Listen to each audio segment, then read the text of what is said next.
Good morning. Just kidding, it's night.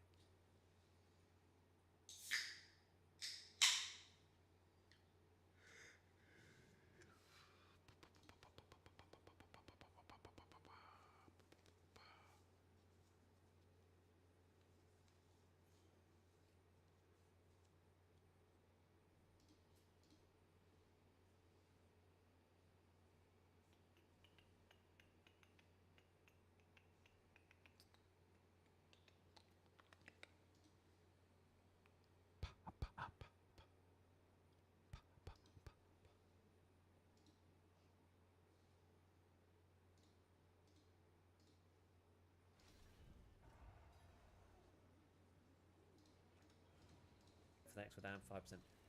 I don't know. But that one is pay to win and is unnecessary. I don't want a 15% bonus on AoD. Just get rid of it. The playing field is already uneven enough as it is. I don't think people need a 20% incentive bonus to go and buy Unheard instead. Just cut it out. I really don't like it. Unfortunately, that was quite early in the Tarkov TV. It put me in quite a bad mood, actually, just because of the principle of it, you know. I know there's quite a few people who said to me, like, well, it doesn't matter, who cares? And like, it's 15%, you know, it's an XP bonus. What's XP useful for anyway? But it's just the whole thing, you know. Given the history, I feel like they need to be more squeaky clean to not annoy people. I'm not going to stop playing the game over it, obviously, but it's irritating. If you don't agree, whatever. If you do agree, whatever. We're still probably going to be playing the game anyway, so it doesn't really matter. But I think it's a bit. The only other thing that I thought was a bit strange was he said their plans were to reduce the squad size down from 5 to 4. And the reason he stated for this was that it was impossible fighting against a 5-man squad playing as a solo. But playing as a solo against a 4-man squad is almost equally as impossible, to be honest, if you're playing against anybody who's competent. And in my experience, most players who play at 5-man are not very good. So I actually don't really see the point. If there's 5 good players or 4 good players, you're still going to die as a solo player if you face off against somebody you know what they're doing. So it really is kind of by the by. I wouldn't even care if they allowed 6 points into a squad, to be honest with you. It kind of just makes them easy to see, roll into a full sense of security. And as a solo player, you can use all the tricks in the book to whittle a 4 down to 3, down to 2, down to 1. Or potentially just kill 2 and then leave. Like, that's the beauty of being solo, you know, you can do what you like. So I don't really understand why they would do that. There's some people that do play the game as a 5 and split into, you know, a 2-man squad and a 3-man squad and play them out together. It seems a strange restriction to put in at this point in the game's life cycle when it's really a non-issue, and us solo players have other more pressing problems to talk about, such as the down but knocked out system, which we may as well talk about now. I was going to leave that until later, but the down but knocked out system is supposedly coming so that you can then be revived in some fashion. Now, I need more clarity for this because this is one of the biggest bugbears about extraction shooter type games where they enforce squads for one reason or another, and the revive mechanic makes it very, very difficult as a solo player to counteract them if it's done in a lenient way. I don't think Tarkov will have this in a lenient way, to be honest with you, but the fact that it's even possible does make it a little bit tricky. You imagine a game like Great Zone Warfare where the coma system doesn't really prevent solo players from winning, to be honest with you, because it takes a long time to get somebody back up. So if it's like that, then I won't really mind. It just allows your buddies to get back into the fight if they're damaged, but not too damaged. If you headshot somebody, you let them die and that'd be it. But if you're able to get them back up in attention, maybe a minute to get somebody all the way back up to full HP, and an intensive minute of healing and everything else, that means you can't do it in a firefight when the solo player's there, which I don't mind. I think that'll be fine. But we just have to be, you know, keep an eye on it and see what happens. There's not going to be any, you know, instant res injecting special stims or anything like that, because that would go down a dark path for me personally. Right, next up, there are still some things that we need clarification about, but I'll leave that to the next section. Next, let's talk about Prestige, because this has changed significantly. Up until now, Prestige required Kappa to get through because the task New Beginning was locked behind Collector, which was the last task for Kappa, and you needed to collect all the stream items in the game, all finding raid, as well as completing almost every other task, all the important ones anyway, including the irritating bolt action task and everything else, so that you could then get Collector finished, and then do New Beginning, which allowed you to Prestige. BSG have completely overhauled Prestige and made it much, much, much easier. So you can see here, this is the new level 1 Prestige. I haven't Prestiged on my main account, and I think I'm probably not going to, just because I'm going to end up going Prestiging like 3 or 4 times in the space of a few months. And given that, you know, the seasonal account is so close, I don't want to do that right now. Maybe eventually, but not right now. So you can see now that the new prestige is character level 25, which is pretty low, and the only task you need to do is new beginning. New beginning is now no longer linked to collector, and you need the intelligence center level 1, rest space level 2, nutrition unit level 2, and 10 elite removals. So this is not really that hard. Let me just switch over to Ragman. I'll show you what the new beginning task looks like. So here, this is actually updated after I completed it. So you need to kill 50 scabs, survive an extract from the lab 1 time, hand over any PMC figurine, any scab figurine, any boss figurine, and any trader figurine. And these are not found in raids, so the first prestige doesn't require finding raid at all. So it's very, very, very straightforward. The second one, if we go over to prestige 2, this one does then need founding raid stuff. So new beginning is a little bit harder. This is now character level 30, new beginning and talk, which I'm basically just going to do anyway through the course of playing the game. Strength 10, endurance 10, charisma 7, intelligence center 1, space 2, nutrition unit 2, and 15 minimum.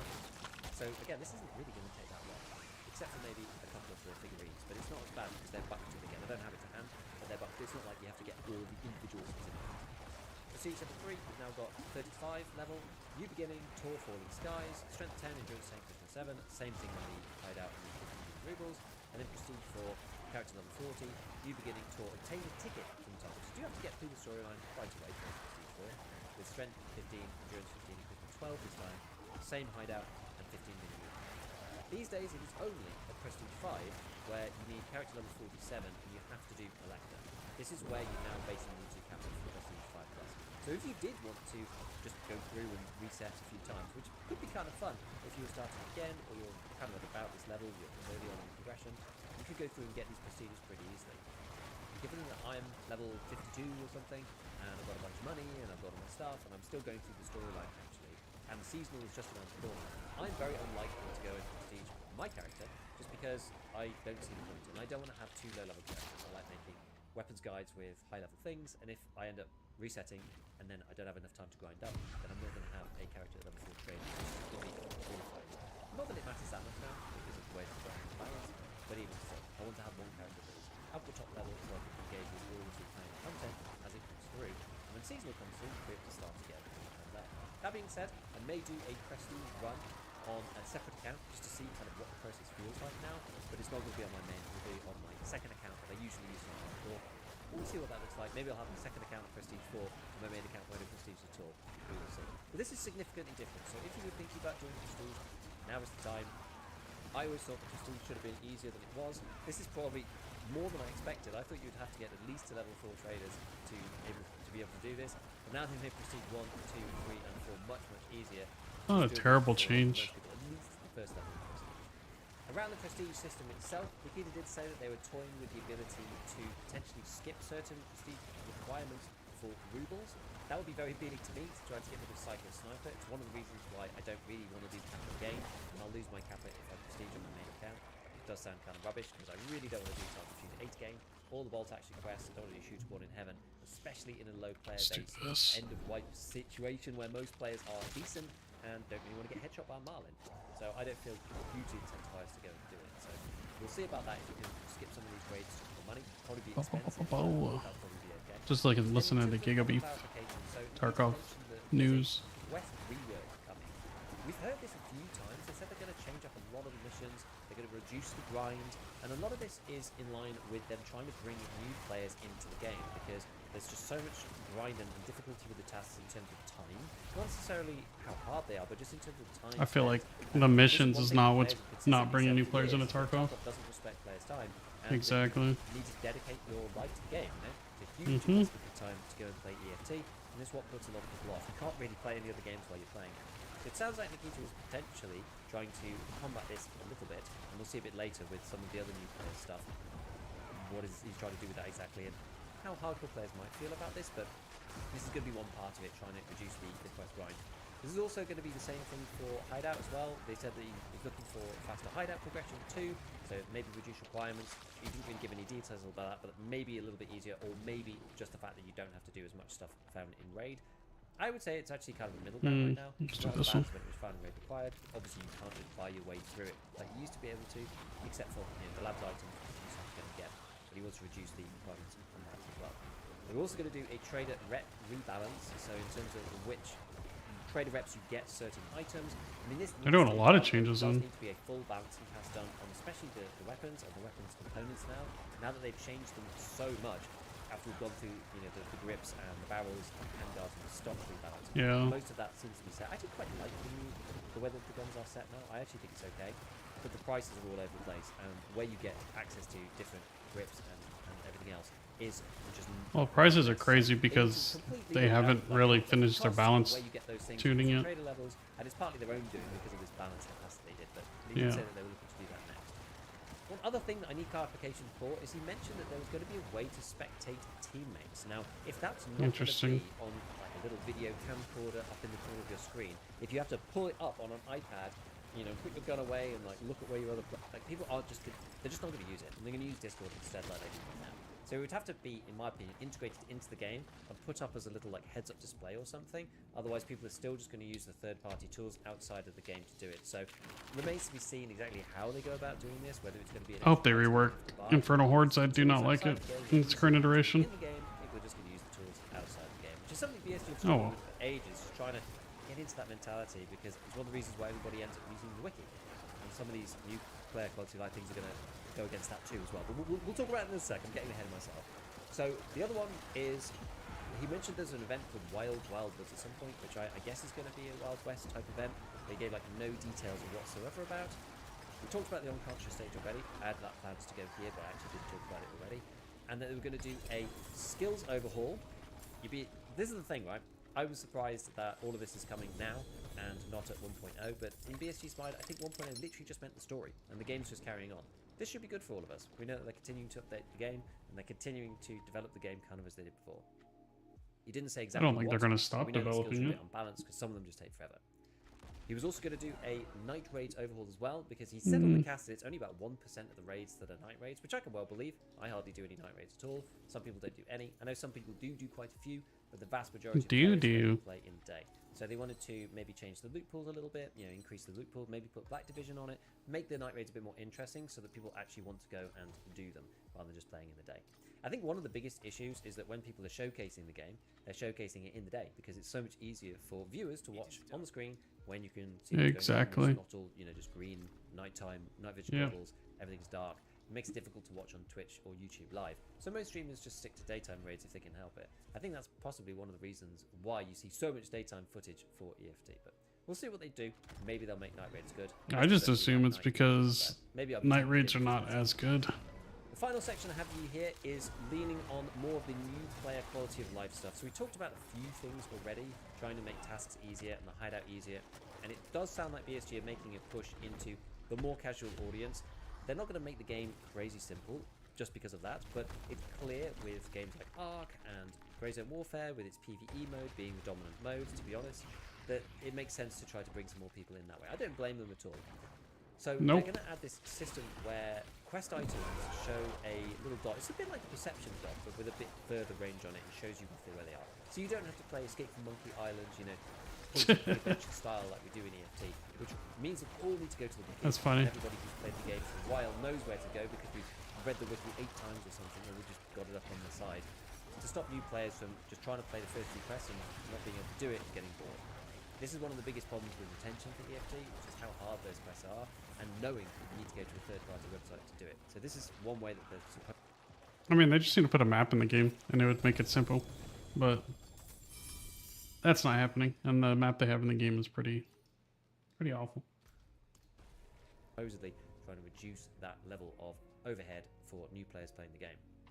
They're also going to introduce some kind of GPS system, a simple one and a more advanced one. I believe the simple one is roughly going to show you where to go, and the advanced one is going to have an actual map. And it's not going to show you exactly what to do, but there'll be something like, the rough location of extracts and that 40 minutes should be plenty of time. Players a way to actually get into the game again without using third-party tools. Because right now, by far the easiest way to use third-party tools, and you can see that using different mechanisms for this stuff, like Grey Zone Warfare did in their latest patch.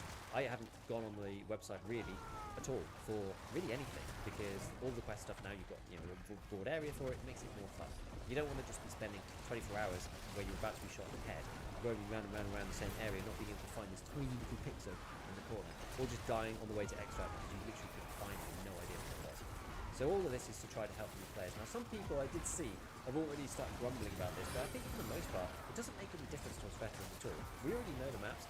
We already understand where the extracts are. I know that we had to deal with that back in the day, but now it's not back in the day. You know, the game's been out Yeah, for exactly. 10 years. I hope people realize that. So There's nothing wrong with like making the game easier. You know, whatever. Welcome to Tarkov. You still have to deal with the PvP. The game's Exactly. so hard for new players just because people got thousands of hours. The average player that you fight has got 3,000 hours in this game. So give them a bone. I don't know if it's that high, but yeah, it might be. It might be that high. There's a few other things as well. Speeding up the insurance system so you can get them sent back faster. What? Is that big of a deal? More Oh my god, I thought I would have players. some. So right now, I think you get a pack every day. Prepple says, hey, like, you know, you're new and here's some extra stuff. So they're going to give some more things for new players that way. And also free weekends for PvE. And presume to try and get people actually into the game and playing the game. So, you know, between this and the Gunpedia thing, they've got some ideas for, you know, giving basically... Yeah, they're cooking. People some free BSG's cooking for sure. It sort of goes hand in hand with them doing these 3 weekends on Arena, which I think they should probably just make Arena free, to be honest. I don't know how many... I don't know why Arena's not free. I thought it was supposed to be free. Naturally, outside of, you know, selling the Unheard Edition packs where it comes with it, with that. But if they made it free, then I think that could be a... How do I have 340 already? Game, Wow. especially alongside the Steam sort of gun builder thing. I don't know, that's just my personal thought. But anyway, this at Tarkov TV was absolutely huge. It kind of alleviated all my fears about EFT going forwards, partly because of like the little bit of disappointment around 1.0, and that it was just the storyline, which I know was a huge piece of work, but it didn't really change the way that the game plays fundamentally. The game's still roughly the same. Yes, there's more missions and there's lots to do, and there's like traders which you can go and speak to and stuff. And that's cool, and you can actually escape from Tarkov, and that's great. But I think a lot of people felt that didn't necessarily justify the amount of work that had gone into it, and that they were expecting some other things too. And these are the other things that we've been waiting for. And 1.0, fortunately, just meant that storyline, and they're just going to carry on developing the game and adding more interesting stuff and cool things as they always have done, which makes sense because people still love it. Tons of people still play. They've got reader battle passes, which they're still going to make money on, and yes, continuously pushing the Unheard thing.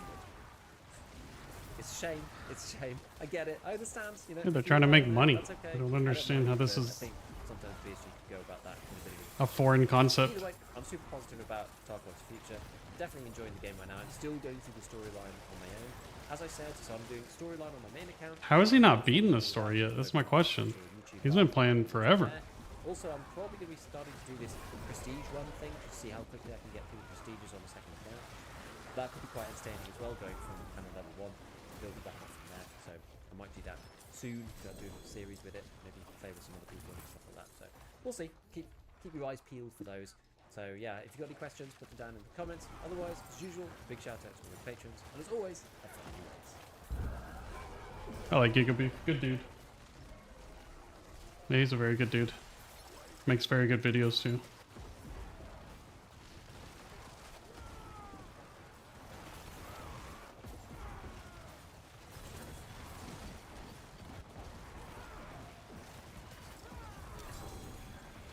Oh, I don't need any of that.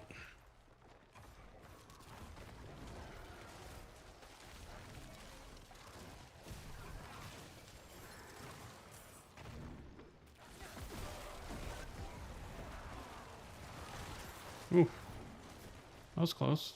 Let's do this. How do I have 300? I just opened 100. I don't even know where I'm getting these aberrants from.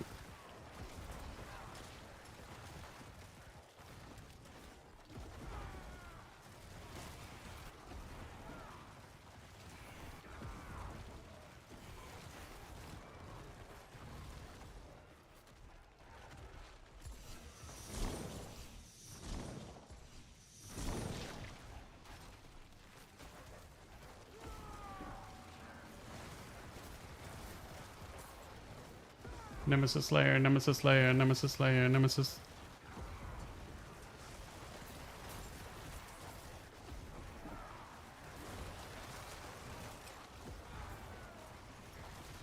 It's gonna be Duriel. 100%. It's always Duriel when you need it. Yep. It's always Duriel when you need the maiden. When is it not Duriel?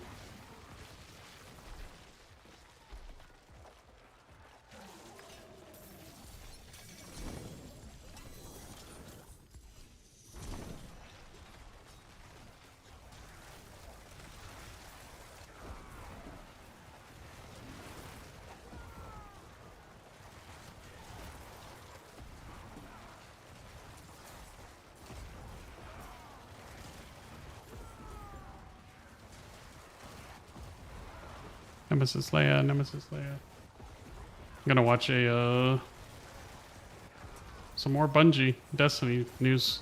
Curious to see what else is being said about it. Oh my god. Alright, that's it. Currently...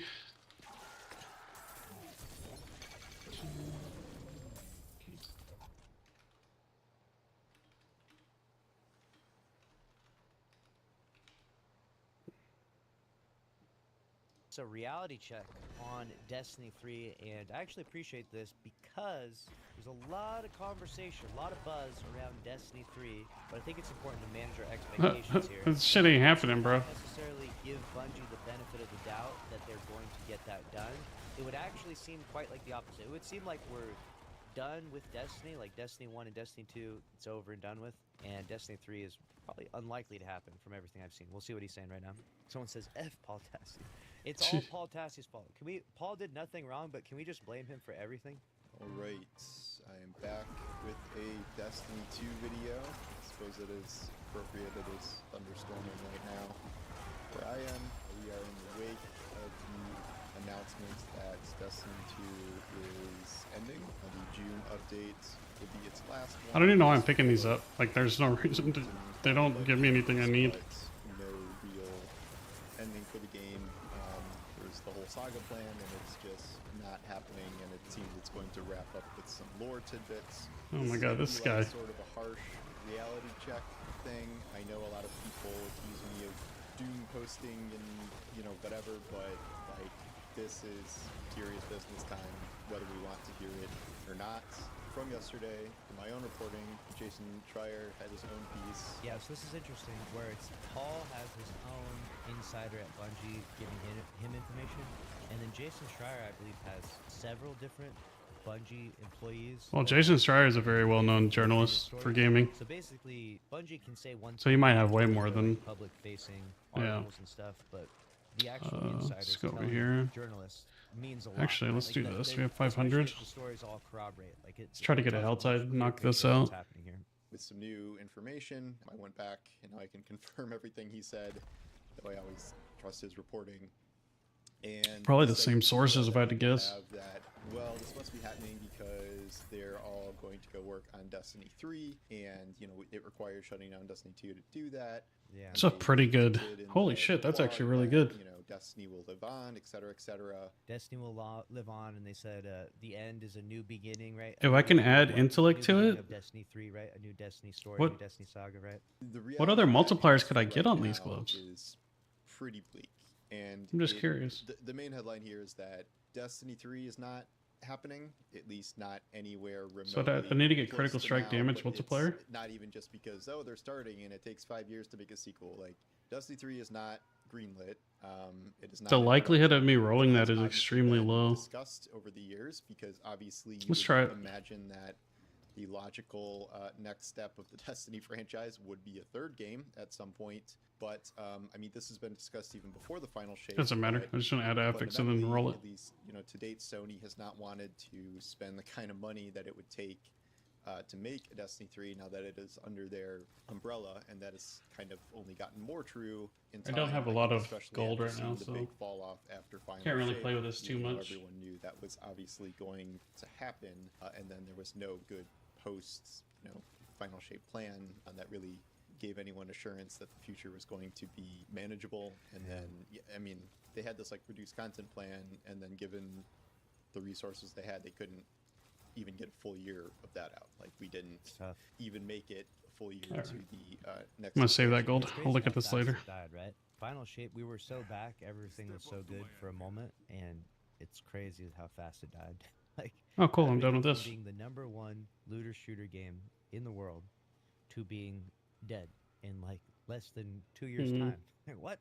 Nothing has been greenlit at Bungie so far in terms of what they're going to be working on next outside of Marathon. That is very So I bad just need to complete because Infernal this is Hordes. like an That's 800-person the worst. company, and if Absolute you have worst. nothing to work on, nothing like in production to put people on, there are going to be layoffs. Schreier's report said that, quote, So all I got left is "Significant Infernal layoffs Hordes are coming. to level This up. is If you very could sad. trend. It is also not Yeah. a surprise given the situation. Oh, boy. You may recall that the final shape was this big make or break There's one. moment for Bungie. It launched. It did really well. It set There's two. Ooh, record this player is counts pretty much. this It is was well actually. received by players. I'm actually cooking And then right they did there. a bunch of layoffs anyway. So obviously, if Destiny is ending, If I can knock this this Infernal Hordes out, I can don't knock need to out the work on it two. anymore, and there's Mm. nothing to switch to. There are going to be layoffs. And that also just means that Destiny 3 won't happen. And that's kind of the implication that needs to be said here, because the article felt like it was very leading into that. I think it should be It assumed sucks. Destiny 3 is not I going to don't wanna happen. say that- So the reason you could assume this is very simple.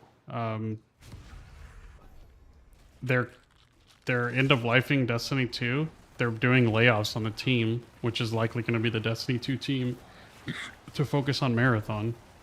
The only thing I could think of that would happen is if Marathon team decides to make it a PvE game, transition into a Destiny type game, but call it Marathon. It's not happening though. At least not anytime soon. Yeah, I think Destiny 3 is off the table. It's going to be a new IP that might be like Destiny 3. Bungie lied in their last article on this, right? You don't want that to be the headline or narrative. And I don't think that it was an outright lie. I think that it was basically them grasping at straws towards their last effort to keep Destiny alive. And basically they're just throwing a pitch at Sony in the 11th hour as they've burned everything down.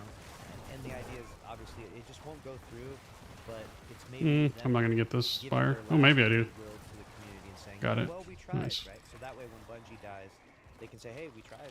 Oh, no. We'll wait for But that to reality is change. that while you did maybe try and did pitch it, it's already been pitched many these times suck. before, I'm sure. We literally read an article Let's do this from one. June 9th, 2020, where it Yeah, wait for that to referenced change. twice when they talked about sunset.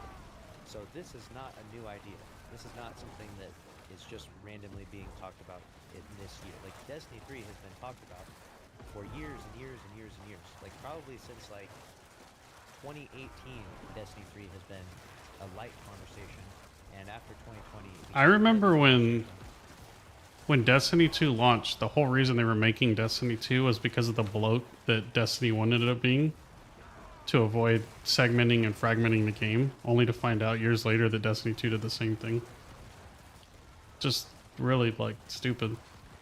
Like, why is Destiny 1 and 2 not one single game? I don't understand. Yeah, it'd be a 300, 400 gigabyte game, but at least you can play it from start to finish. And in the last 3 years, it's become a massive conversation. So the idea that this would just randomly be thrown out and somehow stick or land and then Sony would agree with Ooh. it seems a bit far-fetched. Ooh, And it's that's a something juicer. Bungie's last message to us is, you know, this new beginning for Destiny, and Oh, I shit. don't think that it's going to get a new beginning. It doesn't seem like that's going to happen. Max at this resolve stage in time. stacks. And even if it did, the production time it would take to make that happen. That's a is so GG air. far from now, right? So it's like it's just such a nightmare. It's such a hellish situation, and I worry that some of that was Bungie trying to save face with the community, where they want us to believe that, you know, hey, sorry we ran this game into the ground, but hey, we made Marathon, you know, and they don't want everyone to be sour towards Marathon and go review bomb it, which is happening already on Steam and probably will get boycott. Like, let's be real, like 78% of players that play Marathon play Destiny 2, and I will be willing to bet that most of them were just playing Marathon as a way to pass time while they waited for the next Destiny 2 release. I don't think In those actuality, those people are those Destiny groups players, and this is intersect. gonna sour a lot of them, and they're I think probably there's very little players that play Marathon that play Destiny 2, because they're completely different Marathon games. needs everything I can get, and this is gonna spell disaster for Marathon, unfortunately, for Marathon release. And it sucks that Bungie's put themselves in this predicament. And I don't know, I just don't see a way out of it. I really don't. And it's brutal. But I do want people to have a realistic perspective of what Destiny 3 is. Let's take a look at this real quick. SteamDB Marathon, SteamDB Destiny 2.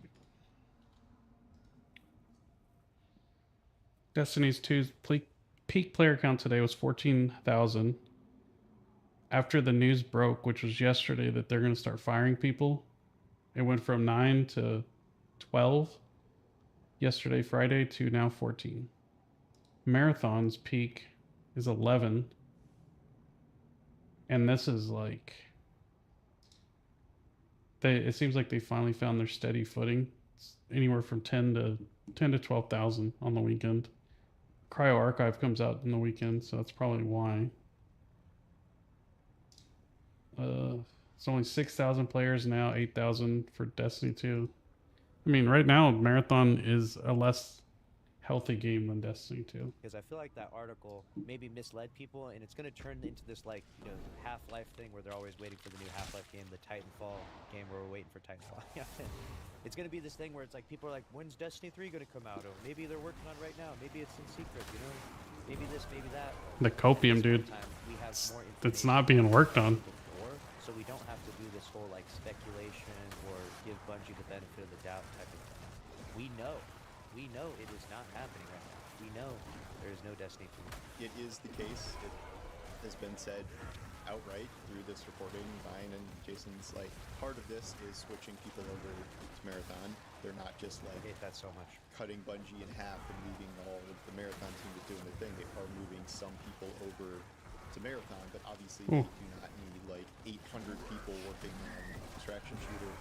It does seem pretty clear at this point that the idea for Marathon is to expand into a much larger game, it seems, like with Do I have enough time to kill him? many different modes, PvP, PvE. I don't think I do. Discussed. No, I don't kill him here.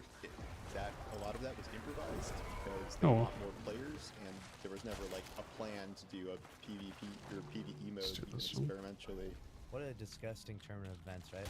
Kill Destiny 2 to turn Marathon into Destiny 2? Yeah, Oh, this is so ass backwards. that's what they're doing. Terrible. This is not going to land well. People are going to be so soured from Destiny 2, and people really want to play Destiny 2 is the problem. So even if you add PvE, even if you turn Marathon into a freaking looter shooter for crying out loud, it's never going to do the same thing like with Destiny 2. I can honestly say that I'm like, I haven't really cared about Destiny 2 in quite a while, but this drama's been very interesting to me. It's going to have its own article very soon, and it's just going to, season 2 will launch and flop, and it's going to be over and done with before you know it. So, even though they said, oh, there's a season 2, there's a season 3, a season 4, season 5, right? That's what Bungie said. They also said that we had many years to come for Destiny in November, and that Yep. didn't come true. So Papa Sony said, hell no you don't. this is the future, is the way it actually works in live service games. All you have is today, and whatever your positioning is today indicates what your future positioning might be. But if you're doing absolutely terrible on any given day as a live service game, that might be your last day. Like, that's how it actually works in live service. And Marathon is doing worse than Destiny, and they just killed Destiny. So think about what that says, right? The game is going to launch in season 2, flop, and then they're going to probably shut it down weeks later at this point. In season 2, like they are building out the game, and they're going to take more people to do that. The reality here is that this is a very tough spot for Bungie, and like even beyond a very Well, tough they put spot themselves in that for spot, so because if that they is also the find, reality. you know, multiple projects to be greenlit to start production on, and all of they have is Marathon for the foreseeable future.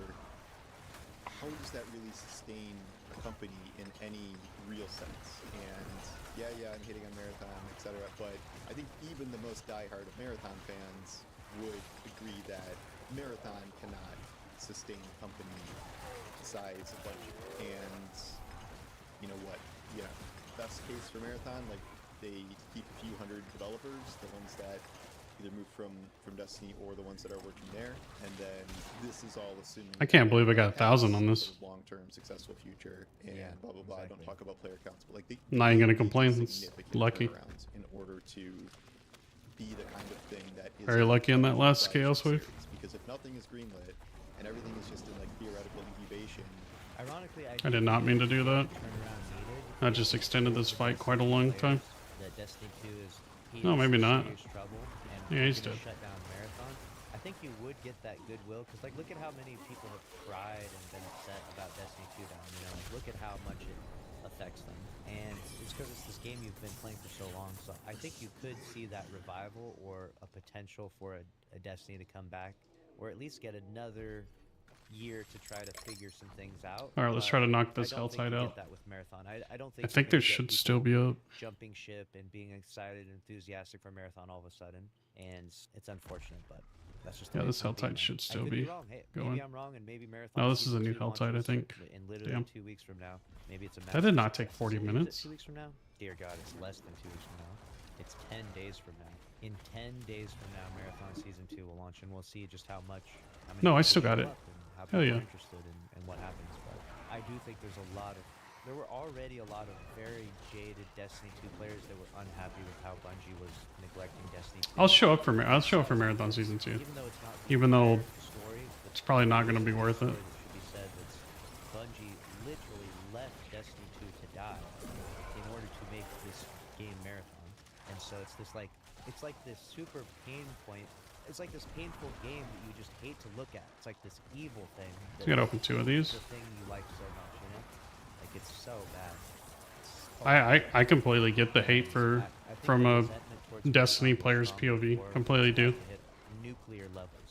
Like I think we're about to see levels of distaste towards Marathon.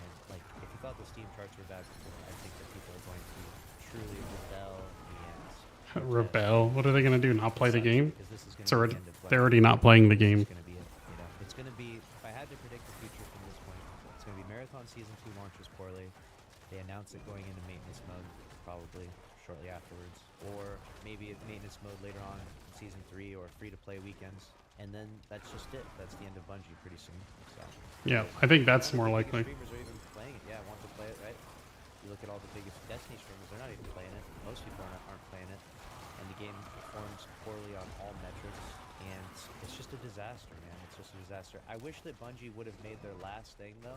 Like, they could have died on a hill that would have been a commendable hill. Can we at least agree on this? I'll probably make this its own standalone video, but Bungie could have died on the hill of, let's kill Marathon and give Destiny one last push. Instead, they died on the hill of, let's Why would kill you, Destiny like, and give Marathon no, you're going to kill the game that you just spent. Like, one is already, like, cash. One's already milked. And that's how The other one everyone has remembers potential. them, you know, and it sucks. Doesn't make that sense to me. They had a choice, and they chose that, and I think that we should hold that against them, and we should feel wrong. We should feel how we feel. Right? We should feel like you picked the wrong one, guys. Why did you do that? Why would you pick Marathon over Destiny? Even if the finances make more sense, let's say Marathon Yeah, is much cheaper. financially, it makes more Who cares? sense. Is that all you care about? Is finances? Is that all you care about? Is money? You know, That's like, all a lot of at this people do. point, It would have been better decision for them to just shut down both projects simultaneously and Agreed. say, we're cooked, guys. We clearly don't know what we're doing. We don't know how to make games anymore. All the best people left. Clearly, we are just a bunch of... Imagine if they put out a bozos presser like that. Like, that would have been the better decision. Like, Oh, this is okay, too. I can't scream it at the top of the mountain Actually, loud enough. this one's not that terrible either. killing Destiny 2 for Marathon killed every Destiny 2 player's love for Bungie. If you actually like understand what happened. Oh, that's If you damage aren't- over time, though. Never If mind. you aren't mad about that, then I don't know what to say because it's actually so What are wrong. we doing? Oh, It's God. so wrong. More of And these. it sucks. It sucks that that's the last thing they're ever going to be remembered for, I think. And there's more to come, obviously, you know, like Luke Smith said, the worst is yet to come, and Marathon is still going on, so we're going to still have to cover this dumpster fire for another few more months, but the inevitable is happening, right? It is coming for them. The Grim Reaper is knocking on the door, and Marathon is not going to be able to answer the call, even with some crazy PD. Probably should have done that one. It would be years until we see any other new Bungie products. And, you know, that we have Gummy Bears, but that's something that Sony just took, and now that studio is just completely under Sony, so it's not even Bungie anymore. I don't know, maybe they can move some of the Destiny people to Gummy Bears. I don't even know what the hell that's gonna. It's like a MOBA game. That game's probably gonna be trash too. Let's be real. Bungie in the last few years has actually done a lot of disaster to the games industry. As much as I hate to say it, they drove Destiny 2 into the ground. They made an abomination game called Marathon. They made Project Gummy Bears. Which we have to do. Bungie devs that got fired left and made Concord. Literally, if you don't know, like the head of Concord was a former Bungie guy.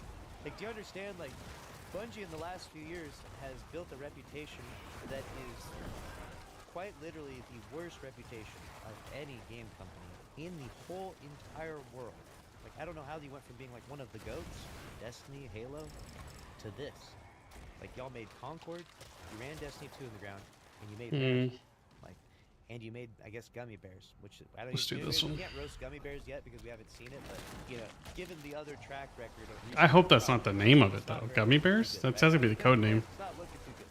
Maybe they can, move people over to other Sony divisions instead of laying them off. Like, this is, looking for some spark of hope in here. But the point is like this all comes down to Sony and what they are willing to risk and invest at this point.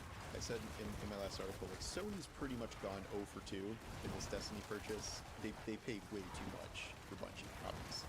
Like 3.6 billion for Bungie, which at the time only had Destiny 2, which was in its like 9th year of life or whatever, was insane. And the expectations they had there that Bungie would be able to like single-handedly make all their live service games successful, that Destiny 2 would never drop, and that Marathon was going to launch and be some huge, massive multiplayer hit. None of those were like the most reasonable of expectations, or at least not something you should be heavily banking on to pay that much for a company. And then, they've gone, I guess it's probably 0 for 3 because Yes. See, that's what I'm saying.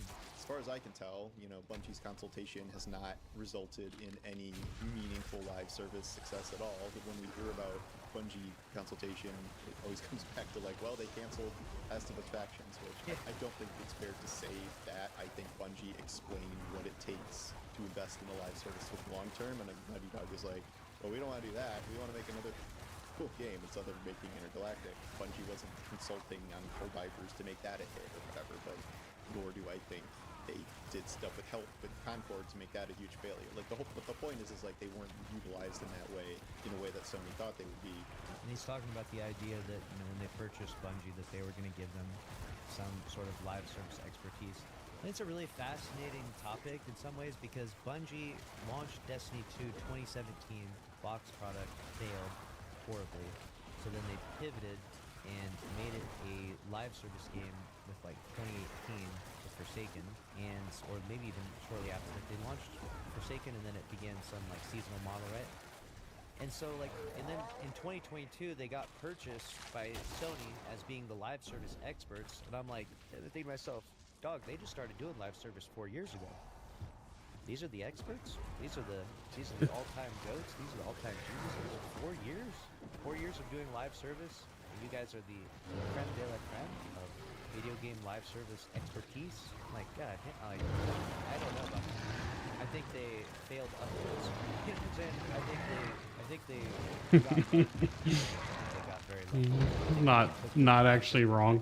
They did fail upwards. They basically accidentally ran it into the ground with a bunch of stupid updates. I don't think it was live service that saved them necessarily. I think it was just no randomized rolls sucked. The game was super slow for no reason. There was no special ammo, so basically the ammo economy was dumb as hell. And basically they just took all the things from D1 and threw it back into D2, and then said, let's add a seasonal, model and a season pass to make money. You know what I'm saying? And then they're like, that's it. You guys are the live service goats. You guys figured it out. You guys get the award for the best in the world at live service. But it's like, dude, what? All they did was they took the stuff that worked in Destiny 1 and brought it to Destiny 2, and then added a fucking season pass. Like, hello? Like, how does that make you the experts? What are we even talking about? This made no sense. This still makes no sense. And everyone that looks back on it, if you actually dissect it and look at the course of events that happened, you'll look back and think, how the fuck did anyone think that they were the live service experts? If anything, they were the experts of fucking things up and then going back to the original plan and like just reiterating that somehow. Like that was they're the experts of fucking things up and then going back to the OG plan, right? D1 was always the best. D1 was always the original. That was your entry point into the universe, and they literally had to reshape Destiny 2 to basically just be D1, and that was how they fixed it. That was what happened with Forsaken and made the story good, right? The idea that Destiny was going to just continue to be a success forever. Everyone could see that after the final shape, there were going to be declines, and there would have to be a very real, logical, thoughtful, exploration of where the series went next. Even then, obviously, it seemed like the idea that Sony should have gotten behind from the beginning was, okay, we know Destiny's ending with the final shape, let's start cooking Destiny 3 a bit, and then, you know what, in 2030 we'd be playing Destiny 3 or something. But that did not happen. And the reason why that didn't happen is because they just didn't have the budget for it, and it's also basically a regression back to the box product, which I do think could have worked in some ways, but the problem is they had all their eggs in the basket of live service, so you sell your company as the best live service studio ever, and then you pitch a Destiny 3, it doesn't work out, right? Like, imagine Yeah. I tell you that That I'm makes the sense, best actually. at live service, and then I'm like, but actually the next year I'm like, let me bring my game back to box product. That would make no sense. The idea is that live service is the money-making capitalist machine, the capitalist magnum opus, and that every game strives for the live service model because it has consistent revenue and it's more lucrative than box product, right? Box product runs the risk of a flop. If the game launches and flops, then holy shit, we're out so much money. We just blew potentially hundreds of millions of dollars, right? And live service can have that too because it kind of has to launch pretty good at the start. So there's some risk there, but the offset is that even if the game flops on launch, it can make money month by month, year by year, because it's live service. It has continuous microtransactions and on an audience plan. So basically, the live service offsets the potential of a disastrous flop on day one. Right?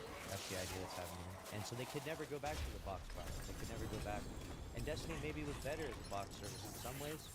Other ways, not so much. I mean, the thing is, we can say it was better that way, but a lot of you were really salty, myself included, when Destiny 2 launched and we lost everything. It felt kind of weird.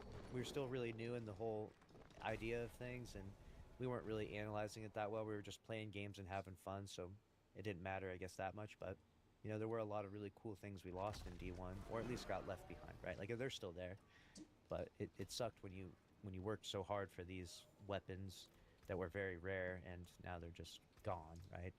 And another rare things that you got, right? And then banking on Marathon to be some huge hits in a ridiculously competitive PvP market. The problem is like it doesn't matter that much if Marathon is a good extraction shooter, which again I think it is in the context of that genre, because of how much money went into this. Yeah, how much weight Sony it is good, whether that's but fair or not. And it's not 3.5 billion it good. Isn't up to expectations, and the figures, talking to Bungie, no one is happy with these figures. Everyone understands that these are very bad numbers, and so now we need this like giant, large-scale turnaround, and that seems unlikely. But Sony again was putting too much pressure and weight on this game, which I think could have just, it's just another Bungie project. Like Destiny's still at a flagship. We got Marathon over here, we got Gummiverse over here, we're incubating this thing, but this idea that Marathon was going to be like the next Bungie thing, which seems like what they were banking on, was just, not gonna happen. Yeah, Arc Raiders, blah blah blah, but like that was a wildly unpredictable hit that, Embark was not thinking their own game would do anywhere even close to what it did. And now, even that long after, like Arc Raiders is not exactly maintaining its player base, or seems like it. Yeah, Arc Raiders is struggling right now. It's really crazy. Struggling. 80,000 players struggling. Okay. It's just not making as much money, but it still has a lot of longevity. I'm not saying Arc Raiders is going to shut down like Destiny is, right? That probably doesn't come until years from now if it continues spiraling down like it is. But we don't know. Maybe it'll come back. Maybe it'll sustain itself. Some games sustain themselves, like Warframe. Other games fall off the cliff, like I guess Destiny 2 now. They fell off, or like Highguard Pushed fell off the cliff. immediately. Day one launch numbers are good and fell off. The records for Marathon here still says very positive, 78%. It's definitely, this guy says this game killed Destiny, 1,000 out of 10 game. This guy gave a thumbs up. This game killed Destiny. That's fucked up. The Destiny killer, the Bungie killer, ass game. 4.2 hours played. Silva, 70 hours played. Did I ever tell you what the definition of insanity is? Insanity is killing Destiny 2 and keeping this alive. Over and over again, expecting things to change. That is crazy. Don't buy this game. A terrible product that deserves to fail. There's definitely some reviews, some negative reviews coming in, but also some positives as well. I don't know. I'm highly suspicious of the reviews of Marathon in general. I've been a little suspicious, but I haven't seen evidence to prove some tomfoolery. But Dude, you can't help but feel like it's crazy that it gets reviewed so highly when the world seems to say quite the opposite about it. But hey, Might be a long living game. I mean, it's still doing well, but again, it's a tough. Well, you can only market, thumbs up or thumb genre down it. specifically, and I think that has always been working Not a against terrible Marathon. game. What did I pick? I Slade? think all of this just Spires? happened and was predetermined years ago. I think all of this Sure. happened when Sony didn't greenlight Destiny 3. Without Destiny 3, whether, even if the post Final Shape plans were better than they were, I think, Sony and Bungie would have had to live with a significantly reduced player base going forward. It did, I think they should have figured this out better. I think if they were able to do at least some reasonable kind of DLC, like a larger DLC, and then something like the episodes they did, which in hindsight feel like a fucking bounty from God in terms of the content they provided compared to what we've had. I don't think we'd be where we are right now. I don't think the game would have collapsed that quickly. I don't think we would have just crashed to these horrifically low player counts, but like planning was. what he's saying, there's a lot of mismanagement, and they didn't have a very good vision of how to navigate these turbulent waters, and it sucks. And no vision. Is definitely the name of the game. When you fumble a multi-billion-dollar IP in less than 2 years, you know you fucked up. You know what I'm saying? Like if I handed you the keys to a business worth $3 billion, let's say, and you came back to me in 3 years and said, "Hey, boss, yeah, I ran it into the ground. Yeah, that $3 billion thing you gave me. Yeah, it's worth $0 now." I'd be like, "How did you fuck up $3 billion? Like it was worth $3 billion. Like what do you mean?" There, the resources weren't there, and the issue now is like, okay, say there's not even that many layoffs, and like Destiny 3 does get greenlit, does go into incubation starting now. Well, that may not need a lot of people working on it now.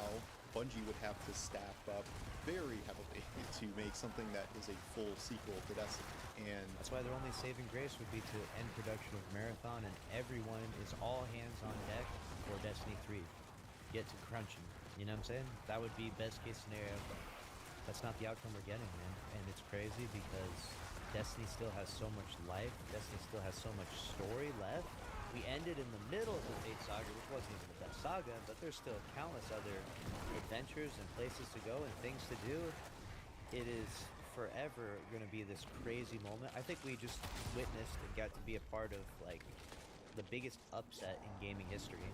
And that's why it hurts so much. It's like a literal gut punch. Because I don't know that I've seen anything else go up like this in this way. This is crazy. This is not how it doesn't happen. You don't go from being the #1 game in your genre not that long ago to being at 0. What? Like imagine if Fortnite was just like, yeah, we're shutting down, guys. It's over. Like what? Everyone would be like, excuse me, that's like you guys. That doesn't happen. You know? Like, can you imagine? It doesn't even make sense. It's almost unfathomable that that's where we're at, right? you can be like, oh, then the coin will flip and Marathon will fail, and all those developers will go back to Destiny, and like that exact scenario of flipping everyone like that seems unlikely. But also when Destiny 2 was being developed, like the company was well over 1,000 people that were almost all exclusively working on Destiny. It was the Activision days where they had actual support studios. They had a ton of resources thrown into them to make that happen. You can't just be like, okay, you 300 to 400 people who are currently working on Destiny, like time to build Destiny 3, like that. You need way more than that type of game you need to make that isn't just like Destiny 2.3 or something. Like it would have to be a full sequel. Obviously, it would have to be a full sequel.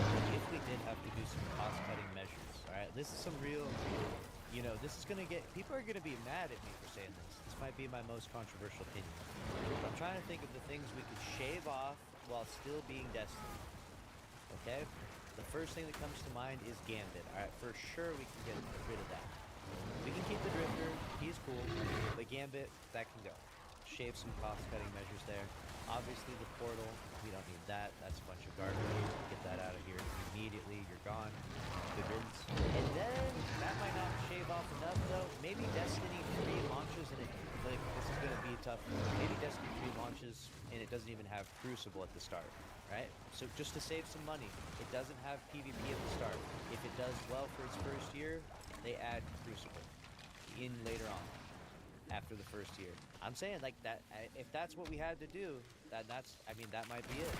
You might have to sacrifice PvP, or at least for a time, or maybe PvP is just super. I can't even believe I rare, was able to like summon PvP Bartok. is just It's a terrible Flash, run. and that's it. Just one mode, Flash, and nothing else. No private matches, no comp, no Iron Banner, which sucks. Maybe Iron Banner. We can just make Iron Banner. We can just call it Flash Iron. We'll bring Iron Banner. Saladin's coming back, right? We're not leaving Saladin. So we'll have Flash and Iron Banner, and that's it. And that's it. It's just Flash and Iron Banner. No trials for now. Maybe we'll add trials later on if the game gets some traction. But I think that would be the best cost-cutting measures. The game would have to launch with a fresh campaign.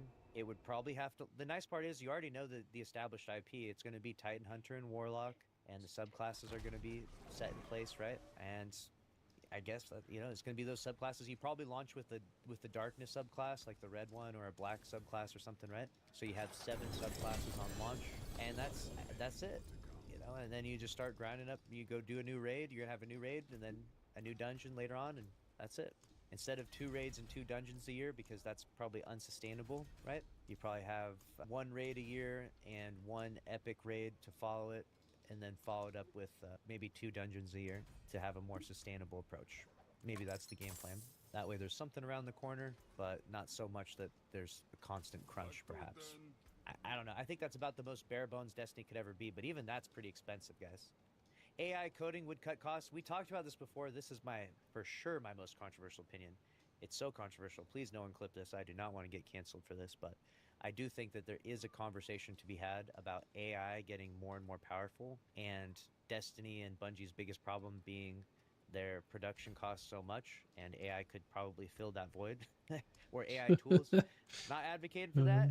Shit. Again, this is just a theory of an idea of a thing. It's not. I'm not saying that's what's going to happen or what should happen, but it is kind of an interesting predicament where AI is getting more and more powerful and could make cost-cutting measures really substantial for Bungie or for any studio that wants to make Destiny. We know that Arc Raiders did this, by the way. They have openly talked about it, about how they saved a bunch of money by using AI. Just saying.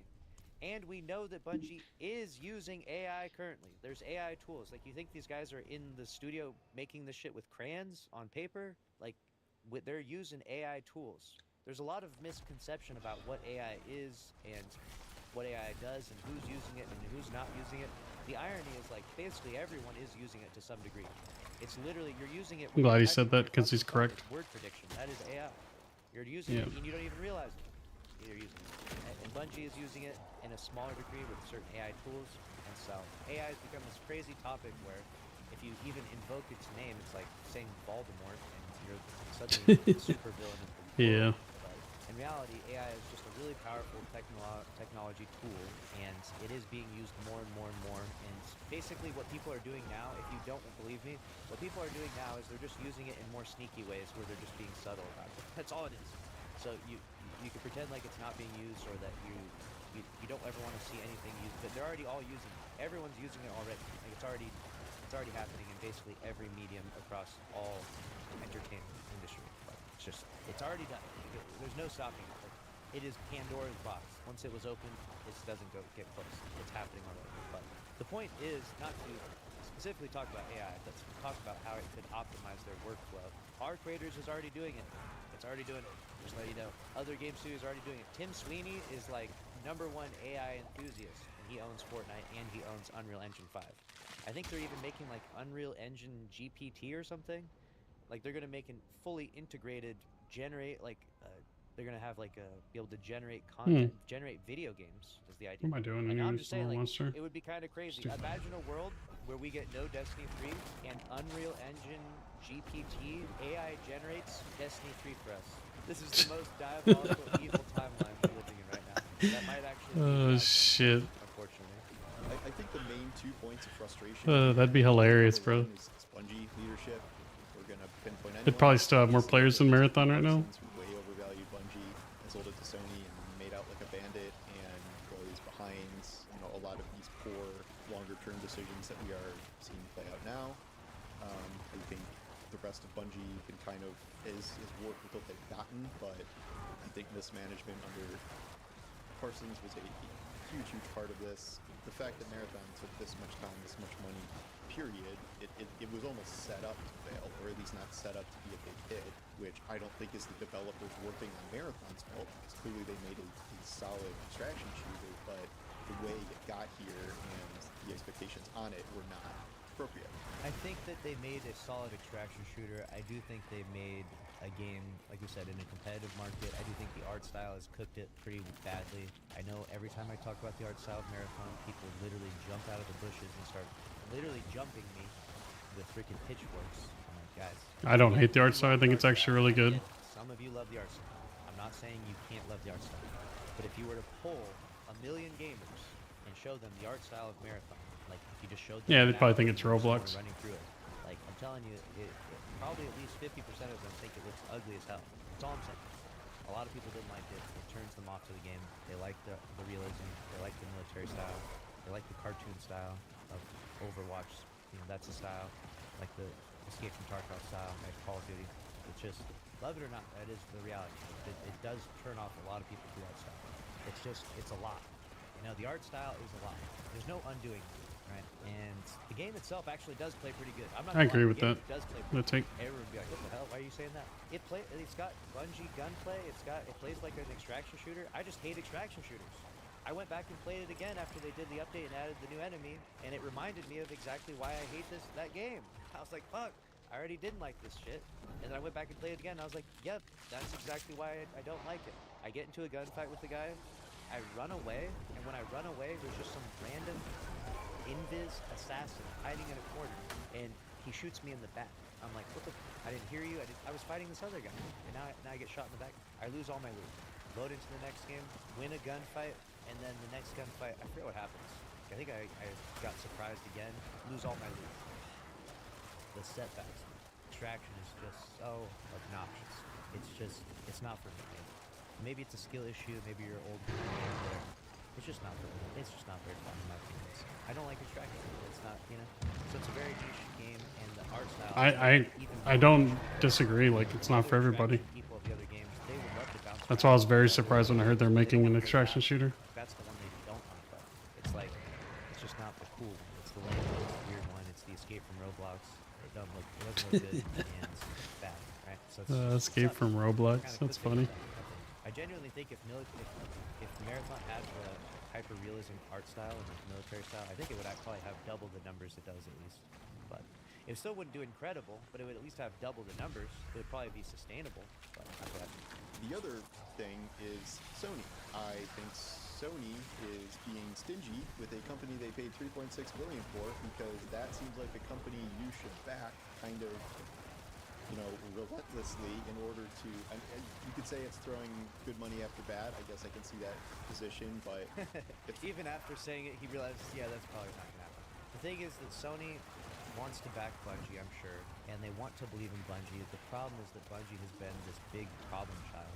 They bought this product from them, and from day one, it started to go downhill with lawsuits and like with the lawsuit of the Red Ward campaign, that coming up, and countless controversies stacked on top of more controversies. Bungie got called out for different culture bullshit, right? Like Activision type shit, right? And it was kind of like a never-ending spiral of BS and problem child type stuff. And so, but ultimately Sony doesn't really care as much as long as they make the money. But that was the real big kicker, is that they weren't making the money on top of all those problems. So you have this company, they're the problem child, and they're losing money. I think Sony And cares. so I you're think kind of wondering, okay, give them some time, let them figure it out. They didn't it's just figure it not out. making them They money. almost I think that's the end of the day. Figure it out now. Can they optimize? Can they focus on giving the audience the correct things so that way they make a profit that can offset the loss of 110 employees being gone? They gave us some time. They launched. Nope, didn't sell as good as it needed to. 220 employees gone. And so now you're on your last leg. Like, 1 round of layoffs is tough. 2 round of layoffs is insane. 2 round of layoffs is like, you are on your last leg. You better lock the fuck in and make some shit that makes these players buy and open their wallets immediately and grab that credit card. You know what I'm saying? You better lock in, Bungie. And then they were like, all right, we got this. Let's go. Edge of fate. And that's what happened. So Sony looked at them and said, what? They looked at the graph not the population charts, but the graph of how much money is made, the graph that we don't get to see. And they said, what the fuck? And they said, all right, okay, well, now the last thing you have left is to launch Marathon. I mean, that's literally like, if you better, this better be good. Marathon needed to do our creators' numbers to at least for Bungie to have any semblance of hope to stay afloat with Sony. And then Marathon launches, and it failed. So they just followed up the failure of Edge of Fate with Marathon. And you're like, oh my god. Sony is just looking at these guys and thinking, you are the biggest waste of money ever. And it would be better to have all of you be gone. Right? Like, that's what they're thinking. And that's where they're at with it. And I'm not sure why they're giving Marathon any more time at all. This is actually the part that perplexes me the most. If anything, Marathon should be gone right now, but somehow Marathon is being given a little more time to make a PvE mode in an extraction shooter game? Good luck. Oh my god. And who's gonna play this? Who's gonna play this, right? Who's gonna be interested in this? We'll find out, dude. Have you seen the PvE in that game in general? They just added a new PvE enemy. It's a bullet sponge that sits in the sky and then drops loot. And it shoots missiles at you. Like, and that's going to be there's going to be a new PvE mode, I guess, but I don't think it's going to land very well. Frustrating when Let's this try is a to push company 120. that Let's see if I can do it. allows The all last of time I its tried it, it single-player was studios kind of to dumb. wait 3, 4, 5 years between games and sequels and whatever to sell, however many millions of copies for a game people will play for 15, 20, 30 hours and move on. I'm like, great, I love those games, but you're not going to provide that sort of leeway and security for Bungie trying to make a Destiny 3, which I very much believe would be a huge hit and would also be a live service that does not seem destined to fail like so many other live services. This is such an interesting conversation, man, because Destiny 3 being a guaranteed hit, there's actually some weird elements that go into this, like logistical problems. And I think that part of it comes from free-to-play. So right now, Destiny 2 is a free-to-play game, technically, with a lot of paid content, let's be real. So, like, does Destiny 3 launch free-to-play, or does it launch as a paid game? If it launches as a paid game, that's huge for profits, right? Like, a good amount of people will buy it, regardless of paying. But then the problem is a lot of it would be recycled stuff. Like, there will for sure be Titan Hunter and Warlock and probably the same 6 subclasses, so people will scream that Bungie's making us pay money for the same stuff we already had. So then it has to launch free to play and then monetize and build itself back up on microtransactions and cosmetics that probably you've already bought because they've already look at how many goddamn ornaments there are in the game. Like, they've already done everything practically at this point, right? Like, how are they going to sell you ornaments for your Titan Hunter and Warlock in a new game when you already bought countless in the old game? It's going to be a tough sell. It's going to be hard. People are going to look at the new ornaments and be like, that looks like the other one that I already bought for $20 3 years ago. You know what I'm saying? It's like, it's going to be such a logistical nightmare, right?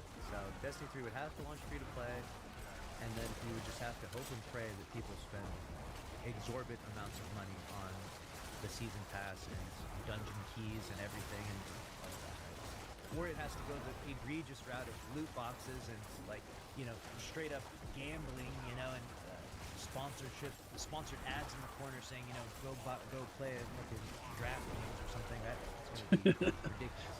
I don't know. Oh shit! Imagine. It's a logistical nightmare, and it's a monetizational nightmare, because we can see how Destiny 2 has become a monetizational problem over the years, and launching a Destiny 3 would be very difficult because we went to the free-to-play route in some ways, right? If Sony was being forward-thinking, I think even now, even if they didn't greenlight it 2 years ago, that should be what they commit to. And at least now, they're not. And I think that is a big mistake from Sony, and I don't know if they're, like, pissed at Bungie, like, if they're just, like, doing this out of spite because of how things have gone, but it seems pretty logical to me that if you're gonna, give Guerrilla 5 years to make a third Horizon game or something, like, give Bungie the resources and time to make a sequel that is very likely to be a big live service hit. I actually don't agree with you. This is one of my most hot takes on this, and we tweeted it out yesterday, and we got almost 1,000 likes. Not that that matters, but it got people's attention. Where I think that Bungie has burned their reputation too much, and I think that it's too far gone down the hill, right? even ending the Fate saga like they have, even just, you know, they just had an article in November saying that there was years of Destiny to come. Like they have, like, let's just agree, guys. Let's at least agree on something Ooh. if we can. In our A lot of damage. of ruin here, that Bungie's reputation is too far gone for recovery of a Destiny franchise. It's got to be another studio. Please, just at least agree on this. If we can come to any sort of unanimous decision on this, we can help ourselves in the future, if there is a chance for Destiny. Because the idea that the same group of people that just ran Destiny 2 into the ground, a multi-billion-dollar IP, ruined, you now want to hand them $500 million to go make a Destiny 3. Like, please, at least use some logical reasoning here, and please think about how bad that's going to go. You need a new studio. You need someone else. You need some new names. You can't do it again with Bungie. And I know it's tough because Bungie's been the only one we've ever worked with, but it's not going to work. It's not going to happen. It has to be a new studio. And I get it. It's a meme. It's a joke. I talk about Destiny Studios, right? And we talked about 343 about how they ran Halo down and they renamed it to Halo Studios as a joke, but it's literally just 343, right? So I'm not saying that we want to do the same thing as that. Like, obviously, that's terrible. Those 343 cooked that game, and we don't know that Destiny 3 would be cooked, but we know that it would be cooked with Bungie. So it would have to be PlayStation doing a Destiny Studios. Sounds insane, I know, and it's a meme at this point. That's what it would have to be. And from the makers of Concord, now, god damn it! Hey, Shit, almost fucking died again. 7% from the makers of Concord ban him immediately. Okay. The point is, it would have to be something of that nature, guys. Even if it's not exactly that, it would have to be something like that. And so, if PlayStation or Sony does not want to do that, which is okay, they could already say this. And these boys got a lot of health. Burned us, and this IP burned us, maybe too. Maybe they say that. They would probably sell it, guys. Let's be real. They'll probably sell it.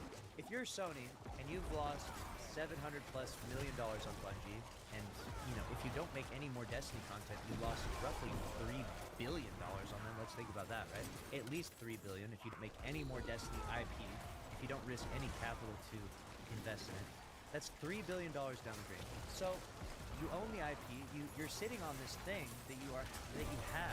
It's a literal, like basically like a tangible object almost. It's not worth it. That could make you some money, or Move on. it could burn you more money.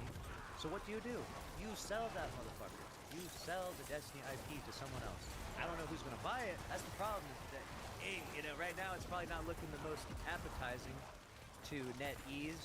But hey, NetEase, just saying, we played Destiny Rising. NetEase, maybe you can save us. I don't really want the gotcha stuff inside Destiny 3, NetEase, but you know what? We'll take what we can get.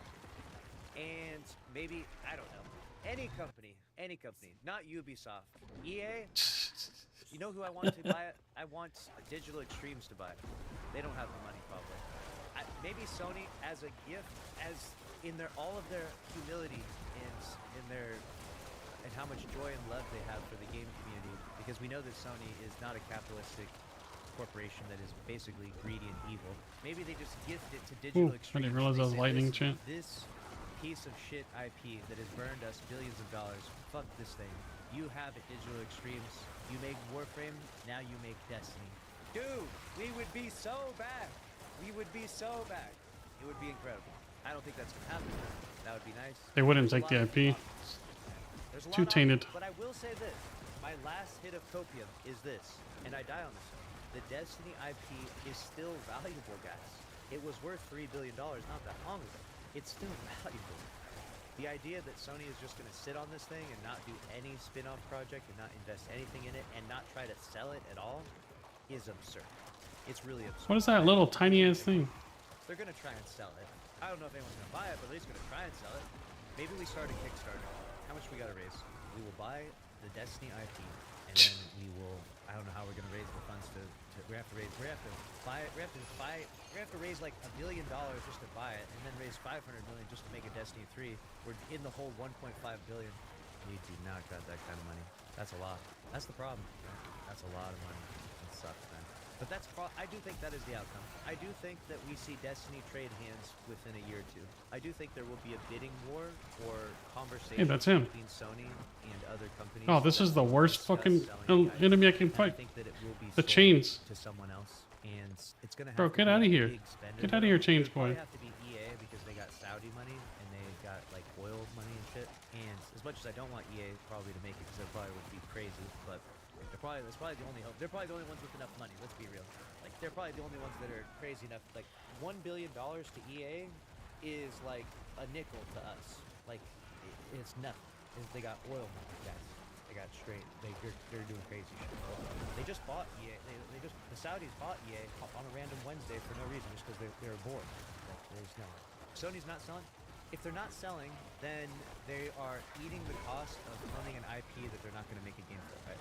So they're either going to make PlayStation. Either way, it doesn't matter. We either get a Destiny 3 one way or the other, or something, right? We probably get at least a Destiny remaster. We talked about this before, where whatever studio buys the IP, they make a Destiny remastered to test the waters and see how much money they make from that, and then they use that money to fund a Destiny 3. I think that's kind of where the natural progression goes. You know? And that might just be a whole ton of copium, and maybe it's truly over, and we never see a D1 remastered, we never see a D3, and that might be the case, but I just find it really far-fetched that something that's worth billions of dollars goes to zero so fast, right? That's kind of, is that not Dude, I hate this. crazy? Like, Isn't that crazy? the trapper, Billions of dollars what is that, caged? in 4 years.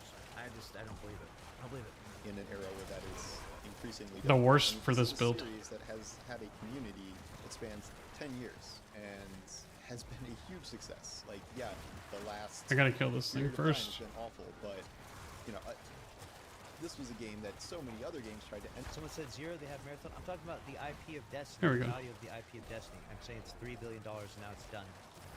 That's what we're talking about. We're not talking about Marathon. Accumulate, and almost all of them failed, and there's life in it. I guess you could. I understand the argument of like Bungie doesn't want to make Destiny forever, sure, but Bungie also wants to continue to exist. Yeah, If- they want to make money. They have jobs. They have families. They want a job. Like the idea that they would want to make Destiny forever. They would want to do that if they could. Unfortunately, the outcome seems to be that it's not working out, right? Like their current iterations of Destiny are not selling well enough, so they're gonna have to move on from the project. If there was some big replacement plan for Destiny in the works, like if Marathon had been not just an extraction shooter, if it had been, a game on the scale of Destiny, to be like, oh, we're in this new world, and like we have these modes, and like there's this campaign, and like these activities, I think that would have been a different story, and like, okay, that's when you fully move on from Destiny. This isn't like the whole like, I wish this is what it was thing. Like, I'm just 80% saying, chance. if that was what happened, I think it would have been more logical to not greenlight Destiny 3, end development on Destiny 2, and then we're like, okay, we're in the Marathon era now. I do think the goal now is to grow Marathon past where it is now, as I said, but I mean, you're not going to grow it to the scale of what I just said here. And Stream is good. I think one of Necro. the biggest Necro is good. I like the Necro. It's probably my favorite class in Diablo 4. pain points. Probably in even Diablo, though actually. I probably wouldn't play it as much. I think one of the biggest pain points is the visuals of Marathon and how it. I just feel like it should have just been a Destiny spin-off game. You already have the established IP, the aesthetic, the look. I still wouldn't really want to play an extraction shooter that much, but how cool would it feel, guys? How cool would it feel if Destiny 2 did die, which would suck? I mean, I'm still gonna cry about it, like for like the next 3 months. But how cool would it feel if at least it died, but there was something else? Like No, I haven't tried Warlock yet. a Destiny spin-off. I do know that every Warlock I see has a screen full of abilities. Twilight Gap is something that I reference, right? You would load in and you would select your 6 characters, and it would be, Cade or Zavala or, Ikora, like all these different characters or something. And they have different abilities. Maybe they have more archaic abilities because it's way. I haven't even tried the Paladin. I didn't try it when it went free. Or not free, but if you pre-ordered the game, whenever they announced it, what was it? 6 months ago, whatever. At least if it was a Destiny IP game, extraction shooter, I was gonna play a Warlock on the expansion launch, but then I heard that you can have a bunch of skeletons with the Necro, so I was like, I'll do this. And then I heard that they nerfed it, but I had already rolled, so I'm like, whatever, I'll just play. You're not funding Destiny, you're funding Bungie, and you're basically funding Marathon 2. But yeah. I sure as hell am not trying to fund the Marathon 2. You know what I'm saying? Like, hell no. That ain't interested in that. So, that's the part that sucks the most, is that we didn't get that Destiny spin-off game that we needed. That Project Payback that they talked about, or even a Destiny 3, or just anything. Like, all we have left now is Destiny Rising? That's all we have is a Destiny Rising? Oh, man. I'll play it, you know what I'm saying? I'm gonna play Destiny Rising, but I'm gonna be sad when I play it, because if it's never Destiny Rising has never felt as good as Destiny 2. The gunplay is just I logged in to play it, and then I played hardcore, and my guy died because that was also the patch they changed supposedly the monster difficulty or whatever. And I was like, I'll just wait until Lord of Hatred comes out. And I plan on playing Paladin or Warlock. better see you on Destiny Rising, or else do your thing. Play it or don't play it doesn't matter. But I'm gonna be playing that at least a little bit. Not a lot, but at least a little bit. If they wanted to just like throw all those resources, I haven't played D2 Remaster Warlock yet. I was waiting for it to go on Steam sale, again, like you don't need hundreds and hundreds of helpers on an extraction mode, but which I think any sort of it's on sale right now. Actually, I might start playing that. I don't know. what I would consider a really cool world like Marathon. If we're not going to do more Destiny, it would be, I think, a worthwhile endeavor. But the impression I'm getting is like Sony is just like sick of Bungie shit. Layoffs are coming. They're not switching everyone to some big new projects. No matter what it is. And then Marathon is skating on very thin ice. I have said this whole time. I think Marathon is going to get a year to prove itself, to try and find the base and stuff. And after that, it's sort of anyone's guess what happens. And likely, I mean, not to be so negative, but likely Marathon's year is going to be a really turbulent one, especially with the Destiny community being salty. Yeah, Marathon's in for a rough ride. It's just not going to end well.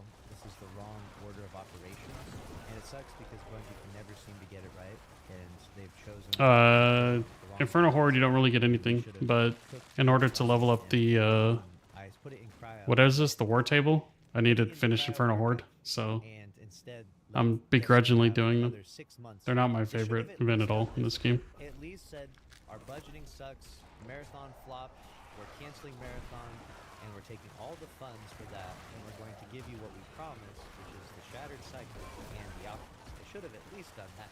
That would have been commendable, and they would have, given us an article saying, listen guys, it's rough, but just let you know, we're skating on thin ice here.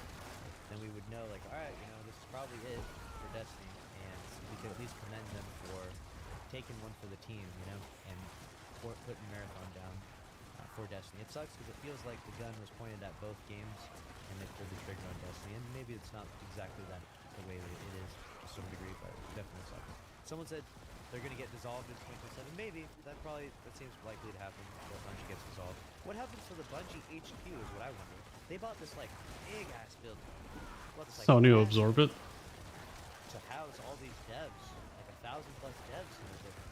And then they went remote. Yeah, it seems like they copied the Atlas, No one's in that, half the people which I mean, I'm not going to complain. It's And now they just not figured it terrible. out even more. People are like, dude, imagine how awkward it's gonna be walking into the freaking Bungie HQ and you just hear it, you're like, hello, hello. I mean, I would argue that PoE 2 is the market leader right now, so That's kind of crazy. yeah, they're just trying to emulate them. Interesting bit of They did take a lot of stuff from last Epoch too. at some point, because clearly they don't need a building that can house 1,000 devs if they're gonna have maybe 500 here by tomorrow. It would seem right. It's bad. I sure hope something would be officially greenlit within the next year for Bungie. I think the war table has a lot of room for iteration. During production was amenable. I would like to be able to It's individually change different like instead of re-rolling the whole table, just let me re-roll inside the table. Marathon turns it around.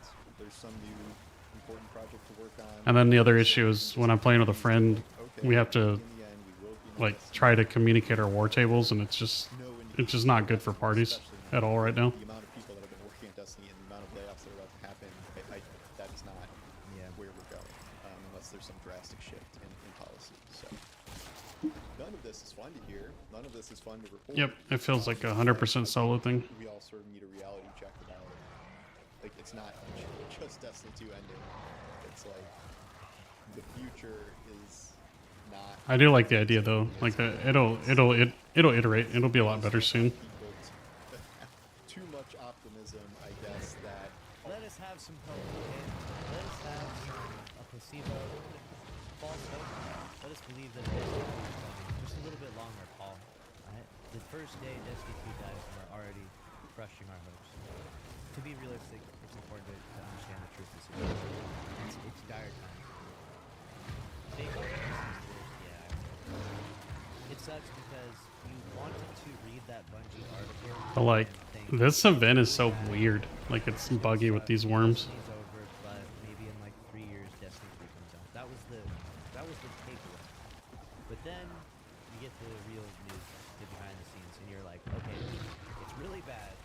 Destiny 2 is over, and Destiny 3 is not greenlit, which means that it's probably never going to be greenlit, because Marathon is probably also These going to both get suck. shut down, which means Bungie's going to get shut down, and then we have no studio to even make this, so then we have to deal with PlayStation potentially hiring a full crew for this and creating a crazy budget, which they might be interested in. I mean, I'm just saying, Hiroki Totoki, just saying, dog, I'll carry you. I haven't played Sork in a while. I played it a long time ago. Whenever, We'll get you to the lighthouse. what was that ability?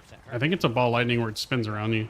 I don't remember. I can tell you're a war That was veteran a, already, Herman. it was when everybody was playing Hydra. There was a patch back in Loot Reborn or Spend money somewhere a on long time ago. shit in the Eververse if That was the last time I played Sork. I give you that promise. Then. All of this is leading to some sort of like secret Destiny 3 reveal, or that's definitely going to be the next step, or whatever. Like, that is not the case. Right now, no indication it will be, period. But it sucks. I think this has ended poorly. I think there was a way to do this where the community would not be like it is now, where if there was a planned, conclusive ending to Destiny 2, Final Shape, and then we heard Destiny 3 was coming, we'd be like, okay, I mean, we're pretty chill, stopping Destiny 2, we get its way to maintenance mode, like, we're looking forward to Destiny 3, let's move on, let's play Marathon, let's go to other games, like, cool, and we'll be back to Destiny, but... I cannot click on that? That is not the plan that panned out, so... Anyway, a lot more to say, promise I will be positive at some point and talk about history of Destiny, how much it means to me, that kind of stuff, but I'm not... I think right now the meta is Barb. We'll see. Like everybody I see is switching to Barb. They're extremely strong. As ever, a lot of people are being very kind about my Destiny coverage over the years and watching these videos, reading my articles, and I really appreciate that. I mean, it's hard for all of us. It's hard for me because like how central Destiny has been to my career, which is my life, and like the kind words, which I'm not experiencing on Twitter right now, do mean a lot. So I thank you for that. There it is. All right, that was a breakdown from Paul. Let me know what you think about it down in the comment section below. We were talking about it, all the details, and apparently Destiny 3 currently not in the works. I remember the Hoda Barbit. You don't want to Was it season 1 when the game came out? So, but honestly, Malignant? let's just live in They were just like the world, but smashing for like 5 trillion. I might choose to believe just so I can cope with my Yeah, immense I remember seeing the videos of that. that Destiny 3 is happening for maybe the next 3 months before I give myself a reality check. I might have to do that, lie to myself.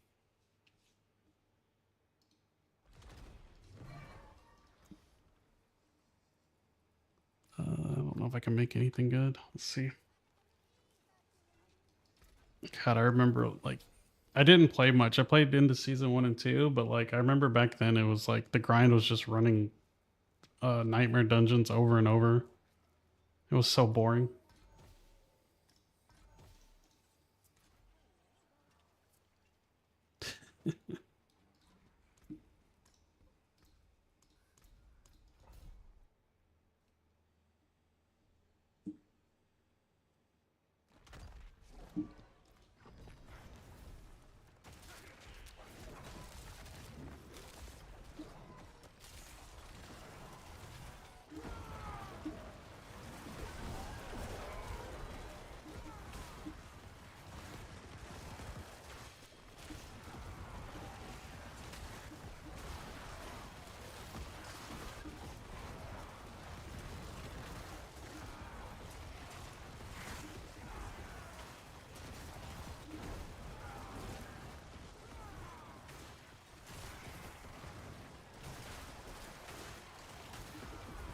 I don't think I played season 3. I think season 2 is where I stopped playing, and then I came back when they supposedly fixed the loot in Loot Reborn, and then I left again, and then I don't remember. I think I played Malignant. No, Malignant was season 1. I don't remember. It was the one where they brought the Paladin back. The one before they brought the Paladin back. I don't remember what that one is though. Let's die.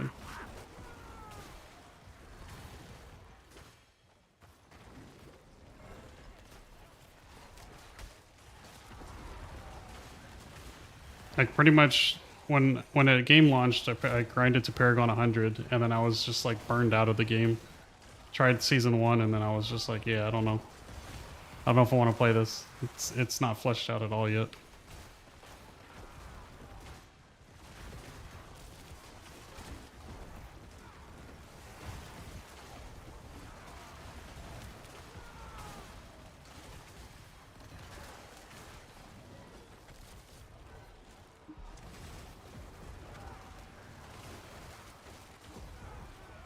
Yeah, the paladin hot drop or shadow drop was awesome. I remember all the like all the activity going on social media and Reddit and stuff right before that happened.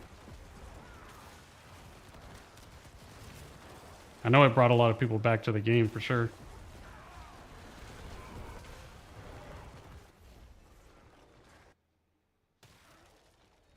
Also, I think I was reading that all of the builds for paladins were just like extremely good, so it was just fun to play, like no matter what you did.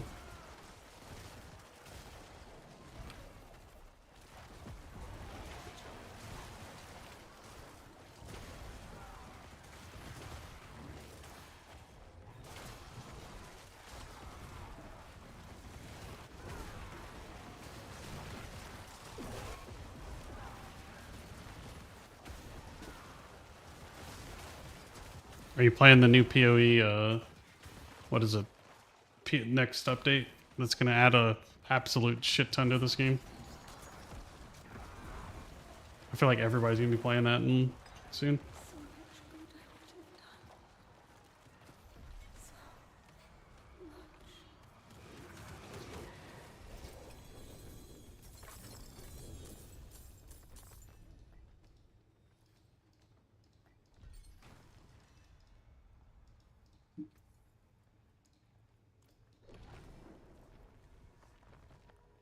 Yeah.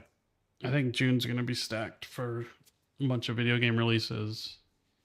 I like to play Tarkov, and that's doing a big update in June.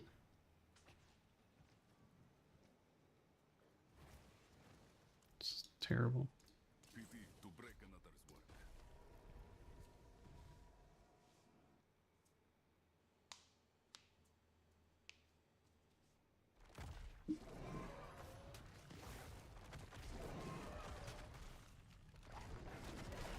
Should be okay here.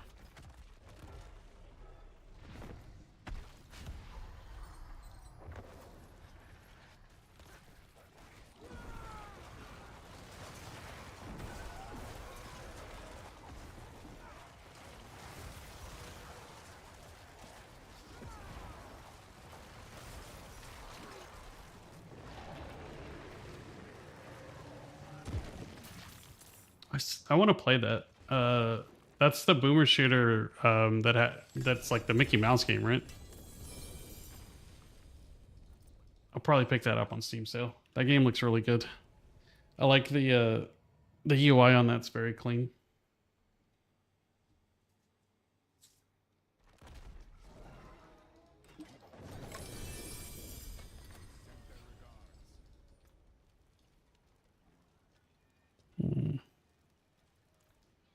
Oh, I can try rolling these gloves.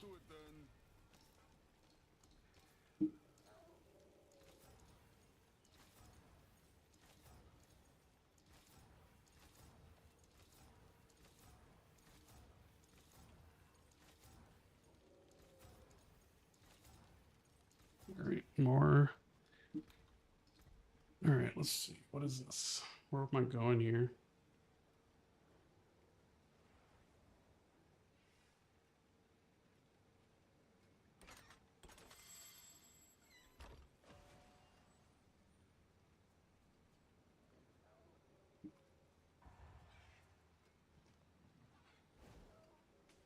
Sure, I don't know. Don't really care. All right. It's 2 Inferno Hordes here.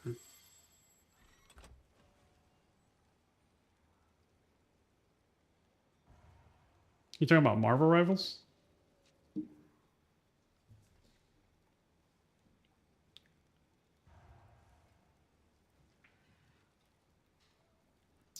I haven't played that.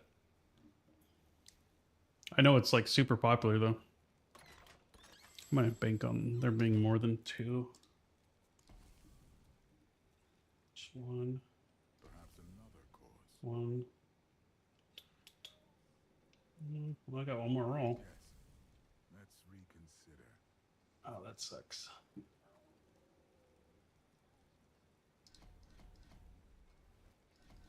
Jesus, I've done a lot of crust.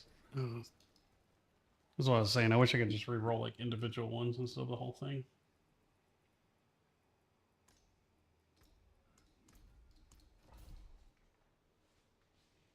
Although I don't mind this. So they're adding PvE to that game? Isn't that a PvE? Like, that's like Overwatch, isn't it?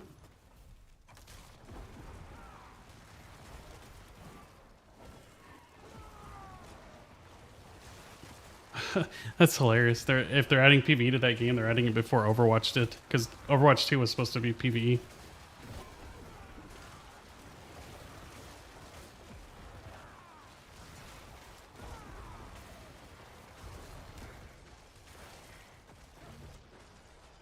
Oh, it's not a real good route.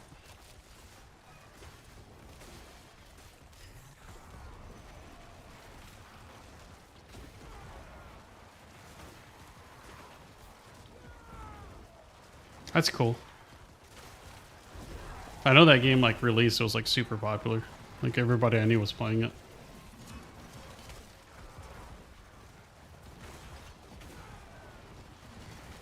I really remember when Overwatch 1 first came out, that first like the beta into the first like probably month of that game was so good.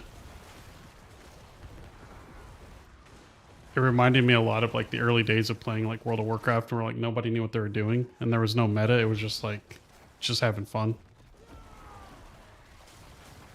It was, and then they like started introducing ranked, or I don't remember what they did. It just became like really boring after that to me. But I remember that first month. That first month was so good. Yeah. Yeah, I like playing Lucio a lot.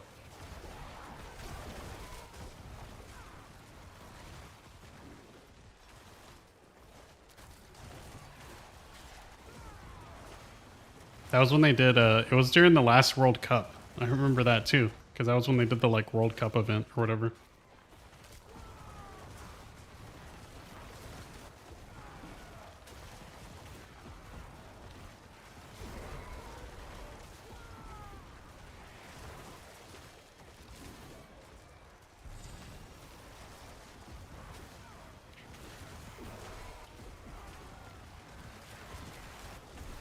Yep.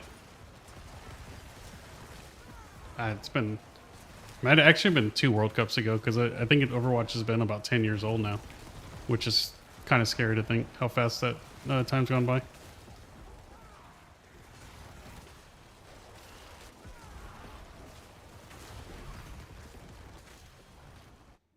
Yeah, Lucio Ball. Yep.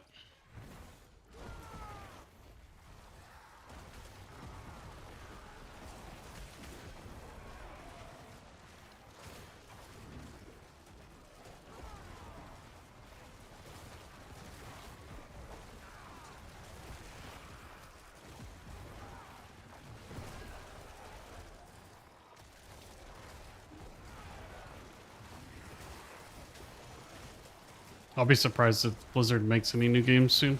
Like that's not like actual new IPs.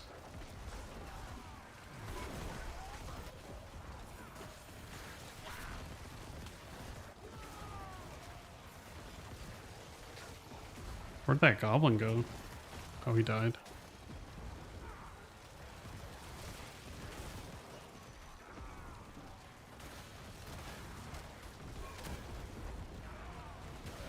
Oops. Saw that coming too. Walked right into it.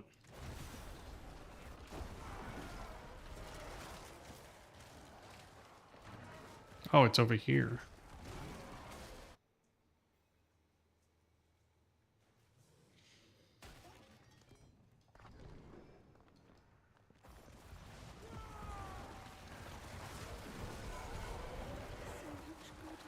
Yeah, a lot of Blizzard's developers are retired or doing their own thing. A lot of the old ones. There's still some that are in that studio, but it is definitely not the same studio that I grew up playing with.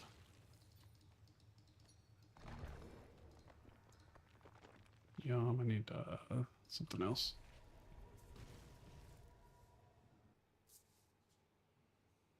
I still remember when PoE first came out too. This was around the time Diablo 3 was releasing. Or had released. When it was an early alpha.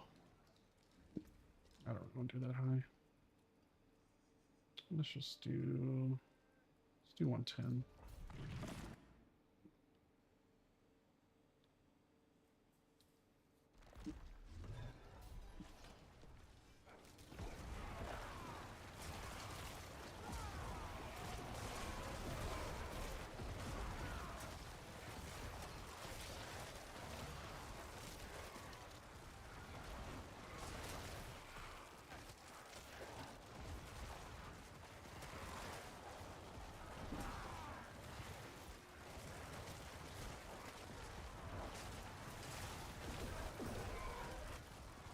That's too low. We need to do higher.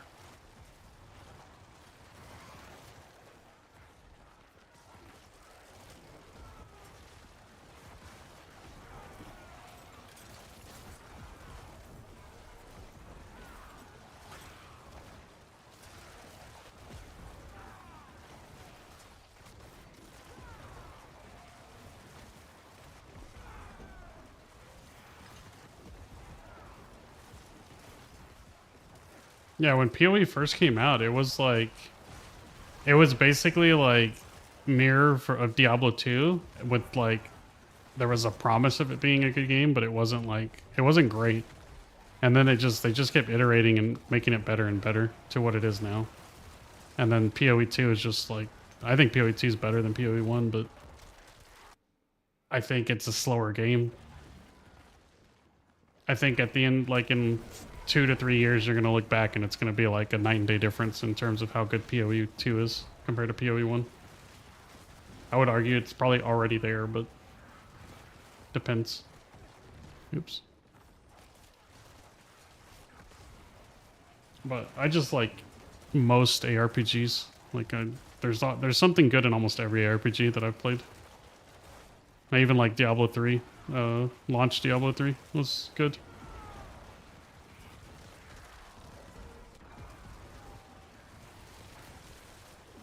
Like I didn't hate the auction house. It was interesting.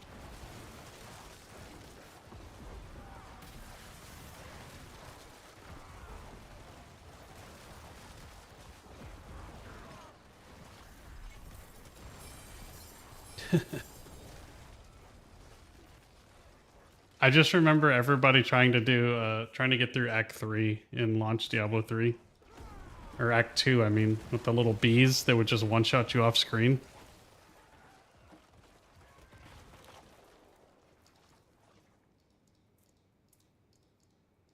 Which one do I not want to level?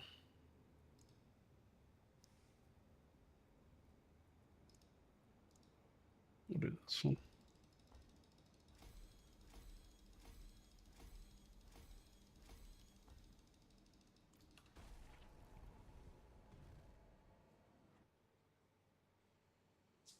My biggest complaint with Diablo 3 launch was like, I just didn't like the classes. It was like, I didn't like the Demon Hunter because it felt like a shitty Amazon.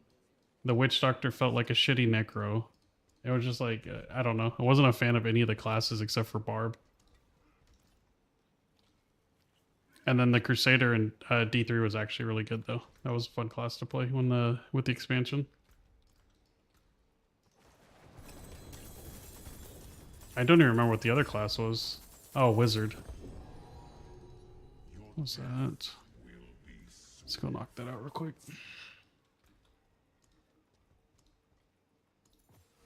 Oh god, I gotta do all this shit too.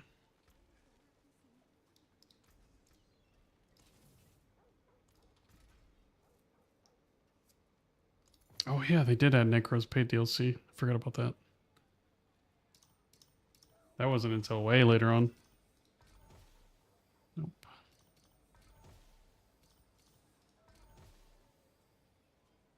No.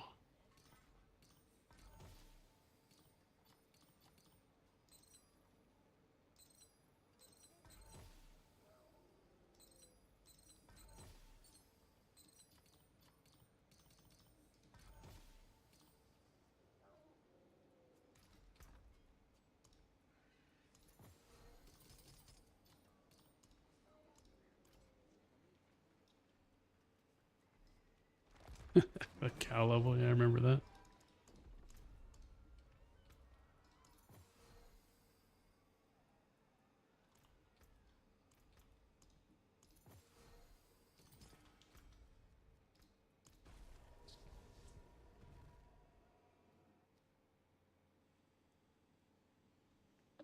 Honestly surprised because I heard there's a cow level in this. I haven't got it or unlocked it yet. I'm honestly surprised that they didn't add a whimsical cow level in this.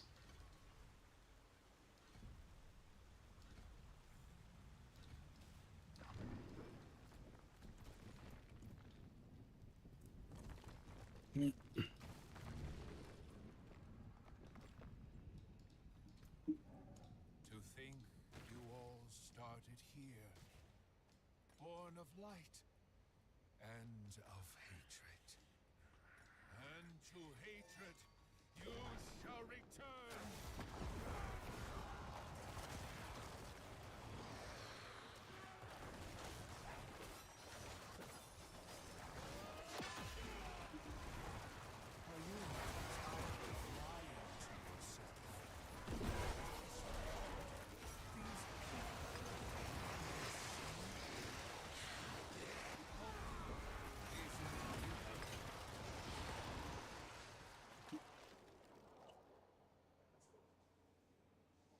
How long does it take? Do you know?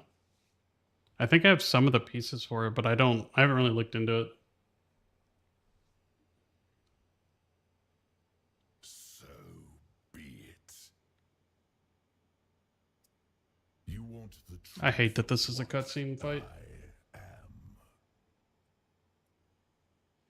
Let all illusions burn from your eyes.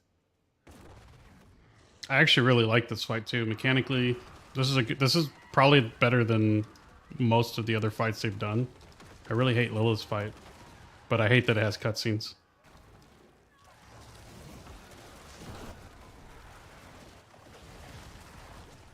I have already poisoned the waters.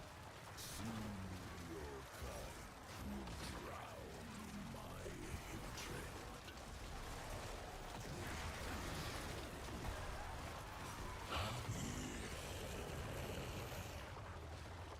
I've only done meth on T12 once with a friend, and I was like, never again. This shit is just not worth it. I don't think it. I just wanted to see if it guaranteed a legendary seal, because that's what I'm still trying to get. And when I saw that it doesn't, I was like, I don't care about this on T12.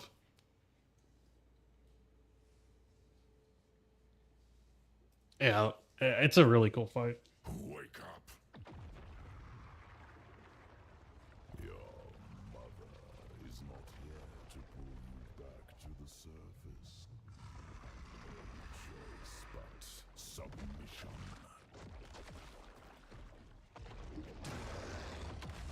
No power, but what are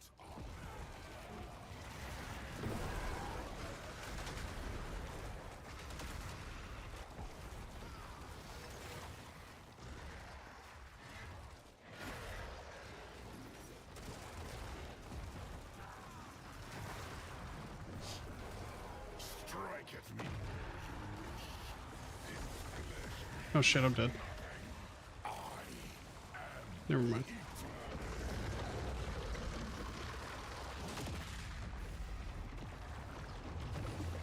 I thought I was dead.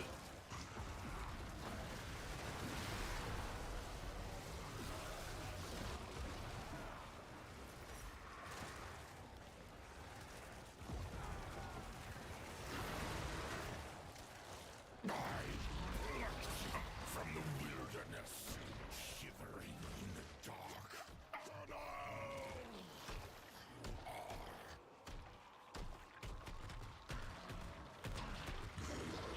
I just wanted to get a mythic seal just to play with it, see if it's any good. I feel like they're extremely rare though. I have yet to see one. I only know of one player that I play with that has one. I doubt any of this will be good. I'll take a look though.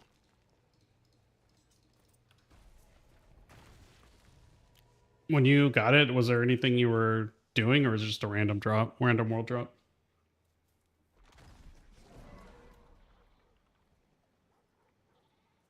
Yeah, none of this is what I need.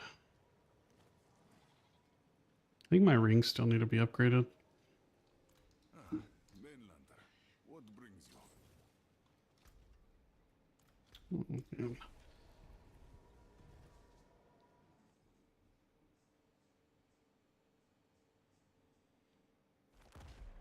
Yeah, I think someone said that the best way to farm it is some bug goblin instance. That I think that's what I was told. I'm like, yeah, I'm good. If I have to sit there and farm a goblin, whatever, I'm just, what is this? I don't know what that does. That must be whatever I just got. Okay. Well, I wasted that. Good to know.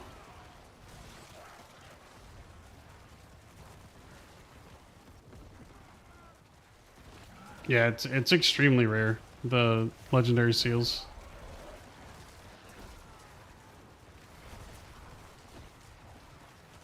Or the mythic seals, I should say, not legendary. My brain is always going to be in Diablo 2, like legendary, unique.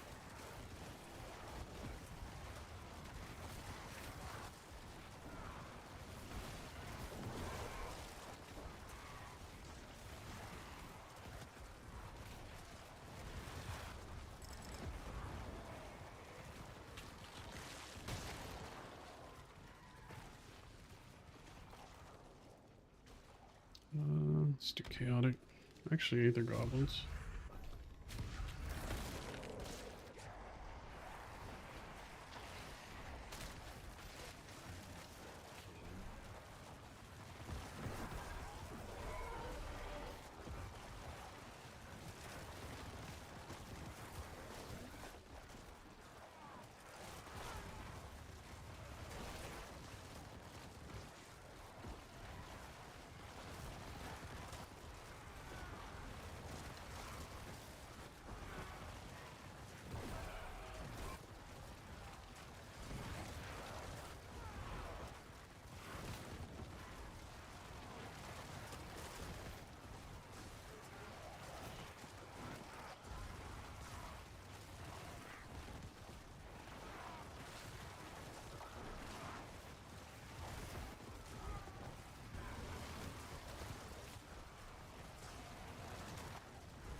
Let's do this.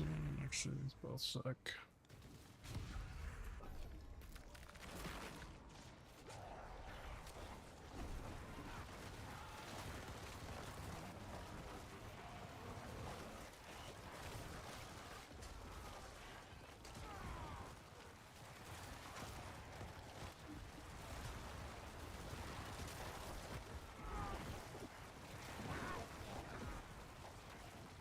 Why is there two here?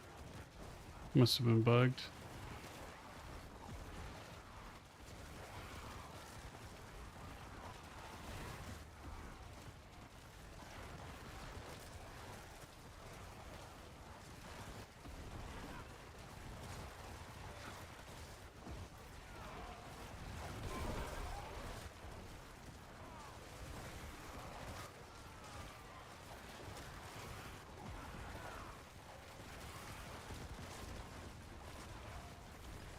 I might be able to finish this.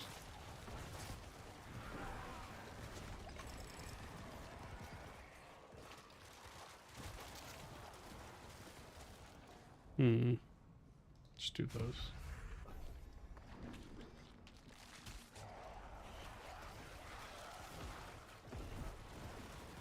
I should have done the reform actually with the goblins. I think reform procs the goblins. Oh well.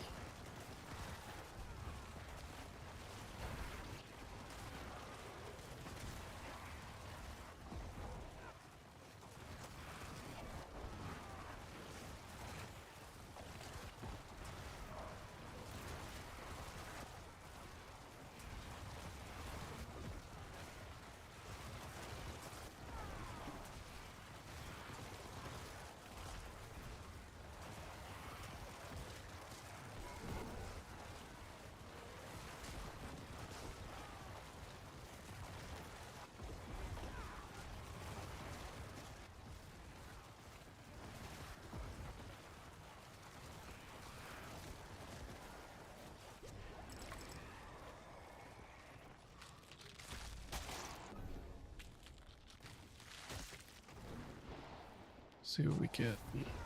This is the butcher one.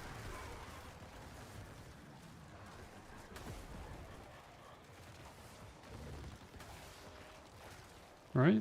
I think this is the butcher one.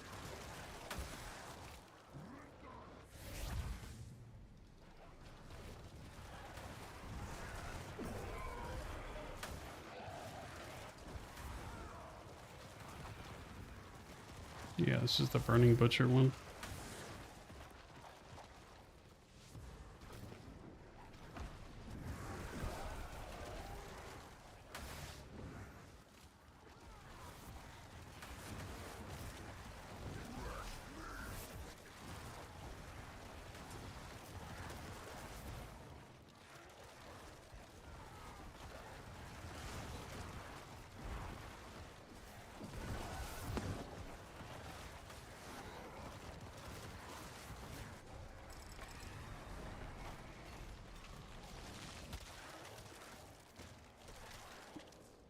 Let's do this one. Do another butcher.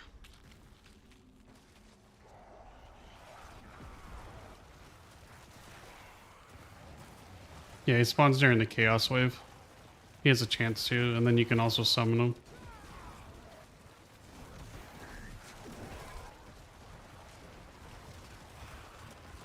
He's not too crazy here. It's just with this build, I can't really direct damage onto him. Oh, okay.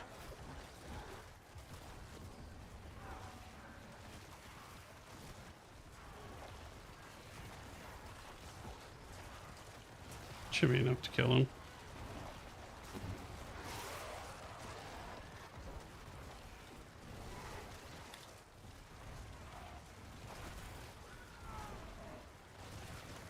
That's close.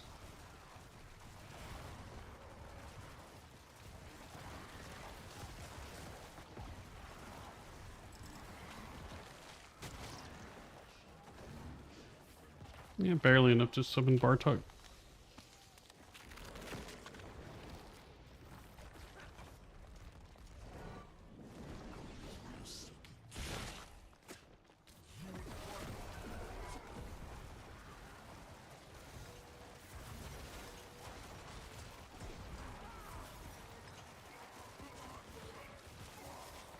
Oh, yeah, I should probably change that back.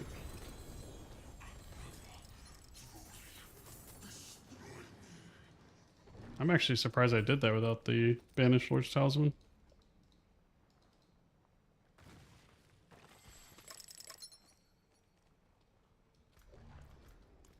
Two more crust.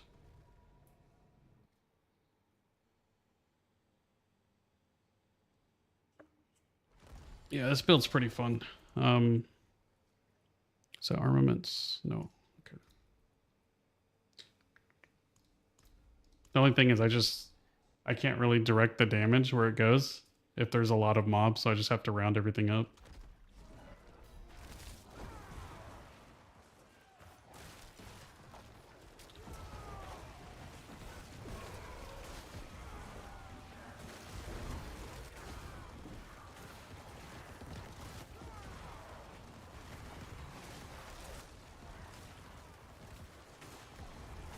Have a good one. Nice talking to you.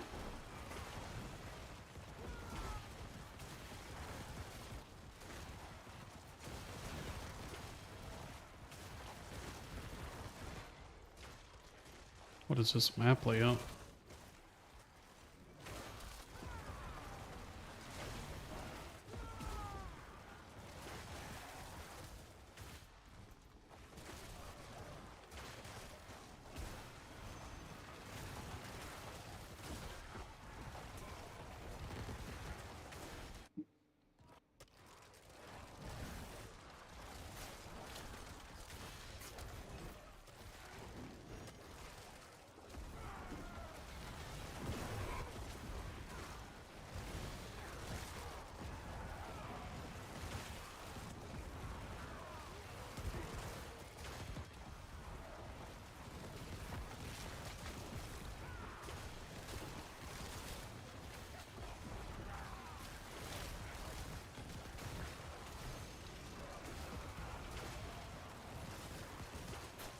I forgot about that guy.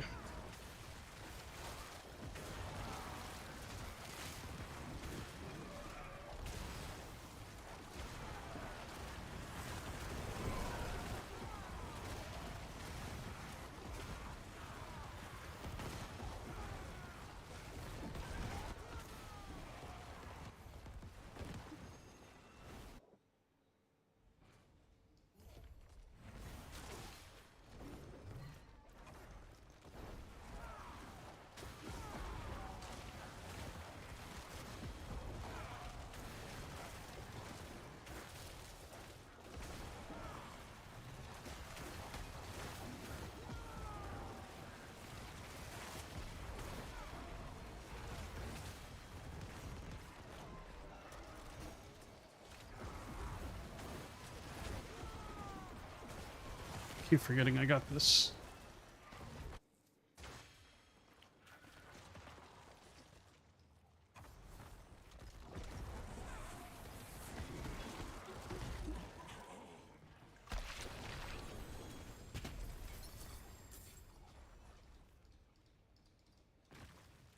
Where'd that vendor go? Am I blind? Oh, did I get rid of him when I switched? Hold on. I think I did. Yeah, I forgot the vendor was on this side.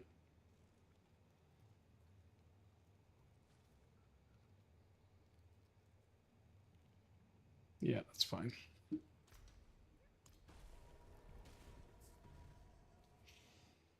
I don't want to listen to something else on YouTube.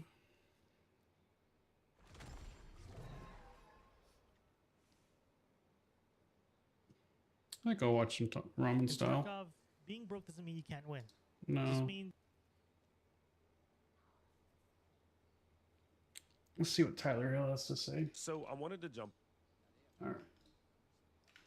Currently, that's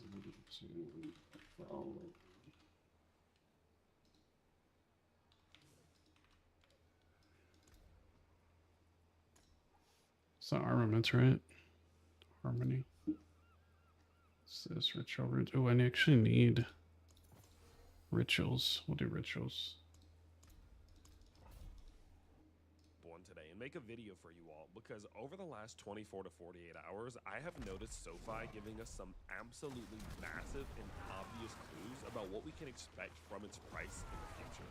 And the craziest thing about it is that no one really seems to be talking about this. No one even seems to care, and that's a great sign to me because the less people notice, the more effective these sorts of clues can be. And I know I'm speaking a little bit kind of in riddles, but it'll all You're speaking in YouTube So clickbait in today's lingo. video, what we're gonna do is we're gonna first go over what these clues are, what Oh, I they gotta turn mean this for up. price going forward, and then I'm gonna tell you what I'm doing in my own portfolio as a result of these clues, because I will give you a bit of a hint. I did actually make some moves in my SoFi position just this morning. So because of that, we have a decent amount to get into. This was So yesterday let's not morning. waste any more time at all, and let's jump straight. Market doesn't trade on a In order Saturday. for you to understand the clues and the signals that we're talking about today, I need to kind of recap what SoFi's price has done for the last few months. I always want to give you the context of what's happening so you understand the present day a little bit better. And the context is honestly very simple. SoFi's price had a beautiful run in Q2 and Q3 of 2025 before stalling out in Q4 of 2025 and then entering into Q1 of 2026 Sparta style. And I mean getting kicked straight down the well. It was absolutely disgusting. We saw Yeah. SoFi fall from about Oh, $30 shit. all the way down to Yep. $15 and completely break most of the retail investors in SoFi with a 50% collapse with almost no hesitation, right? There wasn't like ups and downs. It was Yeah, it's- literally just down. Yeah, it's only down. I know the feeling. I feel it. Now, that was all the way up until, of course, April of 2026. Because in April 2026, something changed. And we were here talking about that change. Because what you can see is that in April 2026, we saw SoFi's price make a move. Mine Terminal 11. Okay. It I was like, dude, why is this so $15 fucking easy? All the way back up to $20. Now, you may say, okay, Tyler, who cares? It's a $5 return. It fell $15. That's barely anything. And I agree. I thought I was doing a lot more damage for some reason, but no, it's Because just what you Terminal can see 11. is that when SoFi made this move from this low to this high, it was the very first time since its all-time high that SoFi put in a higher high. And what that simply means is that this high was higher than that high. Now again, you may say, okay, why does that matter? Well, it matters because again, you have to consider what trends are. Trends are just series of highs and lows. When you're in a downtrend, you're putting in lower highs and lower lows. So you do this. When you're in an uptrend, you're putting in higher highs. God, I and should higher just farm lows, Terminal 11. like this. It's like And so in a way moment faster. where you stop putting in lower highs and you start putting in higher highs, it could in theory be the price starting to try to create an uptrend. Or in the simplest terms, instead of going down, SoFi is now trying to go up. And so obviously, if you're a holder, this is important because this could be one of the earliest indicators that this massive downtrend that it had been in, that price collapse that it had been seeing, could not only be coming to an end, but could be trying to reverse sometime in the near future. And so I told you, this sort of change, this sort of, new thing that's happening, it shouldn't be ignored. And you shouldn't ignore a moment like this because it could be a massive signal and a clue that most people will be too late to recognize. But I did tell you this is only one step of a two-step process. because not only does it need to set the higher high, but what SoFi now needs to do once this higher high is set is come back down and not fall below the previous low.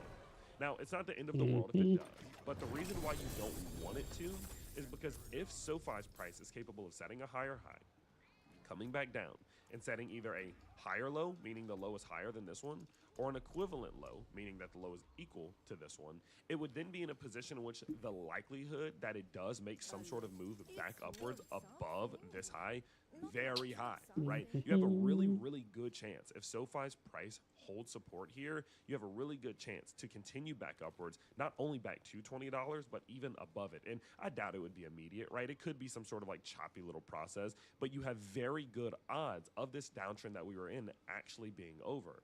And the beautiful part about it is that if this downtrend is over and we are in some sort of sideways movement, again, that could be leading us to the price pushing back $20, $21, $22, $23. It's very, very possible. And so I told you all in the last couple videos, listen, what you need to be on the lookout for now that the high is set is let's see what happens with the low.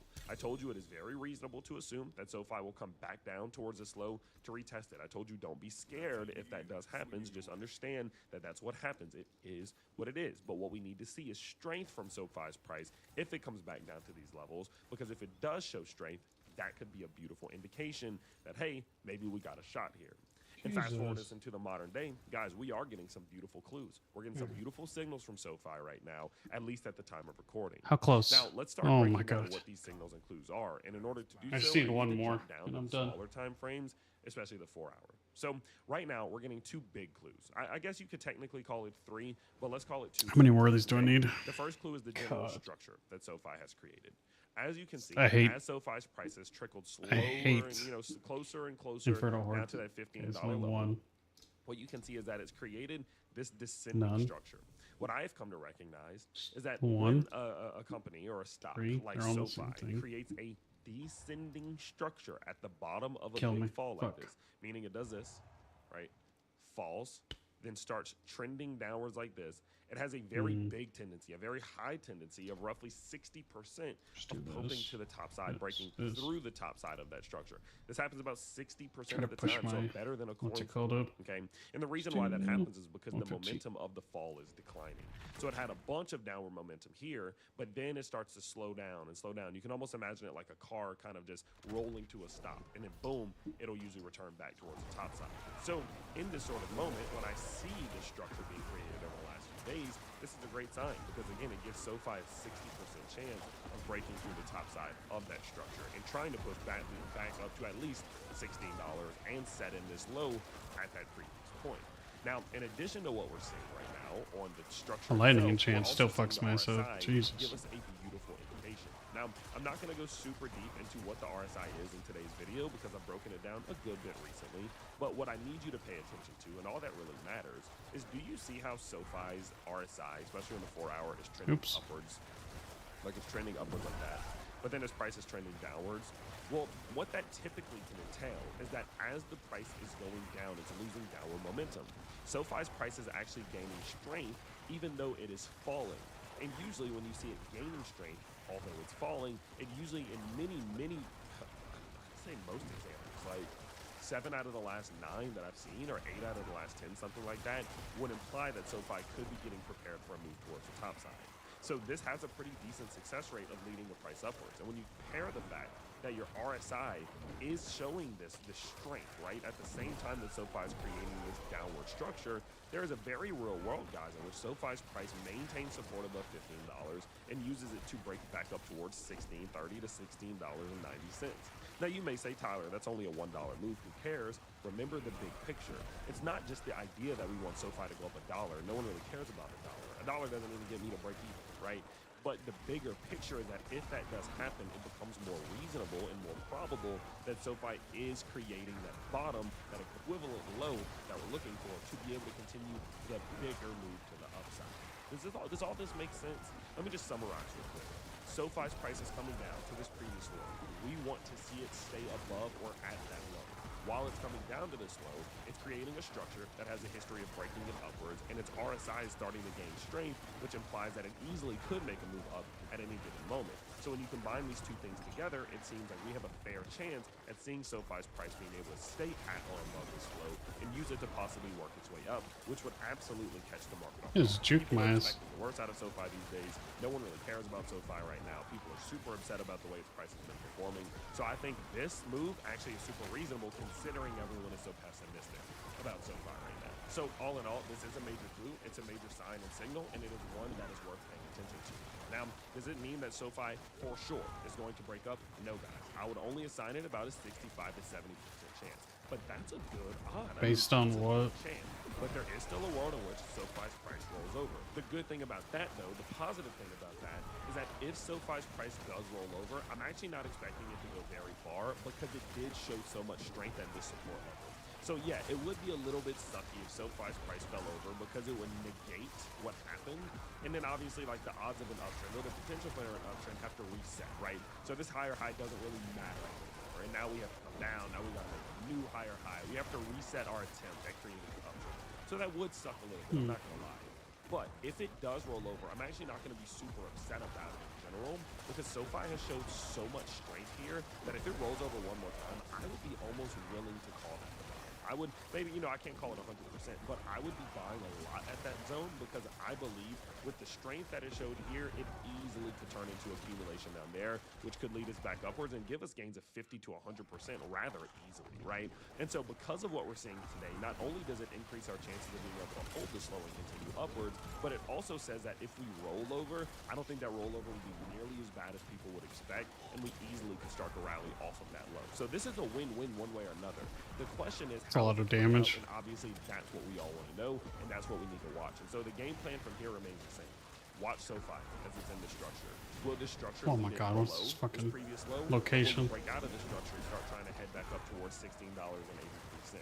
That's the question. And what we'll have to do is sit back and watch and see how it plays out. But what am I personally doing? Well, I did go in and I did buy a little bit of SoFi this morning. Now, I'm not gonna lie, I didn't make a crazy big purchase, but what you can see here is that I did go in with a limit buy and I bought 20 more shares of SoFi for about $312, building my position up to now currently $6,000. And you all know I've told you all pretty consistently, I do want to build this up into a $10,000 position because that's the sort of risk profile that I have and the exposure that I want to SoFi at the levels in which it's in right now. And so it wasn't a ginormous purchase, but it was a purchase because I like the clues and the signals that I'm getting here. And you believe you me, if SoFi does roll over, while everyone starts really calling it dead and everyone turns on it and starts hating it and hate posting about it on Twitter, guess what I'm doing? This is when I'll start deploying $1,000, $2,000, $3,000 buys at a time because unless a fundamental change happens with SoFi's business, I think this is an absolute steal anywhere under $15, and I'm more than happy to buy it down there. So I'll keep you updated as it does play out. But again, I do think this is a great sign and a great clue from SoFi going forward, and I don't think people are expecting this to happen, which could be the very reason why it does play out this way. So I'll keep you updated as it plays out. Please do remember, again, I'm not the type of person who will come on these videos and say, guys, this is... I like that guy's hit 10K too.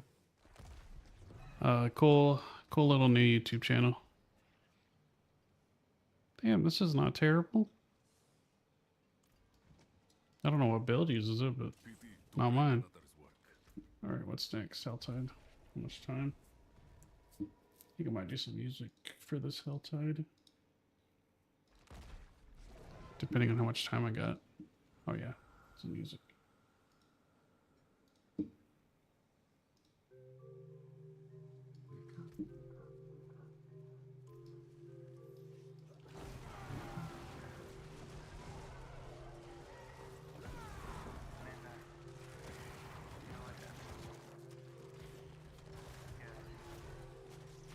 Can I talk my shit now? I was playing two-hand touch, fuck it up, it's a hit now.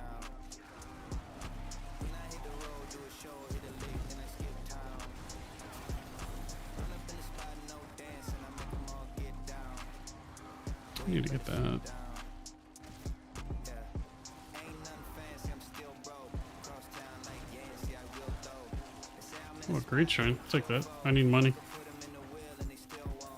I could probably get a deal with Coke if I wasn't rapping about the Perfect. back then dope. Got the offer and it's real low. Over 1 mil and it's still low. They all corporate, they all cute in suits. They all bullshit with all that proof to scoop. My shit going up. I go roof to roof. They don't like that. They want mute the truth. switch sides, they go group to group. They won't shoot the shit, ain't got shit to shoot till I go crazy. Go and get the baby shark and hit him with the doo doo doo doo doo doo. Damn, big boy, you gotta shoot it with 2 hands. Couple John Doe come through like who's man's. Blue ball, nah, she blew it like 2 grams. Everyone I lose, abuse the few hands. I'm right there on the edge of insanity. Overlooking Vegas, overthinking my vanity. You've been throwing shade, I'm enjoying the canopy. Everybody dies, so I live out of fantasy. Yeah. Can I talk my shit now? Mm-hmm. I was playing 2-hand touch, fuck it up, it's a hit now. Mm-hmm. When I hit the road, do a show, hit a lick, then I skip town. Run up in the spot, no dance, and I make them all get down. Boy, you need to sit the fuck down, yeah.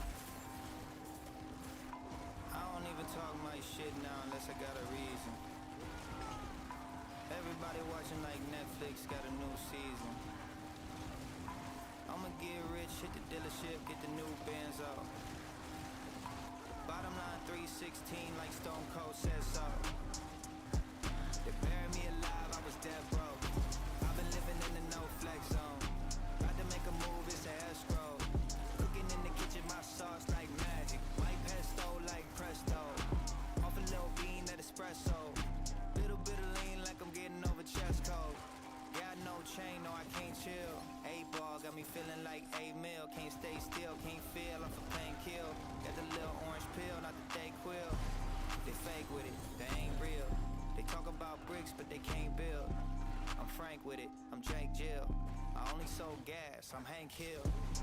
Tank filled with the propane. It's like a 10K grill, it's a throwaway.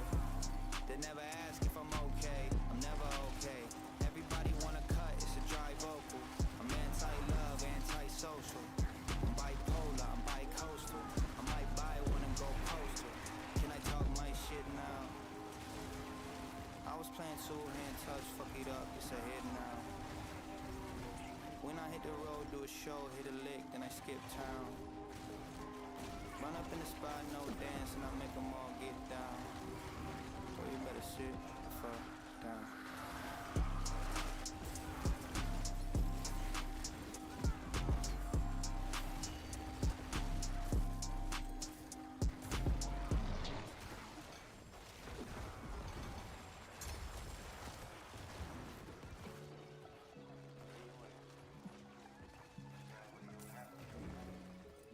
Where you at? I've been gone for a minute, but I'm back. And I feel like everybody doing rap, or they DJ now. Okay, I get it, yeah, I've seen 8 Mile. As a kid, everybody got goals, got dreams, not me, not teenage cow. I was living in Columbus, doing numbers off the freeway south. I threw a pound around the city like I'm CJ Stroud, yeah.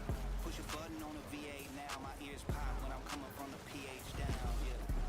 Let's make history. Let's make a baby girl, let's get frisky. I get behind the bitch, she like 6 feet. I hit it with a leg up like Dirk Nowitzki. Lighthearted, partaking in dark humor. Part Luda, part Lennon, part Buddha. Pardon me, can you pass the charcuterie board? I've been stacking my breed in charcuterie.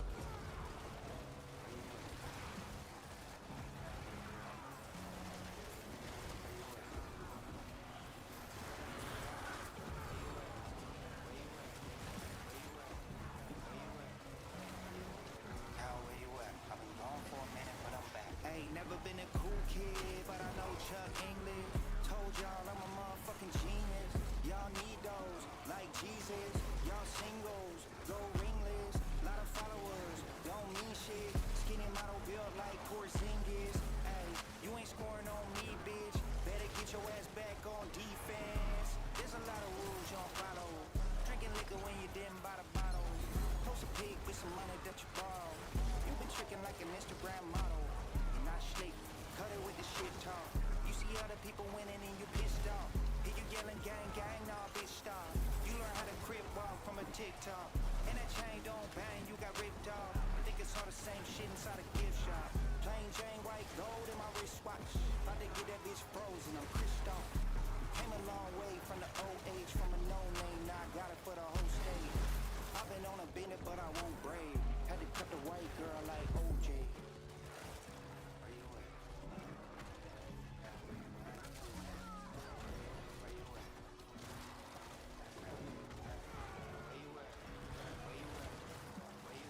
Where's the champion?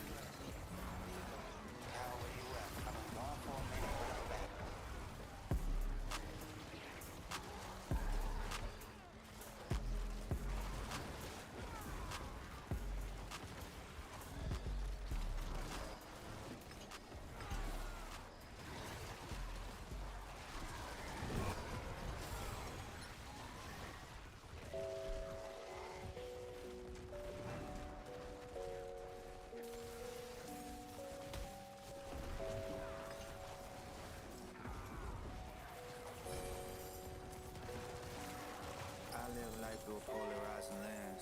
When I feel the love, they hate again. Gotta make ends and make amends. Pay cash when I'm paying for my sins. Can you bury me alive inside a Benz? I'ma need 4 seats, I brought my friends. If we built this shit, if it all fall down, they would all take a charge in my defense. That's why I'm talking fast inside the Springer van. Methamphetamine addicted man. Speeding Leo, catch me if you can. Slowing down and stopping, not the plan. Thought I had it mapped like I'm Magellan. Making moves inside the cerebellum. If you know the secret, never tell them. Fuck them motherfuckers, they get jealous. Why you buy the bullshit they been selling? Purple in the shellers, Donatella. You get mad at me for reaching goals. I get mad at you for reaching ceilings. Talking to me like I'm not a human. Like I never felt the way you feeling. I guess if I gotta play the villain, I'ma sign a deal and make a killing. Guess I gotta be the bad guy. Bitch, you ain't Denzel, you ain't got that life. I be on this side, you be on that side. Don't cross that line, don't cross that line. Thinking back, way back for the start of it. Before I ever wrote a song and recorded it. I remember where I was when I thought of it. I was in the same race you been caught up in. Had a little drug money in an ottoman. I was drinking cheap liquor, smoking parliaments. Ever since then, I've been going harder than 06 Dwayne Wade. 06 Dwayne caught a shit down. I wanted to quit, thank God I did not. I had to learn how to handle shit talk. Nothing more annoying than a fan of hip hop. You a little boy, that shit a kid's bob. Chill for a minute, digest that, and you still don't get it. I admit it, I was looking for a deal. 6 figures could've got me for a steal, but they did it. Now I got no time when the phone ring, except when it's big bro with the OGs. A lot of people tell people that they know me. Where were you when I was living off 14? Way back then, kept it low key. No T.O. put in OT. I'm a young Pete Rose with the hits. Got it like this. I'm the only one that's putting money on my own team. Guess I gotta be the bad guy. Bitch, you ain't Denzel, you ain't got that life. I be on this side, you be on that side. Don't cross that line, don't cross that line. It's Act 1. Look like Act 1. Guess I gotta be the bad guy. Bitch, you ain't Denzel, you ain't got that life. I be on this Waller. side, Ooh, on that side. Don't cross that line. deadly.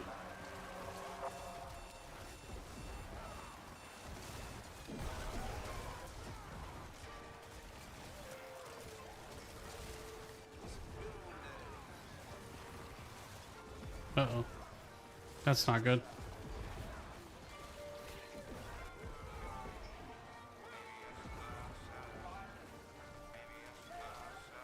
Those things are whooping my ass. I can't even say what I wanna say. It's a game of charades. I put a show on every day. Find a way on the stage, and when we celebrate, it feel like a parade in the rain. If nothing matters, I don't know why I'm afraid to change. And now I'm settling, like the table reserved for all the better men. Like it's probably my turn to be irrelevant.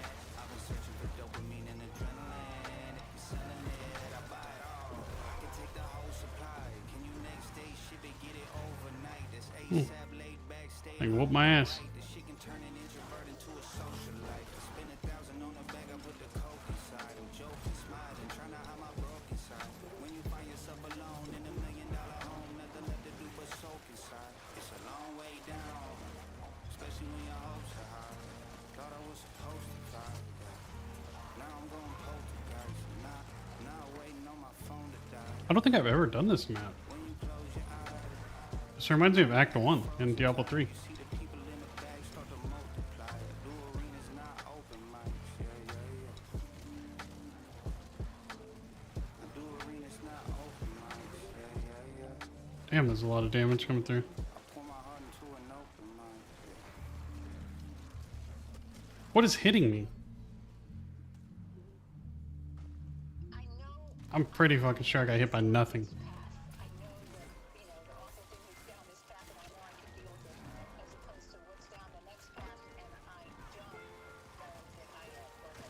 I don't know what hit me there. God damn, dude.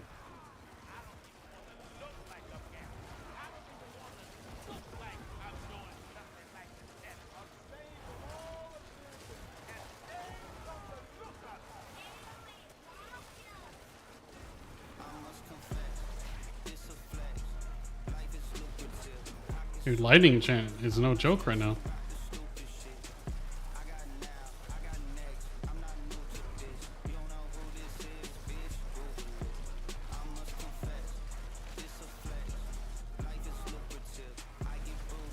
Oh god, I'm dead.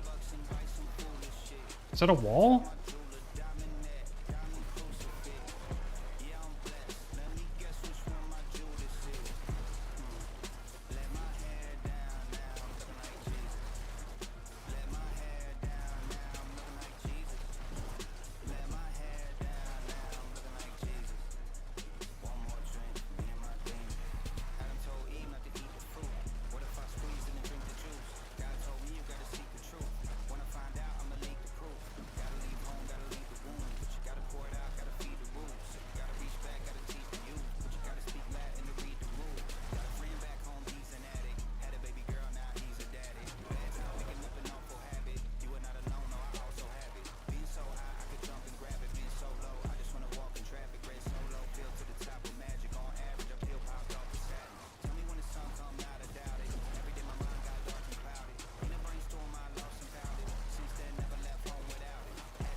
This guy's in rage, isn't it? That's grass. Gee, oh, it's these fucking guys. No wonder that was a waste of my time. Those guys are useless. I need to change that. I don't, like, what? God damn, those guys had a lot of health.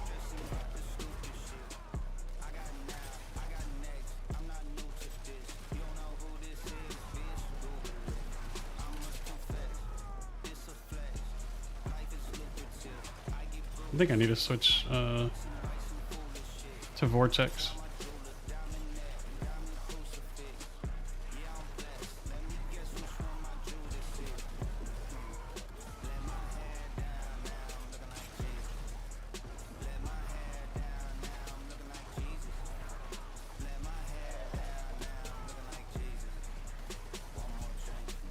Oh god, I might be dead here.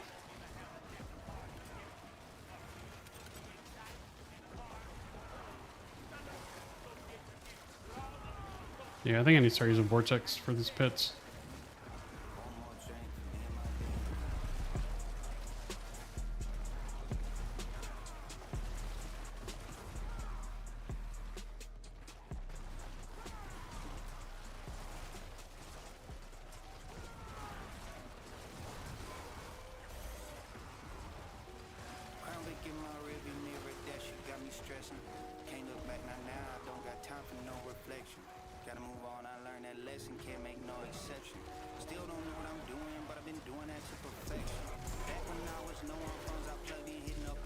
It's another one of those things. It is.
Now they worth a Birkin. Give me that bag, I'm jacking purses. Life was good in photos, short on social, broken 3D. Shit was breezy, I look cringy, trying to look rich on TV. Didn't know who I was, didn't know what I wanted. Thought about moving back. It's like not worth doing at all.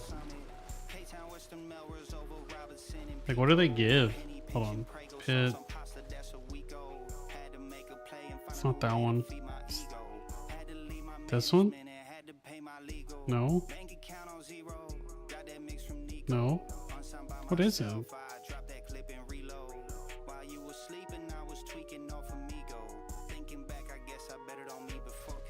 Watching grass grow, watching paint dry. Y'all want everything but nothing if it takes time.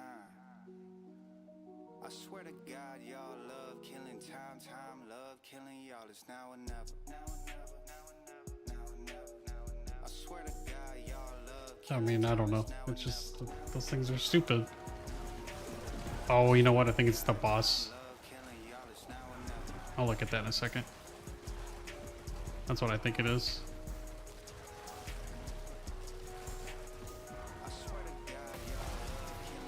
Maybe I can teleport back here, get the guardian to come to me. You should, right?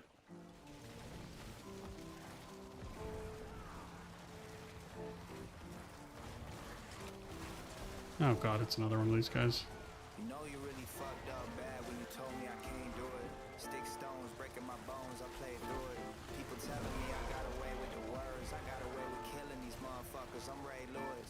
Play that line back, dissecting Oh, god damn, that's all damage.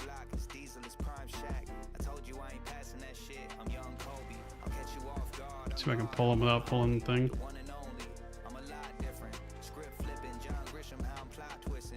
There you go. Let's go.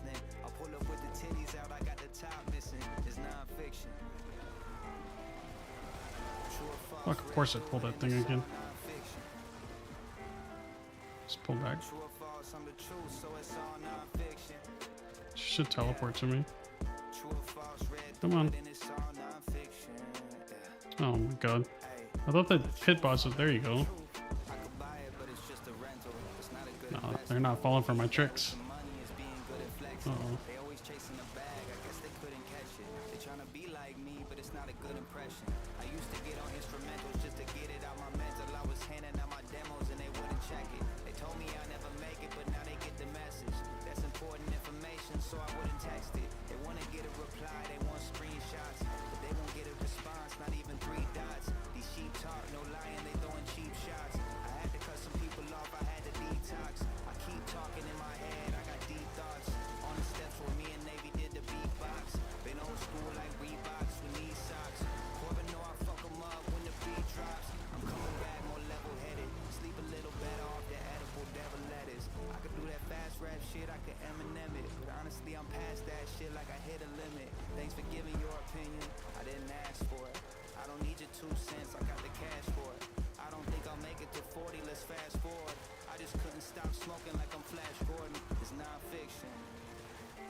True or false, red do it, and it's all non-fiction.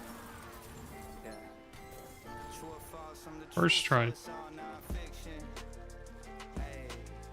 True or false, red do it, and it's all non-fiction. Yeah. Say I'm the truth, I'm the truth. Where's that thing at?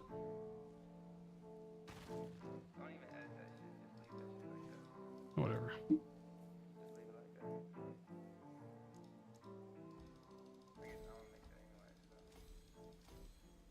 That's lucky.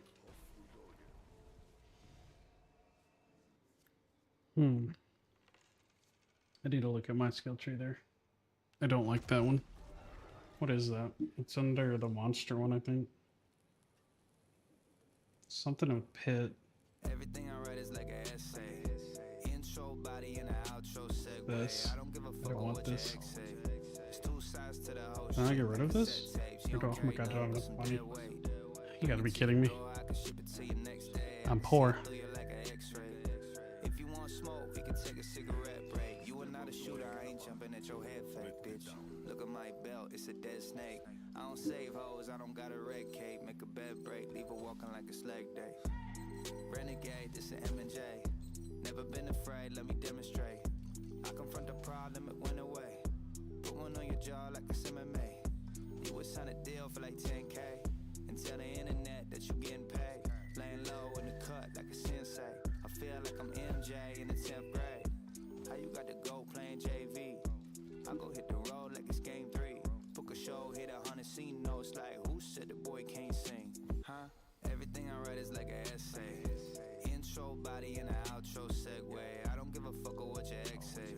There's 2 sides to the whole shit like cassette tapes. You don't carry nothing but some dead weight. Bring it to your door, I can ship it to you next day. I can see through you like an x-ray. If you want smoke, we can take a cigarette break.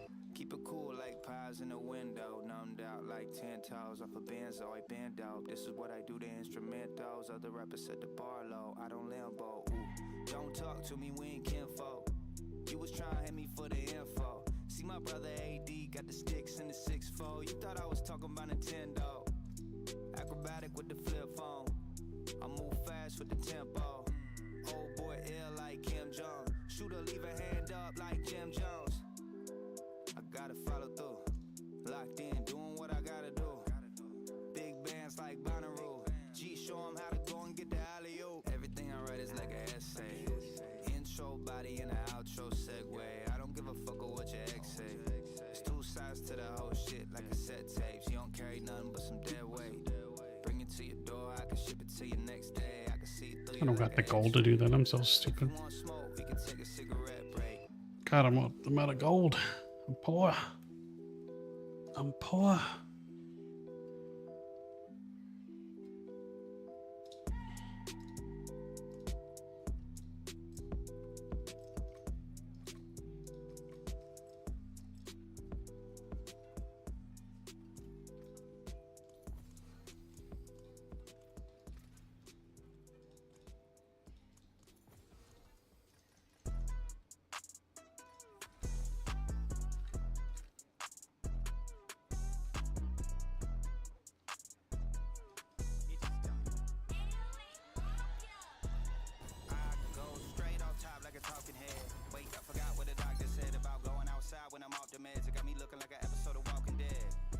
Take off the edge, take 2, try talking me off the ledge. Simon says, don't look now, but the last one down is a rotten egg. Soften up and get scrambled.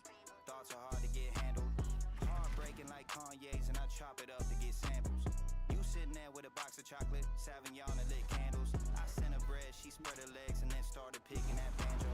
My verses get controversial, but I'm not worried about getting canceled. Y'all know my shit not commercial. That's why y'all not flipping channels. Shoulder shoulders go toe to toe. I've been sliding on them like socks and sandals. Check the odds and that underdog is on top. Now I got a lot to gamble. No more freestyle, ain't shit free now. No more freestyle, ain't shit free now. No more freestyle. Damn it, I gotta change the ward again. No more freestyle, ain't shit free. Y'all capped out, don't bargain with me, don't bargain. This mapped out, my garment with me, no parking. Got that gas, don't matter what Carmen. Y'all can't walk the walk, y'all can't jog in front of my jargon. Been running the race, they loving the chase, the one on my jersey. It's funny how everything come into place, and that's why it doesn't concern me. I'm not afraid of shooting my shot, and I get it wetter than Curry. I know they owe me a lot, that's why I want my attorney.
up, I'm pouring that shit. I'm fucking it up, it's pornographic. She can't afford the plastic, she push it up.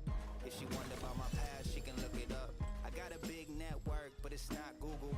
Got a small net worth, watch you quadruple. My father taught me a lot, that's how I got frugal. Spend $1 and you got a lot of ramen noodles. It's loopholes in this game that you better learn. Get up early when it rains and you get a Probably. worm. Throwing dirt on my name, Yeah, just let's throwing do it. gas on a flame, just let it burn till it turn to ash, then get a urn. I never been concerned with the afterlife. You acting like buying ghosts, bring you back to life. Illuminati, I'm the goat they wanna sacrifice. They say you only live once, but this happened twice.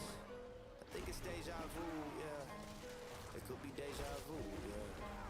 Some people pray I lose, they don't like the way I talk, the way I move, yeah. I think it's deja vu, yeah. Could be deja vu, yeah.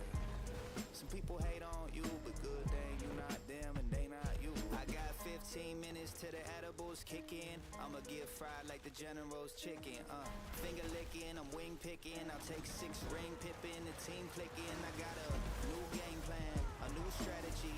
I keep going like the rabbit with the batteries. I'm with a baddie and she grabbing my anatomy. I split the check and had to leave, now she mad at me. I've been there, I've done that. Fun fact, I'm putting numbers on the board like a thumbtack. Cal coming back like cowboy running backs. Ooh, I need a couple hundred stacks. If you could do the math, that's a couple M's. Pockets fat like twins who got double chins. Big place, they should probably hit the fucking gym. Nobody shaming, that's just what it is. I think it's deja vu, yeah. It could be deja vu, yeah. Some people pray I lose, they don't like the way I talk, the way I move, yeah. I think it's deja vu, yeah.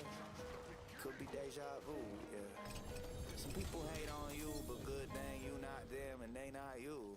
Deja vu, it's feeling like deja vu, it's feeling like deja vu, it's feeling like deja vu, yeah. Deja vu, it's feeling like deja vu, it's feeling like deja vu, it's feeling like deja vu, yeah.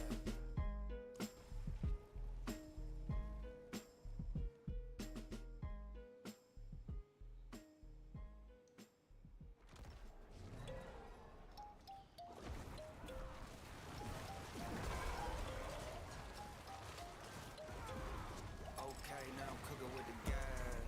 Yeah, I'm heating up. Pipe down while you speaking up. She give me throw before I beat it up. Doing blow while I'm being sucked. Bitch, I need a bag. Hyperventilate. Hit the bank, I ain't with the chase. She finessing for a dinner date. About to wreck it on the interstate. All the bitches bad. I'm a goat. I'm made a laugh, that's a joke. Kinda like a rapper with a deal, acting like he got a meal, acting like he keep it real, but he broke. And that's another story. It's off the record though, it's not recorded. I'm trying to tell him if it's talent, then I'm Michael Jordan. Maybe Tom Brady with the rings, maybe Robert Ory. Yeah, see there's a theme, but it's not important. I've been trying to get the whole team out to California. I snore this shit that got me out of order, man. I could've swore CVS was right around the corner. I'll probably drive behind the Civic like I bought a form, but I guess it kinda sorta is if it got imported. I had to split the dinner with her, I can now afford it. Got me down to the final quarter, now I'm cooking with the gas. Yeah, I'm heating up. Pipe down while you speaking up. She give me throw before I beat it up. Doing blow while I'm being sucked. Bitch, I need a bag. Hyperventilate. Sit the bank, I ain't with the chase. She finessing for a dinner date. About to wreck it on the interstate. I might grill a motherfucker like a shish kebab. Run him over, then I dish the car and get to stepping like Barishnikov. And when he get to God, he's like, dumb motherfucker, shouldn't have pissed him off. Hey, I didn't wanna get involved, felt like I had to. She always on my dick and ball. She like a tattoo and telling me her clit enlarged, just like a cashew. It's 15 past noon, looking like a raccoon. Dark eyes, you don't wanna see my dark side. She's so easy, but she giving me a hard time. Send her body parts, I reply hard eyes. Moody archive, iPhone hard drive. At the 45-yard line, I don't wanna kick it with you. No photos, I'm focused on the bigger picture. Tell me when you back in town, I could dinner with you. Never used to get up in the kitchen, now I'm cooking with the gas. Yeah, I'm heating up. Pipe down while you speaking up. She give me throw before I beat it up. I'm doing blow while I'm being sucked. Bitch, I need a bag. Hyperventilate. Sit the bank, I ain't with the chase. She finessing for a dinner date. About to wreck it on the interstate. Yeah. She gon' let me hit like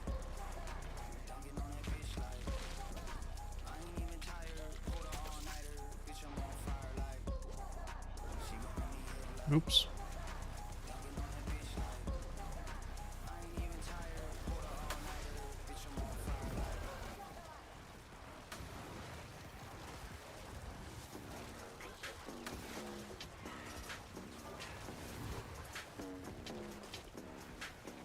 Got a new plug, my other guy sucks. Better got a buzz out, $25. Drop 200, I got too much, and I got too fried. I'm sunny side up. Got your dad, don't blow off my ass. Got your mom trying to suck on my nuts. Don't tell me money don't buy happiness when it so happen that money buy drugs. Therefore, by the transitive property. When I'm fucked up, don't talk to me. I feel like it's a bunch of little bugs on top of me. Help me, I can't get them off of me. I can't move, I'm stuck in the sofa. That's stuck in a room where the walls get closer. Next time you try fucking me over, I'll put you in the back with a plug in toaster. It's too late, no one can stop me. Hey Siri, how do you get rid of a body? Chop it up, do a little bit of karate. I'm doing 90 and it's sitting in a bag riding shoddy. Such a good boy when I was 18, but I smoked alcohol and drank weed, and now my brain turned into baked beans. Don't be like me, kids, I'm fried.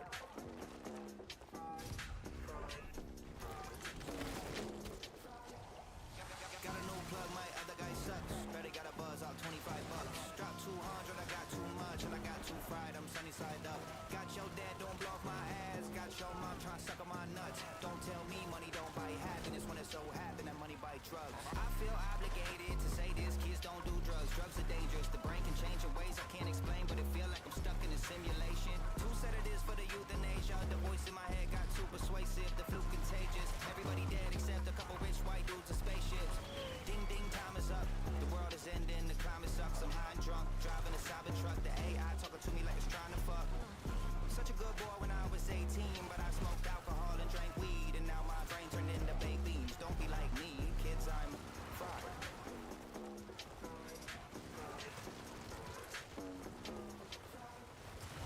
Got a new plug, my other guy sucks. Better got a buzz out, $25.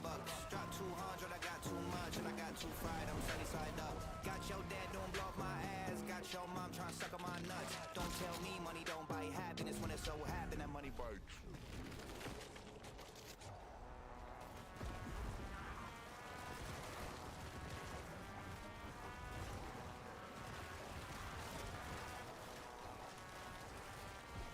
This is a reminder, I'm the best you haven't heard yet. I'm subbing in and going over shit you haven't learned yet. A new professor, this is 2 semesters in a lesson. My students knew this shit, I'm doing worse than I expected.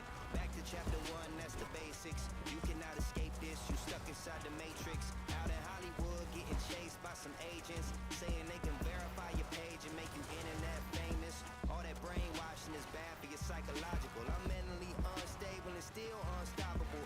Ain't no way I'm losing, the competition is comical. Even Tom Cruise is gonna tell you that shit's impossible. Even Lex Luthor admitted I'm diabolical. I'm giving Freddy Krueger nightmares all the time. I'll pull up at your door if you talking online. I got quick delivery, I'm in my Amazon Prime. It's getting dangerous, yeah. It's brainwashing, ooh.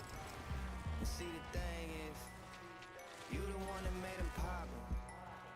Telling everyone you hate that shit, but you can't stop watching. Go get the stainless, yeah. I'm brainwashing. 4 in the morning, I'm off a 5th and a 40, and now this bitch is recording me on the phone. And shorty back bony, she about as thick as Rick and Morty. I'm about to send her ass home. Ready, set, go. Oh, you went before I said so. I'm Katie, you Jarebko. I'm Brady and you Bledsoe. Don't play me on the radio. Play me on the headphones. I used to be a player, but they made me the new head coach. Yeah, and you don't want to hear my honest opinion. I was chosen, it was not my decision. So I keep my circle small, it's not a lot of division. And while I'm on the topic, I just thought I should mention, don't tell my mom about the chronic in the ottoman or the tube sock with the Klonopins. I was popping them when I was in the wrong environment and thought that I was dying. I was higher than the kite whenever there's lightning and a lot of wind. Oh, they brainwashing. And see the thing is, you the one that made them poppin'. Telling everyone you hate that shit, but you can't stop watching. Go get the stainless. I'm brainwashing.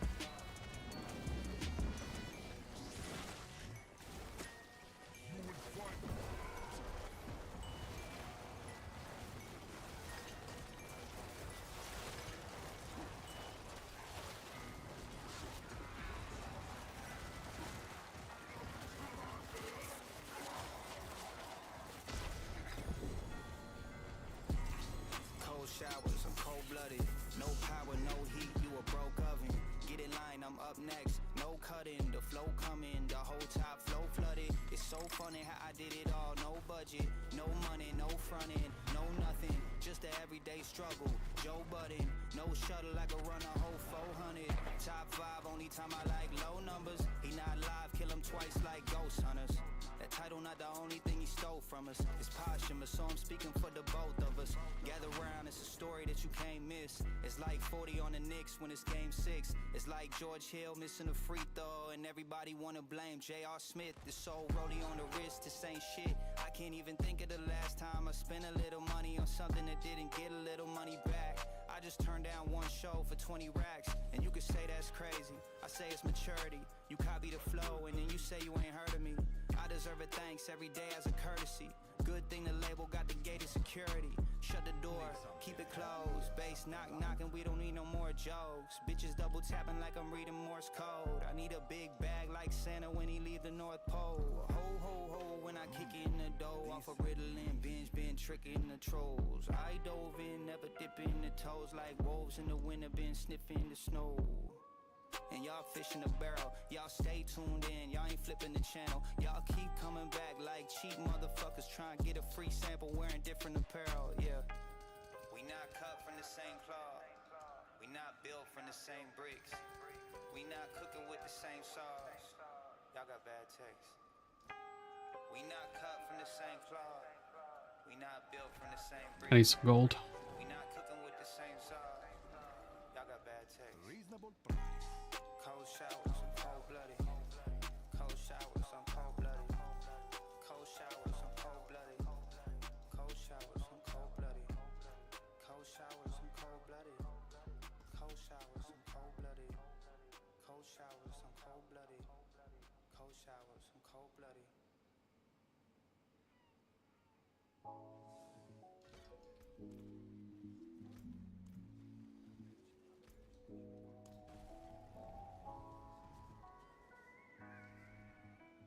Oh, great.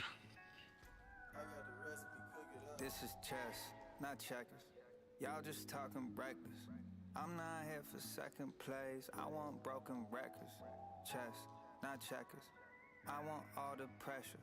Pressure over time that equal diamonds on my necklace. Chess, not checkers. Y'all just talking reckless. I'm not here for second place. I want broken records. Chess, not checkers. I want all the pressure. Pressure over time that equal diamonds on my necklace. Check my effort. Y'all not on my level. My bag, the wrong $1,000 duffel. Check my weapon. No Smith & Wesson. 30 with extension. Fight off my depression. Bob and weed. In and out the beef. Pick up the food, it's ramen, sushi, Japanese. Met my needs, minimum relief.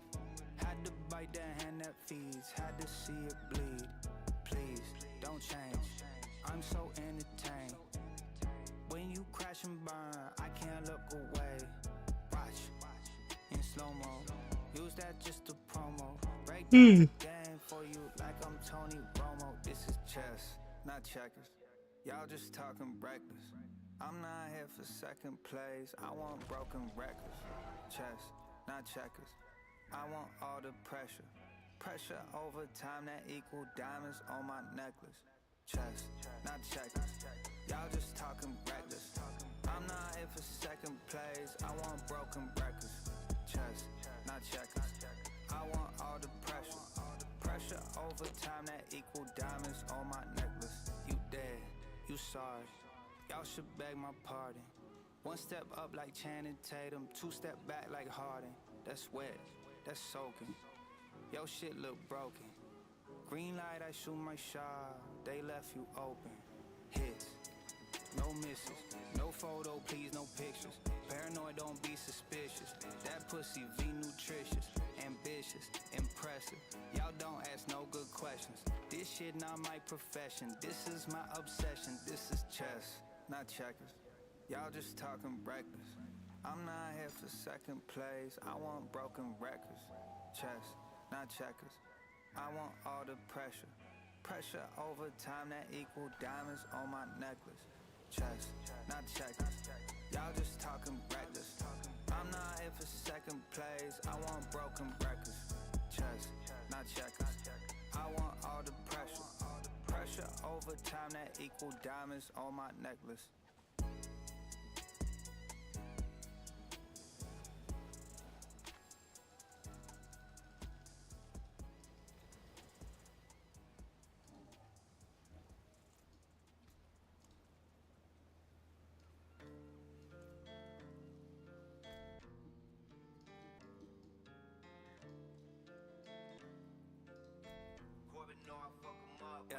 Yeah, Touch point, oh, this a little clip. Rip, rip, hit Where the hell do you fish in the fractured peaks? fake plays, I got real hits. Auto tune, perfect pitch, and you still miss. With game over, that's a little flip. I'm an independent legend, I'm a Will Smith. Yeah, the jig is up, come pick it up. Hey, I'm underground, let's dig it up. Never big enough, never satisfied. They said give it up, that's some bad advice. Had to work, had to sacrifice. This ain't Casablanca, this ain't black and white. Space Jam rolling like it's 96. Freaky Friday, the Ferrari got the body switch. I got her humming like somebody rich. I don't know a man, but he probably pissed. I keep it slide like it's Rocky 6. And on the low, I get the hockey wrist. I'm from the sticks, it's obvious. I'm a slap shot Bobby if you copy this. Touch point, oh, this a little clip. Rip, rip, hit the kill switch. Y'all got fake plays, I got real hits. Auto tune, perfect pitch, and you still miss. With game over, that's a little flip. I'm an independent legend, I'm a Will Smith. The jig is up, come pick it up. Hey, I'm underground, let's dig it up. Hey, what you looking for, I help you find it. I got the plug with the gas, it's a hybrid. They want 50-50, never signed it. This a long Tony Hawk grind, should've timed it. I won't let it slide, I decide it. I don't do it for the simple mind, I designed it. Everything I drop is a reminder. I shut down Ohio way before the wine did. Ooh, I'm sick, I'm cold, I'm different like Bryson. A trap soul transmission, I'm a psychic. A psycho with ambition, you a sidekick. You like road transition, yeah. Hit the Death Star and I never left Mars. Like a 30 XR when I press start. V12 roaring like it's Reptar. I'ma catch it even if you get a 20-second head start. Touch point, oh, this a little clip. Rip, rip, hit the kill switch. Y'all got fake plays, I got real hits. Auto tune, perfect pitch, and you still miss. With game over, that's a little flip. I'm an independent legend, I'm a Will Smith. Yeah, the jig is up, come pick it up. Hey, I'm underground, let's dig it up.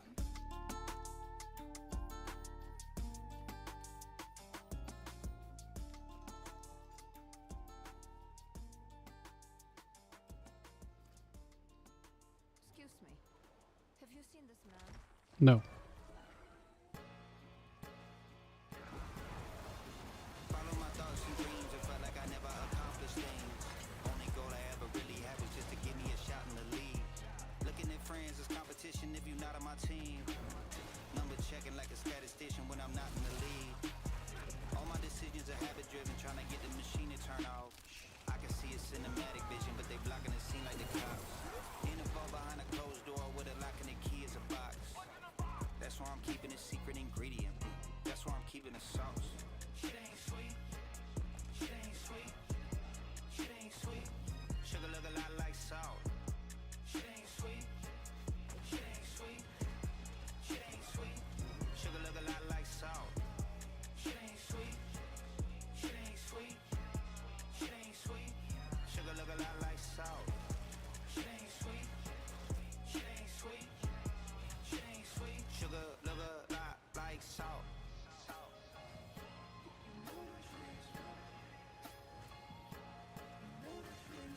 All of that whining and bitching, I told you to shut up respectfully. You should be minding your business, but you couldn't do it professionally. I write it.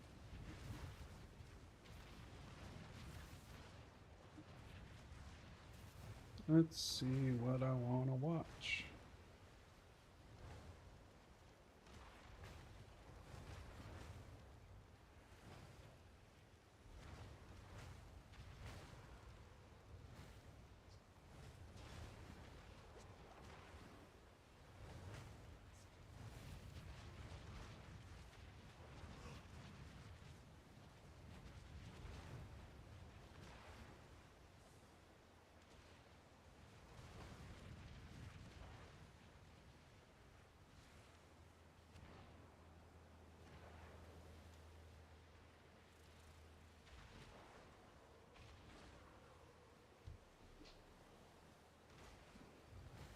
Gem strength.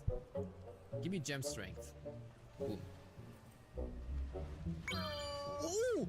What? And we can transfigure again! We can transfigure again! Wait. I can masterwork the gem strength now. Hold the phone. And we can masterwork again! Okay, we can transfigure again now. Okay, let's do it. Imagine if we get GA crit now. Imagine if we get quality! And I can do it again! Whoa. Just press the button again, I guess. GA crit!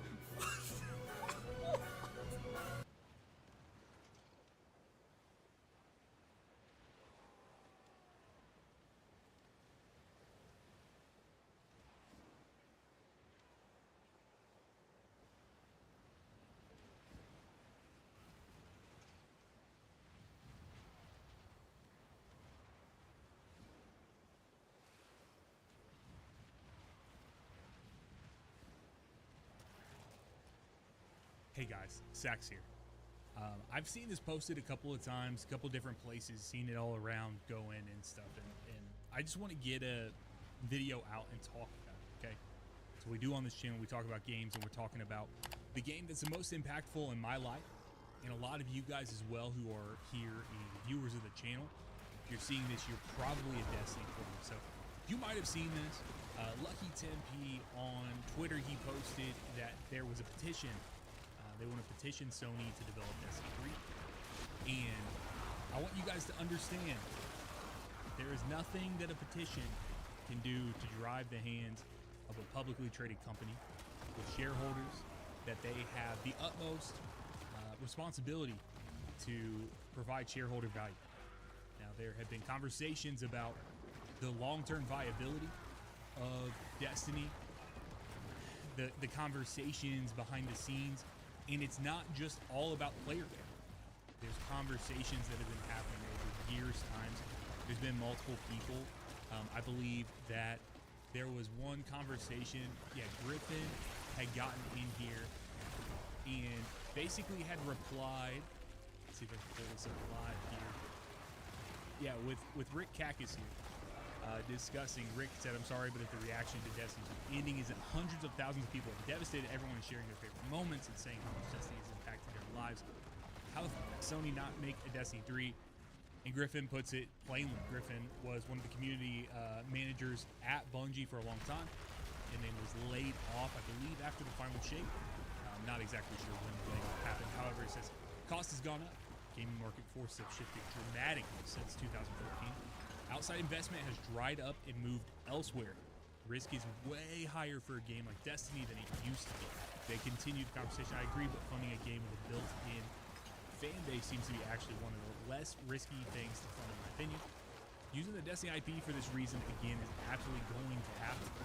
So, the Destiny IP, in Griffin's, and Griffin hasn't been a Bungie in quite some time, so he's not speaking out of turn. He's not speaking about things that he doesn't or that he has like insider knowledge of, but just a conversation that like Destiny 3, another iteration of what we already had, just doesn't seem to be financially viable. So this brings me back to what I'm seeing. I've seen it in my own Discord. I understand right here, right now this is at 22,000. This could get well over 30, 40, 50,000. And the truth of the matter is it's just not going to happen. It's not going to move the needle. Now, this is not, please don't take this as like me hating and being like, oh no, Destiny's dead. You guys know. If you watch my channel for any amount of time, whether Sax talks games or Sax plays games, you know I love Destiny 3. Destiny 2 is the most impactful piece of media of my life. I have so many friends for it all around the world in all sorts of different time zones and on nearly every continent due to this game. I want Destiny 3 more than anything.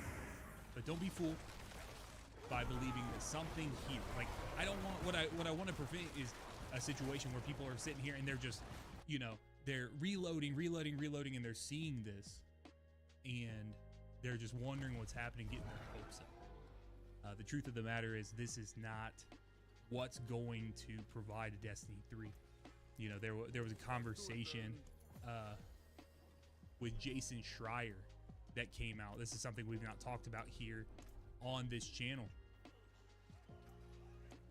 But Jason Schreier over on Blue Sky, he said, you know, Bungie is planning a significant layoff following the end of Destiny 2's development. Destiny 3 is not in active production. So Bungie staff are pitching and prototyping new ideas, including Destiny games, but none are yet greenlit. So there's still hope there. There's still hope that these things that are being pitched, that are being kind of thrown out there, could possibly get picked up. Now, recently, this kind of brings to mind a conversation that we had with Sony closing down Bluepoint Games. So Bluepoint, what was a company? Here, let's see. Sony closes Bluepoint Games, the studio behind Demon Souls, Shadow of the Colossus remakes. Sony first acquired Bluepoint in 2021, now closing the studio list 5 years later. I'm not trying to say that I believe that Sony will close Bungie, but what I'm saying is there was more conversation that came from this Bluepoint piece here, where Bluepoint, they had a couple of things they had pitched, including a Bloodborne remake. They had tried to get their own stuff off the ground. They had tried to do some work with Santa Monica Studios with God of War, and to get some additional games there, live service or whatever. It was reported, and nothing kind of came to, and then they pitched themselves to other, you know, they pitched their own projects to other studios inside of Sony. You want the truth, never really got anything. And so that's a process. We talked about that on the podcast a couple, you know, a month and a half ago. The internal conversation, the internal process that these companies or these studios under Sony's umbrella, they go through, and they look for a way to, whether it's to collaborate or whether it's to get just murdered all those civilians, or, additional funding or whatever it may be, because all of these studios, you know, they want to put their hands to work, and they will pitch and they'll bring things there, and if enough projects just don't get greenlit, well, guess what? People are not going to be able to just hold a desk job at a company where they're not making a game. That's something that Jason, he talks about in his article. I don't know if I'll be able to get into it here because this is a paid thing. Maybe I can't. One thing he talks Bloomberg about, article. I was reading this earlier, was that, you know, they're headquartered in Bellevue, Washington. So, you know, basically a suburban of Seattle. One of the most expensive places in the United States to live, period. In the fact that, like, the people who work at Bungie, they're some of the best of the best. And so these are people who are, you know, they have high cost of living, and they want them in the office, you know, more and more. You know, every company basically wants people in the office. And so as they're doing that, you got to imagine that, like, there's way more. My man is not telling me anything you already know. That we don't see as. Wake up. I don't want to wake up. Your mother is not here to pull you back to the surface. It's messed up, dude. But submission. Submit. Gross. Gross.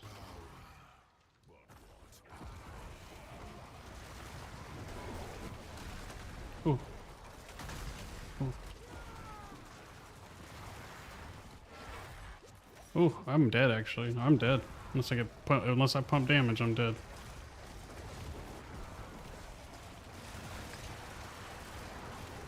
Go, pump damage, can break it. Yeah, it's dead. Too slow, buddy. I almost died there. That was very close.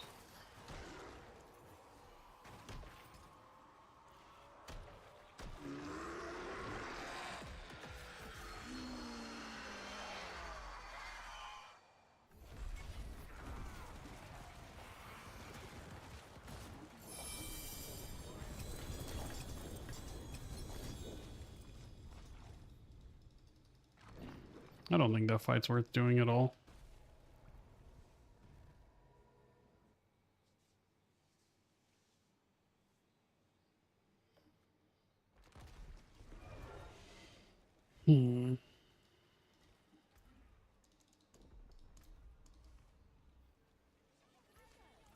Just Spin some Care for a game of chance? oboes. Oh, sorry.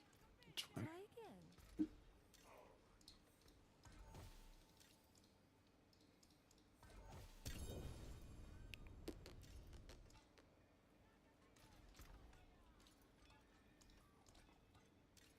All right. Well, an upgrade. Increased damage. That means that ring would be an upgrade. Wait. Wait. I don't have increased damage? Oh, it's on this. So that'd be 69%. Well, maybe. Anything else in here? Nothing. Oh, alright. It's hell tied up. Should be.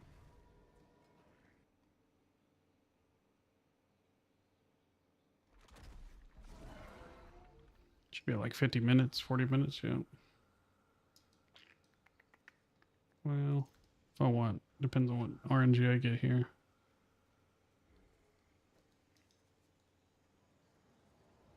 Pew pew pew pew pew pew.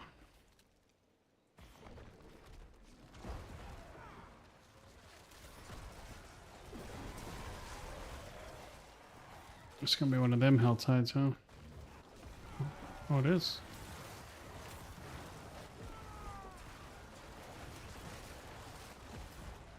Let's see.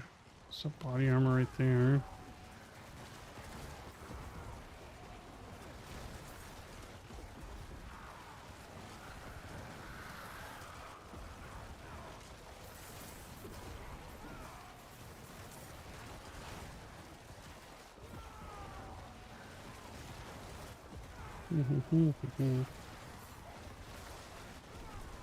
Wish there was a timer on this.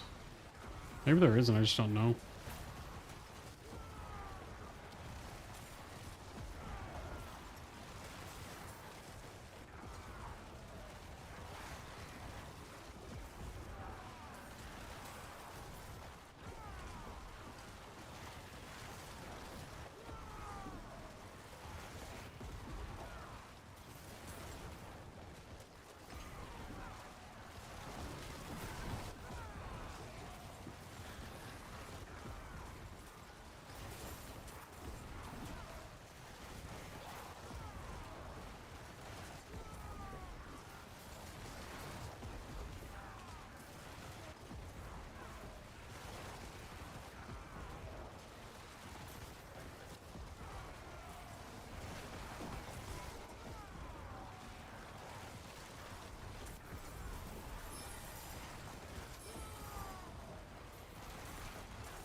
$158. What's this one? This one's weird. Did you have to like pull them into... Yeah, you have to like pull them and kill them in this thing.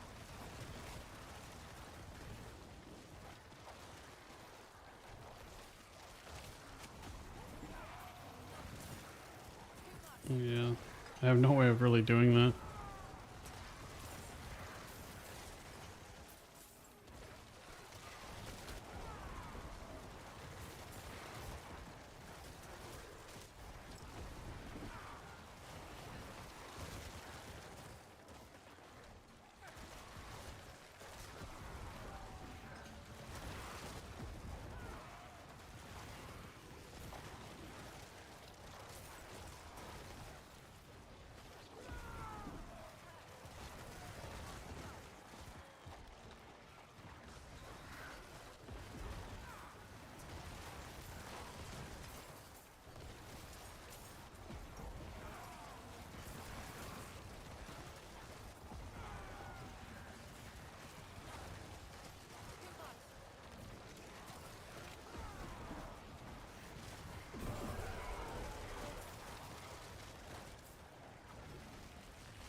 Oh my god.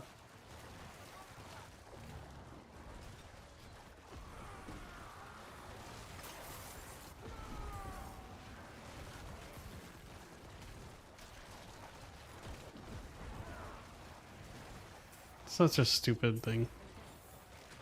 Oh wow. I get this done.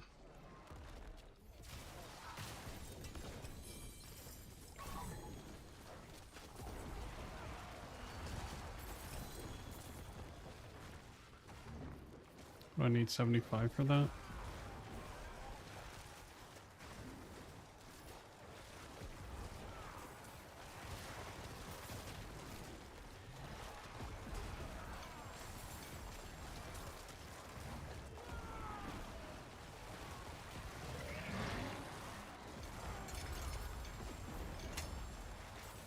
Well, there's my 75.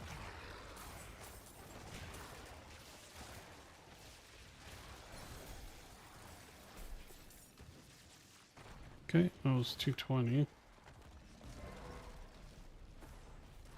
Those are exceptionally good to get. Just make Helltide easy as hell.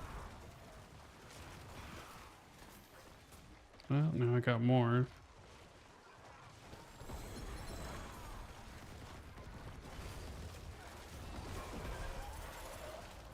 Yeah, that's good.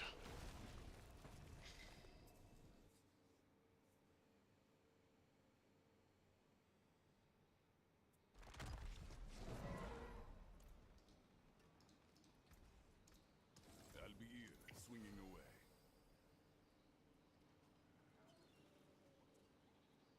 I need gold, so I'll sell all this right now.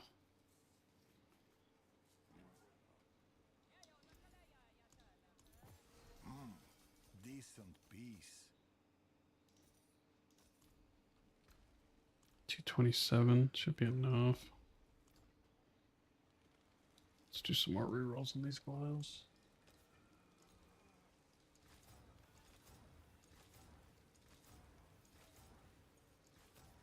Dude, I haven't even seen crit damage once.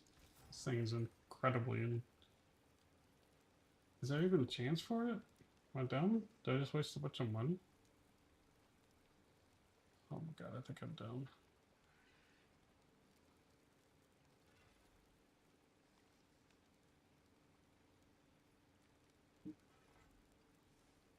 Oh, I see what's going on.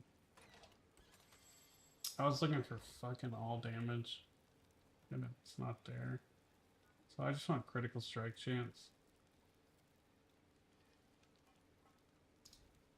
God damn it. 7.2 of 8.5.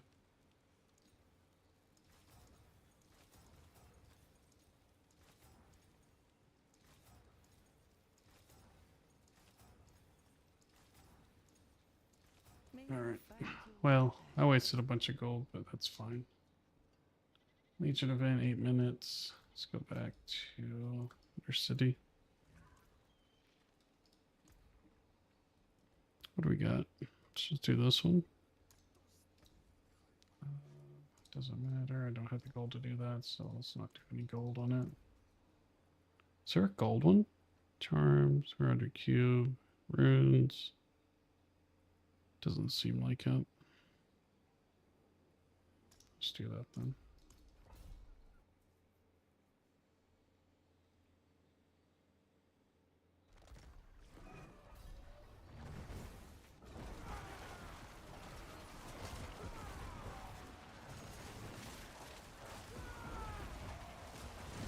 Man, I keep forgetting to do it. Oh well.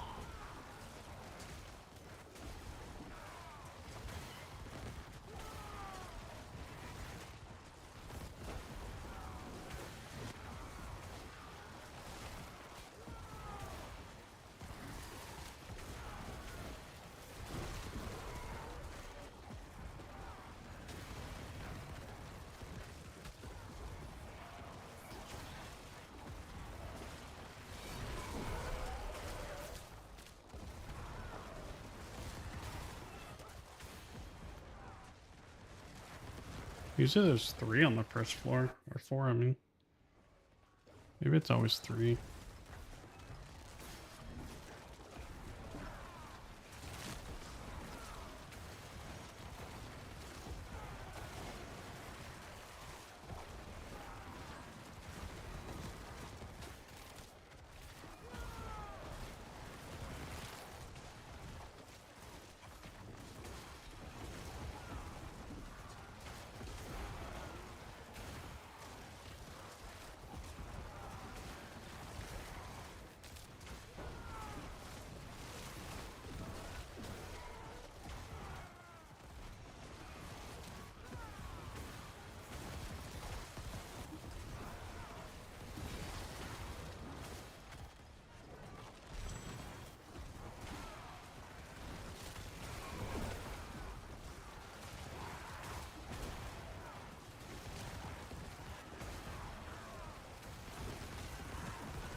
Oops. Endings back here. Keep forgetting to do that. I keep forgetting that I changed my perk.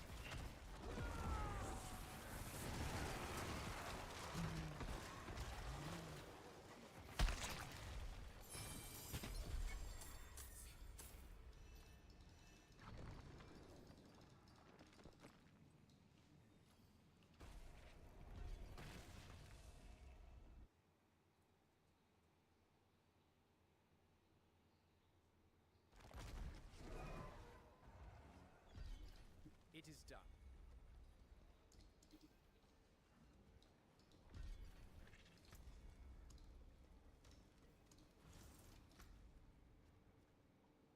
4 minutes.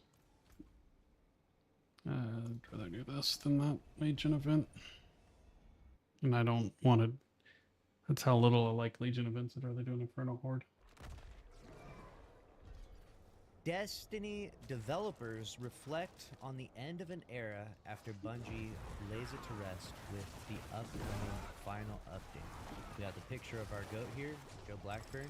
Destiny developers reflect on the end of an era. We all worked so hard to maintain the quality bar under unrealistic constraints. Ooh. I logged into the tower and found a horde of guardians kneeling by Zavala, others saluting. It was like that from server to server. Yesterday, Bungie announced that Destiny 2 is officially over, with its final live service update arriving on June 9, after 10 expansions, 30 seasons. Wow, did we really make it that long? 3 episodes and spanning almost a decade. It's not an understatement to say that it's the end of an era. Salt in the wound is a report that Bungie isn't immediately making Destiny 3 and is eyeing potential layoffs. That's the worst, truly. I feel like it would all be so much better if we knew Destiny 3 was happening, but without that happening, it actually just feels like Feels like it's the all end. over in an instant. Yep. Right? Like it was just done. It's crazy. In the light of the traveler-sized bomb Bungie just dropped, former developers and voice actors alike have shared their experiences working behind the scenes on one of gaming's biggest franchises. Joe Blackburn, game director from 2020 until 2024, leaving just before the final shape, reflected on his storied history with the series, which started as a player before joining Bungie. Really, getting a chance to work in that world is an honor I'll never fully be able to repay, Blackburn wrote on X. Both in and out of game, Destiny 2 forged the core memories that made me who I am today, closing with a thank you to all of us who quote, brought the tower to life every day. Of course, Joe has the nicest send-off out of everyone. So I'm saying, this is my goat right here. This is my goat. Listen, you guys may roast him about the overload thing, and I get it, you know? Can't take out an overload in Lost Sector, but this is just a class act right here. I would expect nothing less from Joey B. Similarly, former production director Katerina Macedo had this to say, quote, I'm so proud of being a part of this community, and it remains the biggest honor of my career that I got to play a tiny part in building it. Joseph Cross, tough news about Destiny today. It had an amazing run. This early Pike concept was one of the first I did that had a real impact on the project, and it felt amazing to be part of it all. This was going back to the beginning. So Joseph Cross is the art director. It's crazy when you hear these stories of everyone, right? Like Joseph Cross was the one that worked on Marathon, and unfortunately under his watch was that crazy art theft controversy. Not that he did that necessarily, but that an employee under his watch, you know, submitted that. Why does that even like? And so Yeah, it's he under his was, watch, but like removed from the project or left, I guess. I you don't know hire what these happened. I people think he left, but with the expectation that they have good ethics. And so his Like, legacy there's no way he's stands gonna know forever that that guy's gonna because of- fucking but scum he's Oz. definitely done some incredible work. He's a very Like, talented artist. So, yeah, regardless of that's all pretty. that, Joseph It's Cross fucking gave what? some nice sentiments. It's nice to hear. And yes, Interior got paid. Joseph Cross, who served as lead concept artist on Destiny before pioneering Marathon's art direction, shared Pike concept art that'll have any lifelong players in a what is this? A fugue state of pre-Destiny 1 launch hype. It was, quote, one of the first I did that had a real impact on the project, he explained, and it felt amazing to be part of it. There we go. I'm a sucker for all this old concept art. Yeah, interesting. Former senior narrative designer Robert Brooks, who's now working on Cyberpunk 2, shared perhaps the most emblematic moment for the community when Zavala, voice actor and player Lance Reddick, passed away in 2023. Quote, I remember when Lance passed away, I logged into the tower and found a horde of guardians kneeling by Zavala, others saluting. It was like that from server to server. What a fucking marvelous community. I hope in the game's final days, fans who still have the spirit show up to say farewell one last time. Yeah, that was nice, man. It was really crazy to see how we rallied around after Lance Reddick passed away and everyone went to the tower. Like, it's so crazy, so many nice memories, right? In one of Bungie's most baffling moves, it laid off a number of Destiny's beloved composers back in 23, including Michael Salvatore and Michael Seacrest. While they haven't shared anything yet of at least, audio designer Nadia Van Drijs recalls how they, quote, learned so much from Sky Lewin, Michael Seacrest, Michael Salvatore, Corey Kruckenberg, Josh Mosser. I was very lucky to work with these legends and will always be thankful for Unrestricted Life. I mean, the music team, they're good. They're on another level. They've done such good work. The emotions you feel even when you launch Destiny 1 and then look at its menu and some all-time bangers, like we were just listening to Deep Sun Lullaby, so good. That's just Bungie in a nutshell. They know how to make bangers like We that. all worked so hard to maintain the quality bar under unrealistic constraints. Even though my time with Bungie did not end the way I thought it should have, I know we did our best. I'm glad I worked on Destiny 2. Todd Havercorn, one of Destiny's most passionate voice actors, the one and only Drifter, has cheered all Gambit fiends on. I'm sure you've played it at least once. Quote, for every moat you banked and every drop of Vex milk you poured into your mugs, here's to you, brothers and sisters. Dang. Dude, this is so sad. Everyone's going through and they're having their goodbyes. Quote, to be part of such an effort in the video game space is rarefied air indeed. And I'm thankful for not only every production minute, but the amazing tales and happy memories. Yeah, dude, it's a new era. It's really sad for gaming. Last but not least, Brian Villalobos, Like, who put in love or hate Marathon, love or hate Destiny 2. Like, it's never a good sign because it very much looks like Bungie is. dedicated to his role. They are on their last legs. Destiny was here long before I got to it. 2 years ago, I saw the email, August 6, 2024, and said, here's the offer, and I was so excited. Quote, and as excited as I was, and as much as I knew that I was at the beginning of the journey, I did not and could not have possibly fully imagined the kindness, the warmth, and the incredible welcome. I don't know if there will ever be another character who means more to me than Lodi has. I love that guy.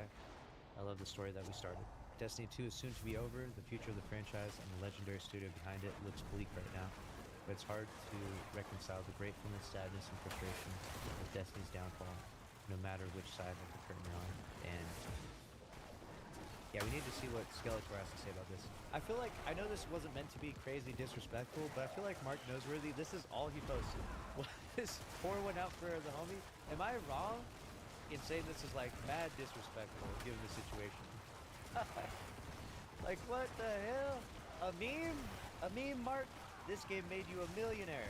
These are your fellow co-workers and people that you poured your life's work into. This is going to be your magnum opus. I don't imagine you're going to accomplish anything outside of this. Maybe you will. Maybe you'll create some big game, but it's like, this was your life's work, dog. Like, what the hell? Oh, man. I don't know. It just feels weird. Mark don't give a fuck, dude. Yeah, he's just like, fuck you guys. You made me leave or whatever. I think he left on his own accord. He didn't get fired, but he left. Whether he was pressured to leave or not, I don't know. The project Payback got canceled, so Mark said fuck you. Said that. Which I was like, dude, this is why I was like, Joe Blackburn is so classy. And then Christopher Barrett, this is what he had to say. He said, can't believe the wild news. Yes, there's a Transformers pinball coming out. # order. So he literally gives a slap in the face to everyone. People, he got quote tweeted by everyone, dude. People were mad. People were jumping in for this one on Twitter. People were not happy about this. I guess he also quote tweeted Joseph Cross here about the logos. Damn, this hurts. This is all defunct now. This is crazy. It's crazy seeing how everyone has reacted to the news and how everything's going on.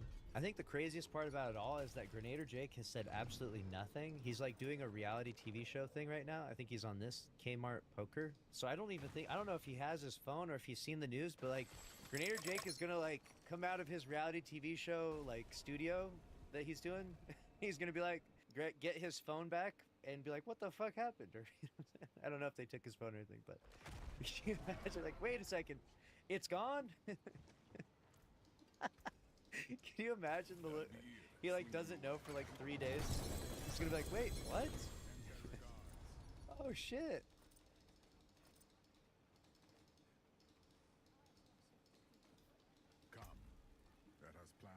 They can't say we didn't warn them is the top trending video in the topic of Bungie, Destiny 2, and Marathon right now. A day ago, let's see what we're cooking up here. Oh man, you know, I thought things were bad, but I didn't know they were this bad, and they're a lot worse than what people are telling you guys right now. You know, Sony has to feel scammed. You know, wool pulled over their eyes, sold snake oil, torching nearly $1 billion.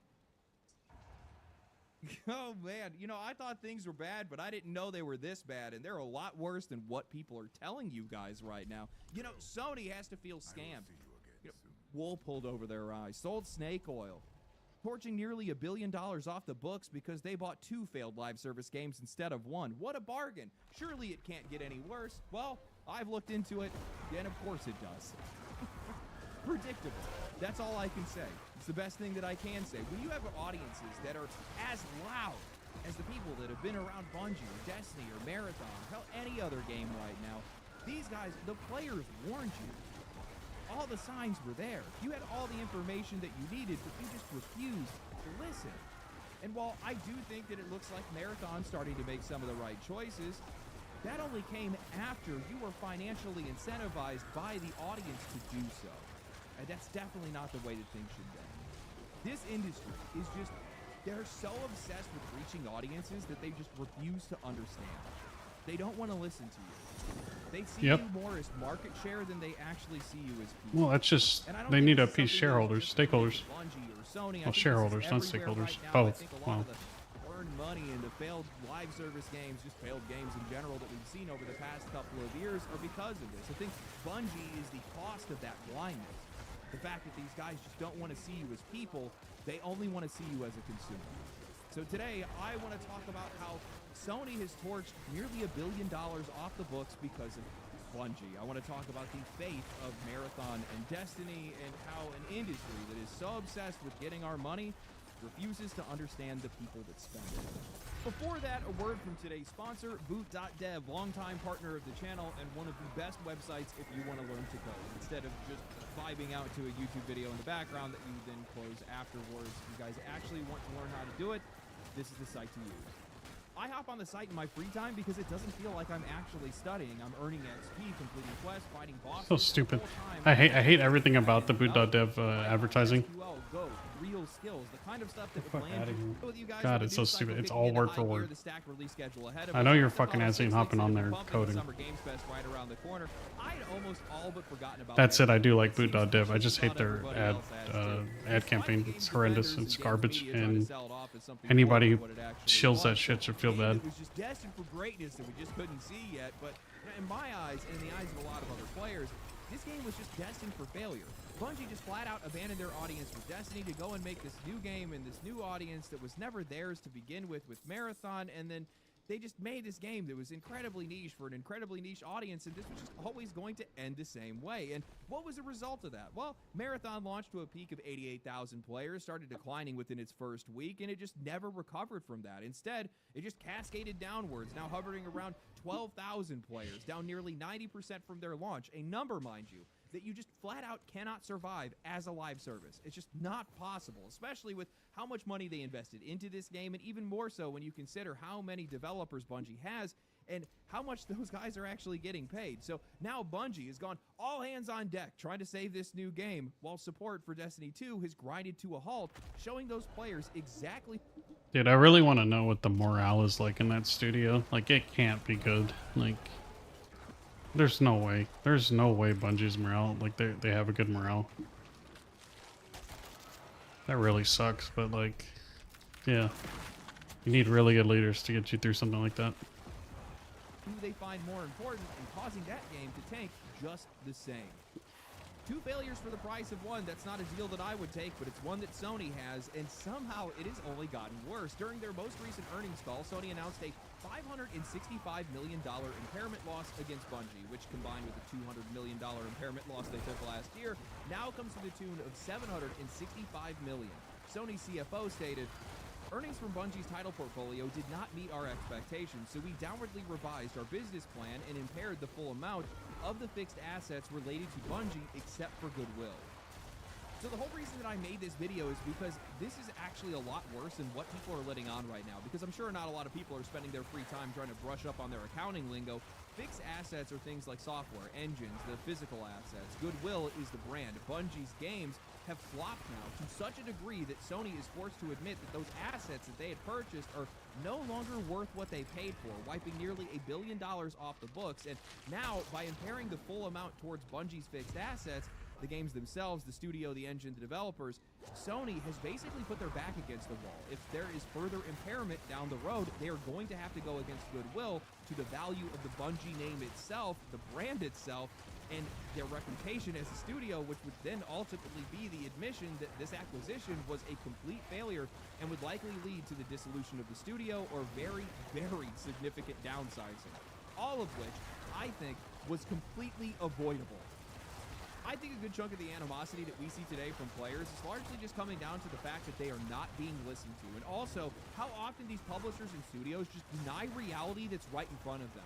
Nobody wants to give us the time of day, but they still expect every single penny out of our bank accounts, and the more that continues to happen, the fewer changes that we see in our favor, the worse things are going to keep getting, and ultimately it's just going to end in failure. I am just so sick of these self-inflicted wounds. I mean, both Sony and Bungie ignored so many warning signs on the way to get here that it is genuinely mind-blowing how they still ended up in this position. You know, before Sony even acquired Bungie, financial analysts were telling them that it was a bad deal. Michael Pachter told Sony that they had vastly overpaid, that they were paying God damn, Michael Pachter is looking old now. per developer when Oof. most deals were closing at around Oof, that boy looking old. $250 million.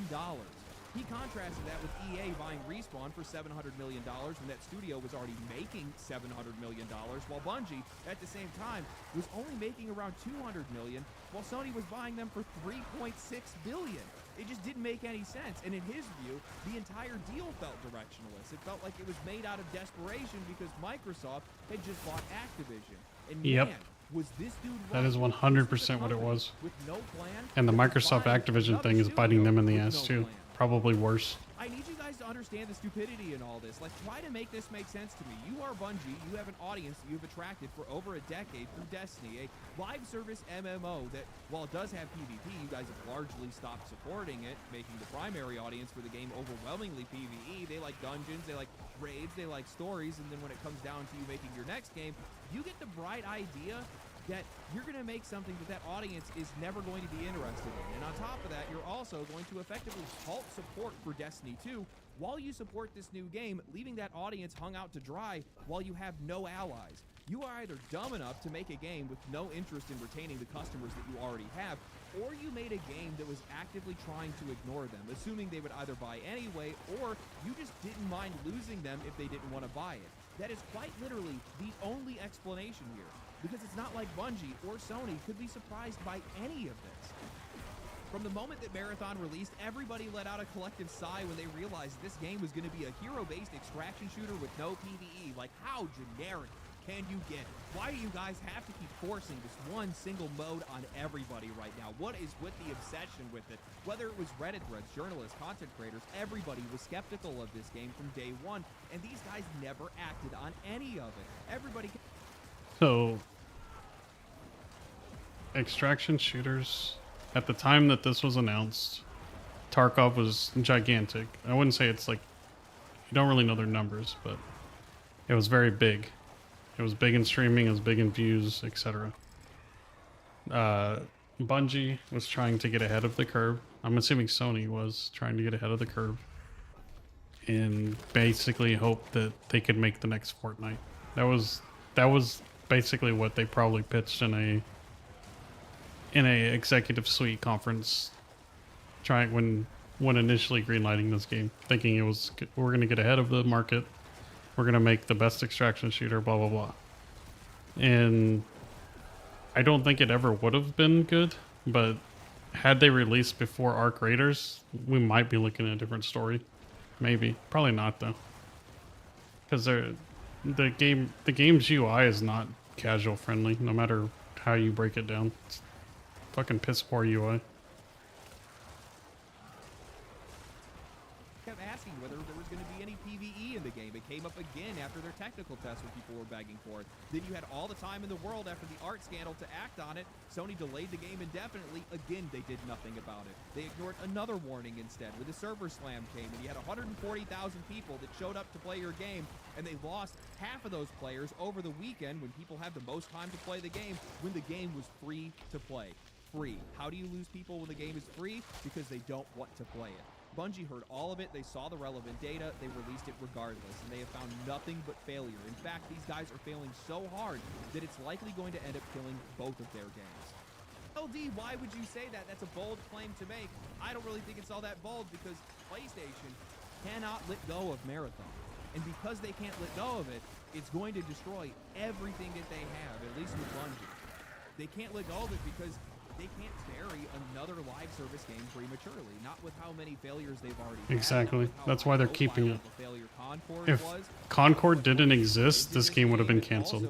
There's no doubt in my mind about that. Sony would have PlayStation's head because I think they would have closed the studio, actually. Like hit that would take to the company. Absolutely. It makes these guys look. Yeah, it makes everybody look bad. To invest in Marathon. That is They where have their to. focus is Like, gonna they have be. to. Yes, by the way, before anybody says anything, I do know that Marathon is going to be making a PvE only mode. But that's the problem. They're over-investing. They're putting all hands on deck when it comes to trying to save this game and get it a heartbeat, at least the best that they possibly can. And in doing so, they're ignoring Destiny. They're pushing back its content. That content is likely to be weaker or thinner or just worse in some way. And I think that Destiny, this might be a crazy thing to say, I think that Destiny is the winning horse in this race. And they're letting that horse just go out to greener pastures. Bigger name, already established. You have audiences that are already invested into it. Keep in mind that Marathon is a premium game. So fixing Marathon might bring the players back, but you still have to push copies, and that's something that Marathon hasn't done since day one. This isn't going to fix that problem. It might bring a few players in, but not nearly as many as they need to be able to save this game. It just doesn't make any sense to me. Backwards engineering Marathon to be Destiny 3 just is definitely not the route for these guys to go, even though there's been some people that have been talking about it. And the reason why I say that is because this game was never designed to be that. So it's going to be a weaker experience because of it. And just getting Destiny 2 to be profitable again is just a hell of a lot easier than trying to revive Marathon at this point. It gives these guys the time to be able to figure things out. That's what they should be doing. That's not to say they should completely abandon Marathon, but that's what these guys are doing. They basically can only weigh on one side or the other. Only one of these games can survive right now. If I had to pick, it would be Destiny 2, and then you can figure things out with Marathon or figure out if you need to walk away from it. But that makes way too much sense. That's not what these guys are going to do, because that's leading in the direction of where the players are and what the players would actually want from them, and you're not a part of this conversation. You never have been. You're nebulous. You're a number on a spreadsheet. And the minute that I started thinking about that is the minute that I realized how much worse this is going to get. The one thing that has struck me odd about this whole situation is that Sony and Bungie seem to think that they have time, seem to think that they have patience with the players, but patience, I think, is like the last thing that anybody has left for Bungie. I've covered this in the past, but these guys have torched their reputation and goodwill so much that I honestly think that they don't have much of either one left anymore. Years of some of the most blatantly egregious monetization that we've seen in the industry. Heck, these guys have been the key leaders in normalizing a lot of the stuff that we've seen today. Vaulting players' content that they had paid for, outright removing content that players had paid for, constantly taking more while rarely giving anything back, jading their own audience against them in the process, just to abandon them at Destiny's lowest point. I can kind of understand why Bungie would be chasing a fresh start with a new audience, but diving headfirst into a new genre, reviving a dead IP with little support with existing player bases, and then doing all of that to carry on one of the worst reputations in the industry is just, it's so incredibly self-destructive. Such a preordained failure that I can't help but wonder what both Sony and Bungie were thinking when it came to this. And I just kind of came to the realization that I don't think they are. No, like seriously, I don't think for a single second that these guys have ever considered their wider reputation in the games industry, what people think of them, how content their players are, or whether or not they would even actually have any support for their next game. How you feel, what you think, and what you're interested in is just not a part of the process, and the process is the only thing that matters to these guys. Looking at the history of Destiny and all of its expansions is going to tell you as much. Hell, it's been the cornerstone of their business for years. Justin Truman talked about this at GDC in his infamous train analogy, where he explained that Bungie had to quite literally train the company out of the mindset of over-delivering, of doing more that's expected of them. He talked about how Miyamoto was wrong when he had said that a bad game is bad forever, how Bungie has to stop their developers from adding something cool or delivering extra content even when they could, even when they had the ability to, because it might set them back in their release schedule, or because it might end up making the players expect more from them as a result. I think that this mindset fully explains the position that these guys are in right now, and it explains modern Bungie and honestly a lot of the games industry at this point, but I don't think that these guys understand just how pervasive and toxic this idea of never over-delivering actually is. Like, yes, it's going to threaten you with crunch. Yes, it's going to wear out your developers. Yes, you're going to end up paying for it later, but those moments where you blow players' minds are the exact moments that matter the most. That is hit creation. That is what this industry is driven by. That is the moment that you turn a customer into a fan. That is the moment that people start buying your games because they trust your experiences, because they believe that you're about to do some work that nobody else can do. But these guys are prioritizing whelming their audience. Who makes that their goal? Why would you do that? Especially in video games. This entire industry is built around swinging for the fences. And this mentality is now completely baked into their corporate structure, down to a developer level. The idea of never over-delivering, never overextending applies to their own people. I mean, it is their #1 core tenet on their hiring page. World-class people, world-class teams. We hold ourselves and each other to the highest standard of mutual respect, inclusivity, and support, knowing that team members who speak their minds and take risks will accomplish what no individual ever could. Our wins are always team wins. And then their third one is, we know that our first idea will never be our best. Constant improvement means setting egos aside, sharing ideas early and often, and offering constructive feedback Corporate with jargon. open Everybody hearts fucking and says minds. that shit.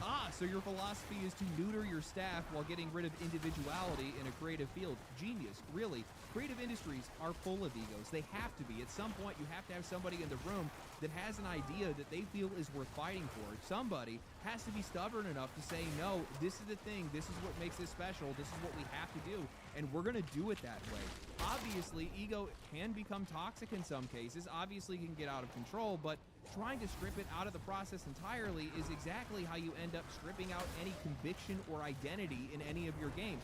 Great games do not come from everyone politely just handing around their ideas in a circle until nobody really feels all that attached to anything. And now, when you go and you pair this with their studio philosophy built around over-delivering and never over-delivering, what are we even doing here? Don't get too ambitious, don't push too hard, don't try to surprise the players with too much because they might expect more from you later. Set your ego aside, feed the process, keep the train moving, and these guys are sitting around wondering why audiences feel like nobody on the other side actually gives a shit. You created a culture that is terrified of the one thing that people love games for in the first place, something unexpected, something unique, something creative, something individual. I've always said that the games industry has a leadership issue, and now Justin Truman is head of this studio, so it makes a lot of sense why these would be their core tenets, why this would be their belief, why this would be their plan or direction. You now have years of under-delivering, years of refusing to listen, I don't think I years killed of it. tutoring your own developers, and it's all finally catching up with these guys. The trains may be on time, but what happens when nobody's left at the station, Justin? Something I don't think that these guys have taken the time to think about is just what happens when you continue to under-deliver? What happens when you care more about the process than you do the game or the developers or the players themselves? Well, you constantly are putting yourself a step behind. You might be getting your content out on time, you might not be crunching, but you're constantly losing interest and reputation every single step of the way, which means the next leap that you have to take to find any win is basically just going to get bigger and bigger and bigger until eventually you reach a point where there is just no recovery to be had. Instead of taking the train, your customers have now found another mode of transportation. These guys have moved on to other games, other communities, and a lot of these guys are probably never coming back. when I look around the games industry, I think some of the most successful games that we're seeing right now are single-player games. And I think a huge reason for that is because those games are built around the idea that they need to blow your mind the minute that you press play. They have to be the game that has everything that you could dream of and more. And those studios and publishers are throwing everything they can at the wall just to get your attention. It's all gas, no brakes. Look at something like Crimson Desert. Those guys just keep adding more and more content to their game because that's what it takes to make a game successful. That's what it takes to keep players happy. You're not trying to manage them. You're trying to win them over. I think that Bungie has built a culture of failure. And if they were still operating with a hit mentality, if they were still looking to be a blockbuster studio, if they were letting their developers be more expressive, if they actually listened to their audience instead of treating them like a problem to manage, I don't think that they would even be in this position that they're in today. You have 2 failed live service games, 2 objective failures, a fan base that you guys have spent years grinding down, and an internal culture that is built around under-delivering. How exactly are you supposed to recover from that? You either go all in on Marathon while Destiny continues to spiral and you risk losing both games. You pivot to Destiny and now you're effectively admitting that you've spent the last several years completely wasting your time. There's just no clean way out for these guys because every single decision that these guys have made has been without the audience in the room. You cannot build your future while treating the people who decide it like an afterthought. As crazy as it may sound, I do actually hope that this game recovers, though I don't actually believe that's going to be the case, but I hope that the PvE update delivers exactly what the game needs, and it ends up being really good and exactly what people actually want from the game, and they find success from it because, well, to be honest with you, man, I'm actually kind of sick of seeing a lot of these games die and a lot of the players just not getting anything from it. They're the ones that are suffering the most from this. While these companies are definitely suffering a lot financially, the players are also suffering as a result, and that's the part that probably bothers me the most. But I just don't think that these guys can recover from it, and even if they do, they're likely just to find themselves in the exact same position. I mean, look at where they are right now. They can barely even support both games at the exact same time. Actually, they can't seem to support both games at the exact same time. And I read through a lot of the notes where they were talking about the updates and the changes that they're going to make. They're talking about wanting to make sure that they can integrate all these new features by Season 5. It's not even Season 2 yet. You realize that you realize that Highguard had a 1-year roadmap, right? You guys don't have as much time as you think. I think these guys think they can play the long game, but I really don't think that they have that much time. This game just doesn't have that kind of reputation.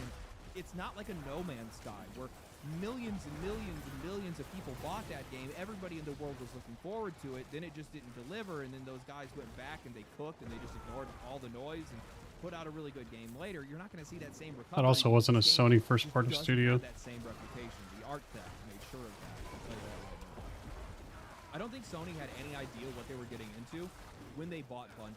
I don't think that they did proper market research. I think that's pretty obvious when you look to see how much they actually paid for the company per developer and also how much the company was actually making. But I think that this is a really good lesson for the rest of the industry, and that's that you can try to buy your way into our lives, but it's not going to work. You can try to buy market share, you can try to buy your way into some of these genres, but if you don't understand the people on the other side of the screen, if you don't understand what's going on with that company, all you're going to do is just pay a premium on failing in public. That's all you're going to get.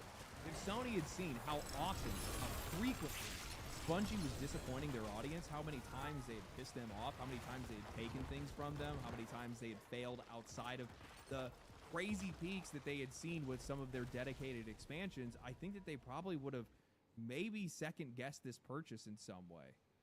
They should have. But this is the cost of not making sure that you're paying attention to see what the reputation actually is with the audience. What are players actually talking about? The people that are complaining online, especially when it comes to games like this, they're not in the minority. And I think it shows as much when you see how many copies of this game sold. Anyway, hope you guys enjoyed the video. If you guys did enjoy the video, like the video, subscribe to the channel, drop a comment down below, follow me on Twitch, follow me on Twitter. I have new merch that's coming, and we're doing an official announcement for it. Dude, it is so sick. I'm so excited for it. But anyway, thank you guys for watching. I'll catch you in the next one. Stay cool, stay righteous, stay safe. Bye.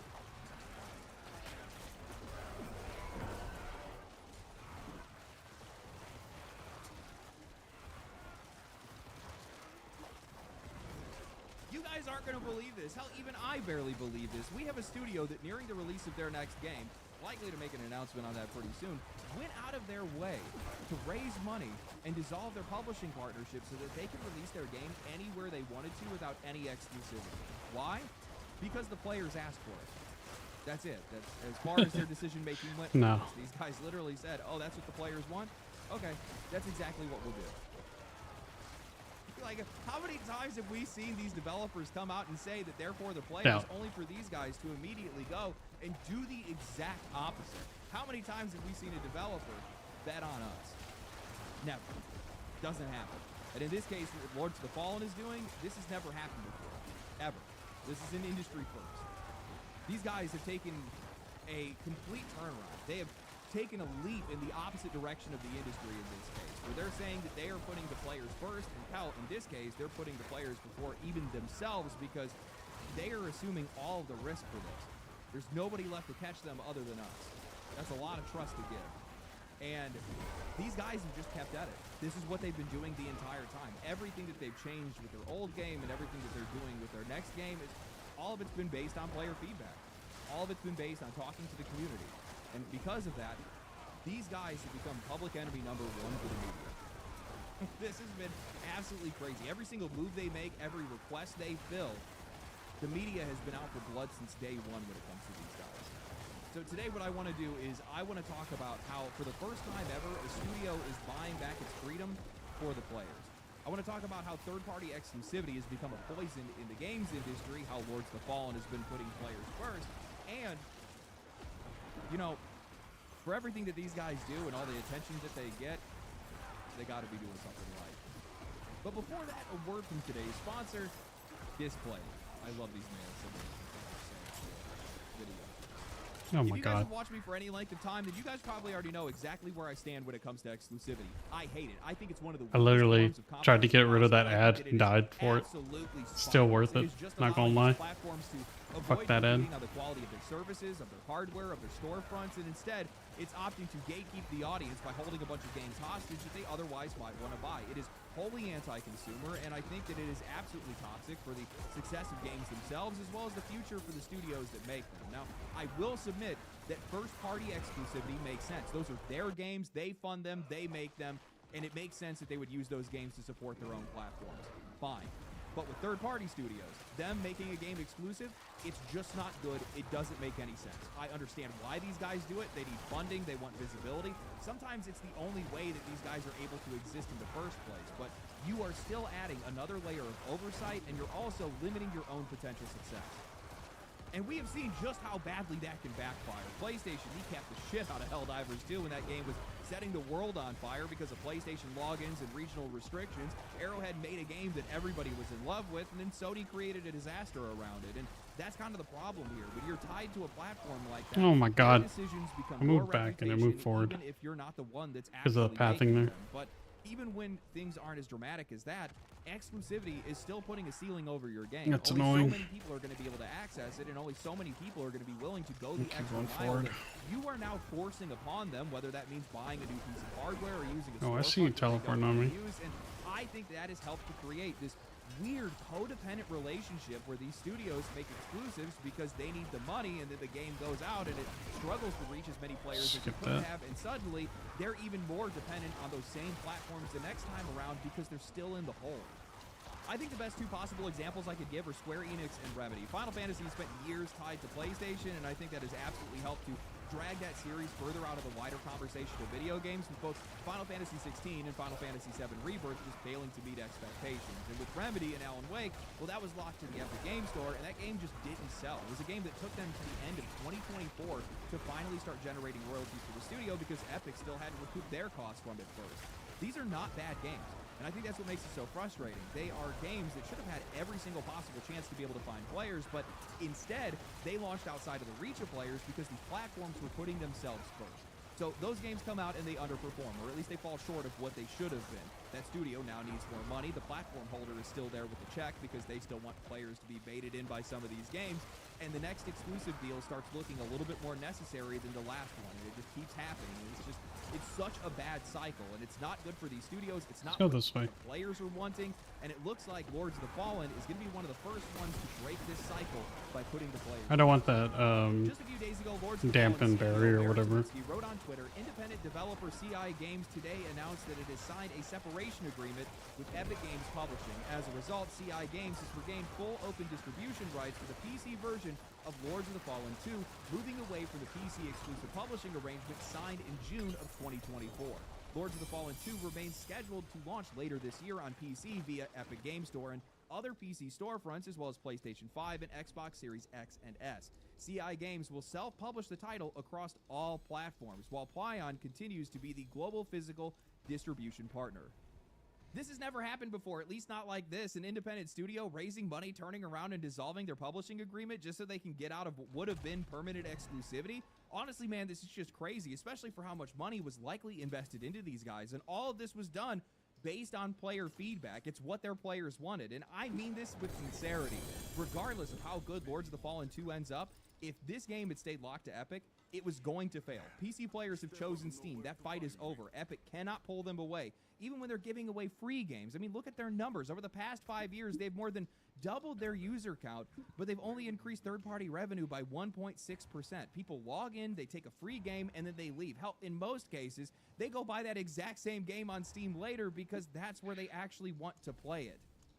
If we then add to this Newzoo finding out that PC is set to outgrow all revenue of all consoles by 2028, Capcom saying that 55% of their players are on PC, and so many major platform releases finding most of their success on PC, this is not some niche side of the market anymore. This is where the players are. This is where the money's at. And the overwhelming majority of these players are on Steam. If you're not putting that game in front of those players, you are choosing to fail. CI Games knew that. They could see that. It's impossible not to see it at this point. But they also saw the players telling God, them. I'm getting so Developers tired of listened to it. grinding They've seen that stuff Infernal ever since this game was revealed, Hordes. And these guys actually went out and they acted on it. All I have to say is that these guys aren't bullshitting. They are player first, even when that means taking the risk onto themselves. And don't get it twisted. Lords of the Fallen 2 is absolutely going to find more players because of this. But CI Games has basically handed back the safety net that exclusivity deal gave them. They chose to self-publish this game, and now the only thing that's left to catch these guys is the players. This is a wild leap of faith. It is something that very few studios in this industry try anymore. Most AA or even independent studios still have some kind of major backing from publishing or marketing partnerships with some of these other major publishers. But these guys are going in raw because they believe in the game, and they believe that the audience that they have built around them is going to be there for them when this game goes out. It's really easy to call yourself player first when you don't have anything on the line. It's a completely different story when you're willing to risk it all, when you're willing to give up your own security because your players are telling you that they want to play the game somewhere else. And I was one of them. I've had many conversations with their CEO, and while they were fully aware of what the players were asking for, what the players wanted, and what's been going on in the games industry, I did everything I possibly could to try to push things in this direction. I tried to share any relevant data that I could, any market trends, say anything I possibly could, because I wanted to help these guys. I really did. There's a fire truck coming by right now. But I really felt like these guys are genuine. I think that they want to put the players first. And that's why I wanted to help them, and they were appreciative in me doing so. And while I can talk their ear off, these are the guys that took action. They're the ones that did this. They're the ones that actually put players first. And that matters a hell of a lot more than anything that I can say. I'll tell you that. You know, I'd seen a viewer of mine in a comment section that was talking about how this is not a player-first move. They're just doing this for money, but it's just for profit. Brother, have you been watching the videos?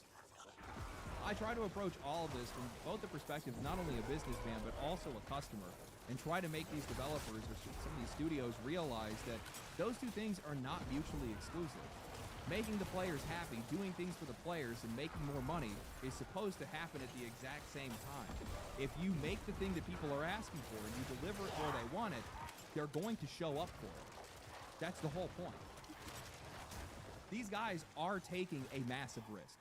I'm not going to deny that. But if this game delivers, it's going to be a massive success for them. And it doesn't have to blow the doors off. It just has to be more successful than the last game they made. And I don't really think that's going to be that hard for these guys, especially with it being on multiple platforms and also with the reputation that they've given themselves. But that reputation has come with a cost, because if this game succeeds, it's going to piss off a lot of journalists. These guys are going to be so mad because they've had it out for these guys since the very beginning. While Lords of the Fallen has definitely been celebrated by its Oh my players god. for everything that they've done, for everything I they hate did with their dampened old shield. game and now what they're doing with their new game. Ever since fucking Every step vanilla of the way, D4, the media has been it's hounding like the these dumbest. guys. And if this game finds success, That was my own media's not dumbass fault gonna for stop. Why am I way the I think fuck a back critical here? piece of context here as What to is why this Lords of the spawn? Fallen and CI Games have become somewhat of an enemy to some of the media and also a dark horse in this industry is Oh, because, fuck. well, these guys were failures. They've tried to make this franchise work twice. They stumbled both times, and they really only started to find real success when they stopped keeping the audience at arm's length and they started wading into some conversations that most developers would probably never touch. The original Lords of the Fallen that released in 2014 was just not a good game, and then almost a decade later, CI Games tried it again with a completely different game under the exact same name, and that one stumbled too. It was far more ambitious. I think it had a lot more going for it, but it launched rough, and the players made it very, very clear. And I think that failure changed them. They were forged through fire in a lot of cases because they didn't just patch that game with the obvious stuff and just move on from it. They stuck with it. And for the next 2 years, these guys just kept taking in feedback, kept talking to the players, and kept pushing updates. They fixed issues that most studios would have probably ignored in most cases. They gave the co-op a huge uplift. They eventually pushed this game to its 2.0 release where the entire conversation around this game started to change. They even made it... And there's not a lot of room in this arena. ...for free, just like Split Fiction, and it worked. After 3 years, the game had finally reached profitability, selling 2.5 million copies and still counting. That's really where this player-first mentality came from. On the second attempt, they finally started just listening to the players, and the players were the ones that saved them. After that, I think they just started looking at feedback in an entirely different light. They saw this divide that was growing between the media and the industry and the audience, and they were starting to wonder who is actually right in this discussion. Is it the players? Is it the media? Is any of this actually real? And, you know, I take the time to call out what I view as media bias on this channel. I talk about games that I don't think get treated fairly, and I try to contrast the expectations of the audience with the expectations of critics. But for all the games that I have covered on this channel, I do not think there is a single one that is more controversial to the media than Lords of the Fallen. CI Games has been under barrage since the minute that they changed their core values to players first. And I know a lot of that is coming down to Marek Tominsky himself, the CEO of the company. And look, I do think that the guy can get lost in the sauce of the culture war discourse sometimes. Even I have told him that it might be worth easing off the gas a little bit and just letting the game speak for itself and, you know, kind of giving players something to look forward to. But at the end of the day, these guys are just talking to an audience that most of this industry would rather ignore. They're asking questions that most developers won't ask out loud. They're polling their players directly on Twitter, and they are changing their games based on those answers. I think the media outrage had really started with their investor call last year when they were asked about DEI in gaming, and CI Games had basically said that they had watched a lot of high-profile releases underperform after leaning too hard into social or political messaging, and their priority going forward was going to be enjoyment and commercial success. Something that is not all that controversial, at least in my eyes, but apparently it was to the media because these guys descended upon these dudes immediately with headlines like DEI Boogeyman and anti-DEI marketing. But I think PC Gamer's response kind of gave the game away here because these guys are pointing out how thousands of games fail every single year, and that's totally not the reason that a game like Concord failed, as if everybody is claiming that every single game has flopped for the exact same reason. Nobody is saying that social messaging is the only reason a game can fail. They are saying that it's just another way to be able to alienate players, and they don't think it's worth including. And that's really just a conversation that not a lot of people want to have honestly anymore. CI Games kept having that conversation, and that's what made these guys a target. Now, not long ago, So Lords of the Fallen 7% revealed damage concept flat. art for female armors for their upcoming game, something that was based on community feedback. Players had asked for more attractive female characters in RPGs, and well, they did this all in collaboration with a friend of the channel, the background NPC. She got to give feedback on the design, she watched the artist change these things in real time, and then she shared her experience in a sponsored video, and within a couple of hours, media outlets were already crashing out. Each article was seething more than the last, and almost none of them made any real arguments against the designs themselves. Most of it was just ad hominem more than anything else. If anything, most of the criticism was about the art style, which, okay, this is concept art, not final in-game characters, so I don't know what you guys are complaining about. Outside of that, they just kind of floated baseless assumptions about the characters looking AI generated, or they just flat out dismissed the background NPC's involvement because it was a sponsored video and she was paid, as if that somehow explains her positive spin. These guys didn't even take the 5 seconds to do the most basic research and realize that she effectively launched this channel off of making videos where she was criticizing how women are designed and portrayed in video games. This stuff is just embarrassing to me. Then you had Jade King of The Gamer, who argued that hot characters in games don't actually matter, that scantily clad women don't actually help to sell games, and that's totally wrong. And these are just complaints that are coming from a very small but loud corner of the internet, while also using Baldur's Gate 3 as proof of diverse and inclusive success. Yes, Baldur's Gate 3, famously known for its complete lack of conventionally attractive characters. What are we talking about? Actually, after looking at the armor sets, I just don't see the moral panic here. Most of these designs are tamer than what you would see in Marvel Rivals, and that game's rated T for teen.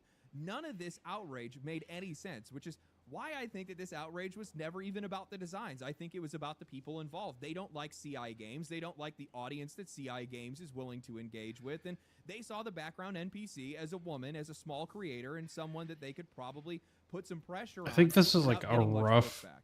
More than roughly anything, even pair I of think that gloves. they think that Lords of the Fallen 2 is an easy I told I you don't so. The think it's smaller better. franchise with a messy history and a sequel that they likely thought was doomed because of epic Jesus exclusivity, Christ. and a studio They could have that rolled was already anything saying else, things that man. they hated. So they took their shot early because they were trying to make an example out of them. And I think that's what all of this comes down to. These outlets have no problem celebrating representation. I'll wear 'em, and see how they inclusivity go, when it comes how to they feel. audiences that they approve of.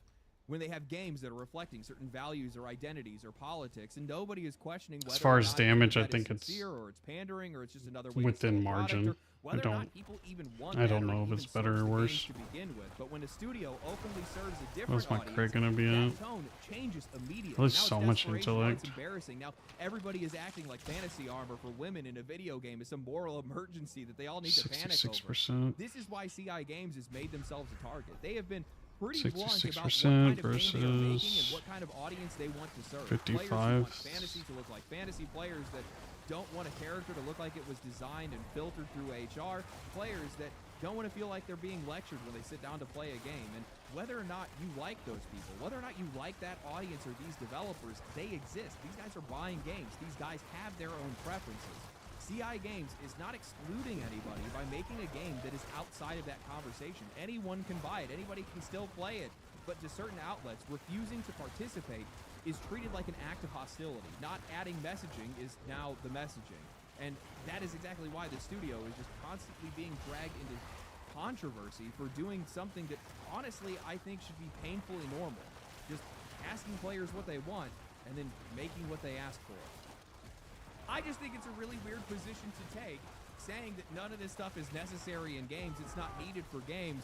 It's when about the Lords of same Fallen damage. Has a proven track record of talking to their Not audience, better, not knowing worse. their audience, engaging with them directly, constantly. You're seeing like Ryan Hill and a couple of other people that are over there just constantly talking to people on Twitter and on Discord or wherever else. Like, these guys have receipts. They have paper showing you they're talking to their audience. That's where this is coming from. They have an audience. That's who they're serving. It's as simple as that. It's a transaction. It's not that much more complicated than that, I promise you. And what is with this constant need to deny reality? That's the part that bothers me the most. You can tell people that you can't tell people that there's no elephant in the room when they can see it. Come on, man. Like, you can't be mad at Lords of the Fallen for calling some of this stuff out and saying that they're going in the opposite direction when it is a very observable pattern that people have seen in a lot of games, especially in AAA games, and people have been calling it out. Instead, what you should do is just own it. Say, I want every female character or every character in games to look like Gumby because that makes the space feel safer, that's what I'm more comfortable with, and it pushes whatever my worldview is. Cool. Good for you. That doesn't necessarily mean that I have to support it. That doesn't necessarily mean that I have to buy it, and that it also doesn't mean that I'm not going to criticize it because it's not something that I want. So I'm still going to try to push that conversation because there are things that I want. I like attractive women in video games.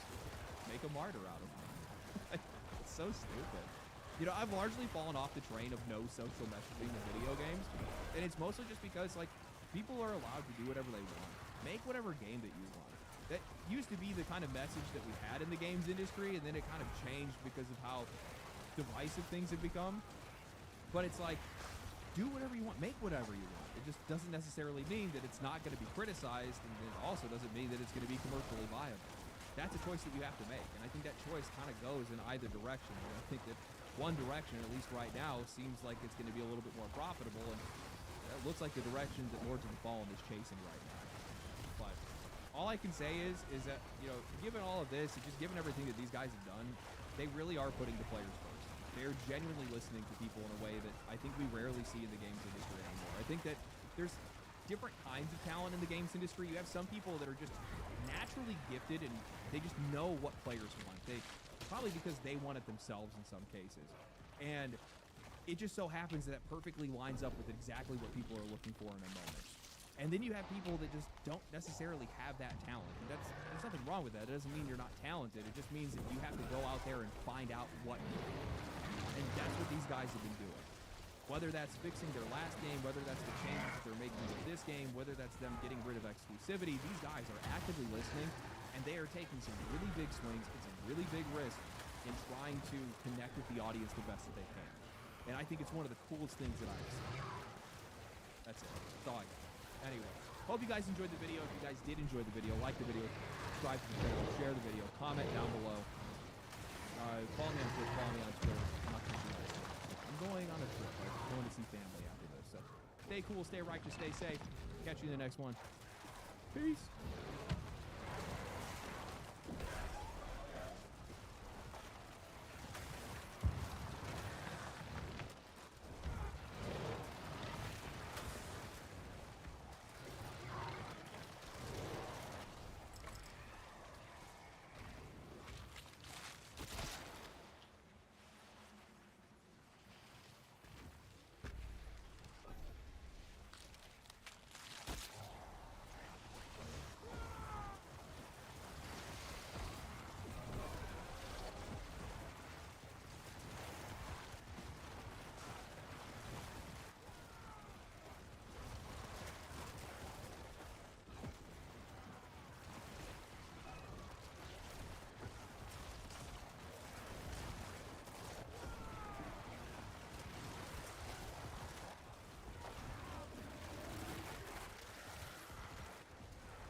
These gloves are better. Just more damage. I don't know.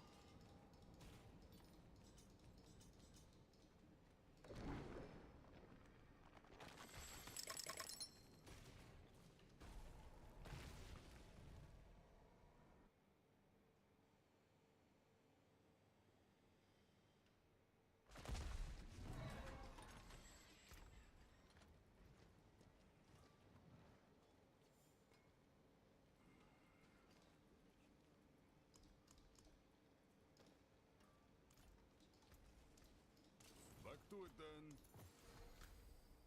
I think I'm done here.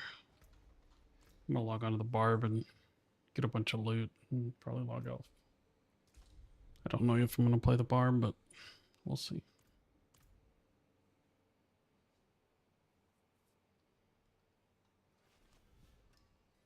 Jesus.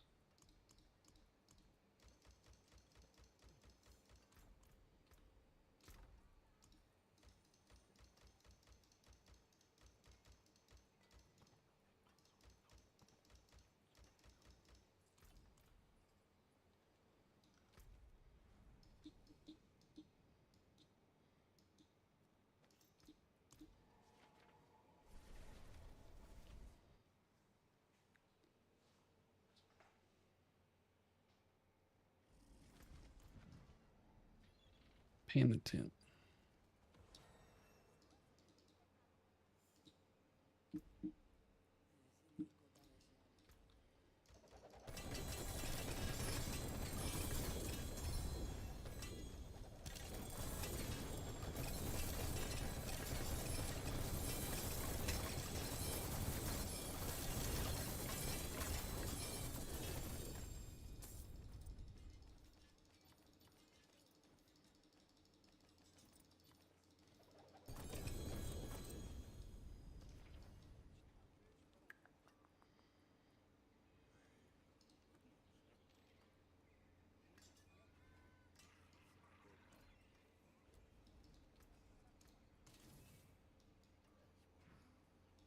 I don't even know what I'm doing. Just fucking opening shit.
Back to it then.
Oh, what is a waitress, isn't it?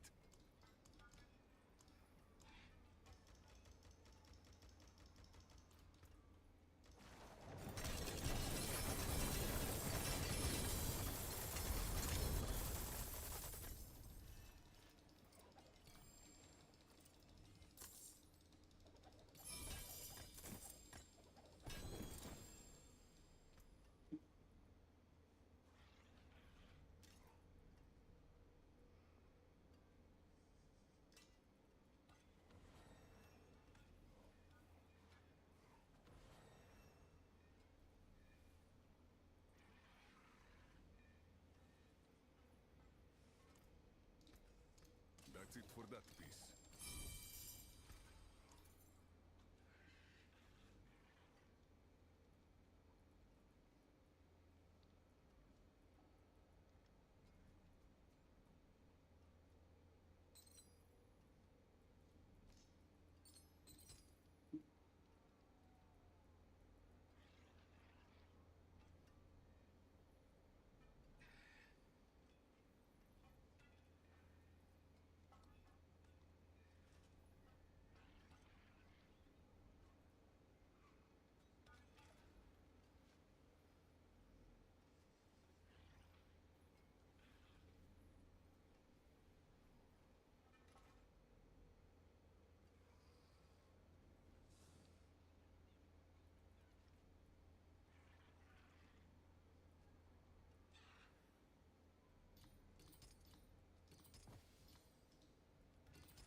You know where to find me.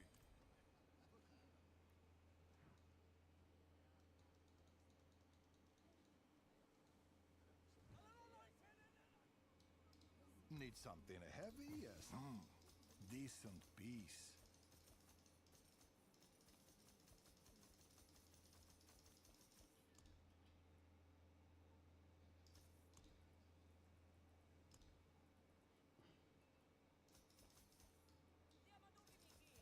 Bah, can't resist.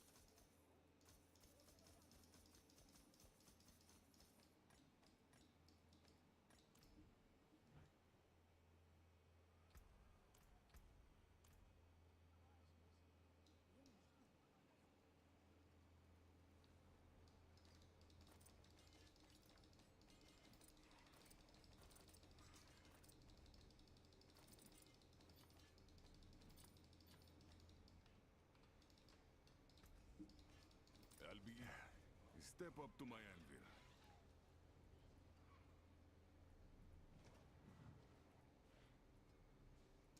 Taken apart, melted down.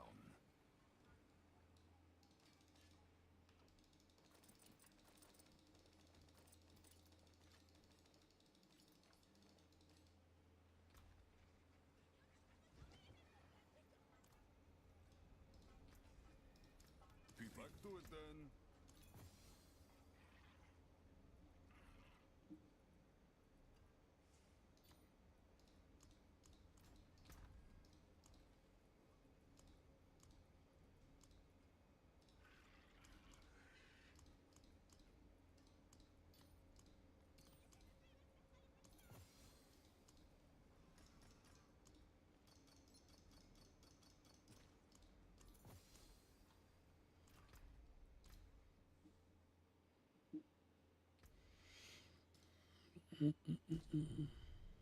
Probably won't play that barb. I really don't want to play Barb right now.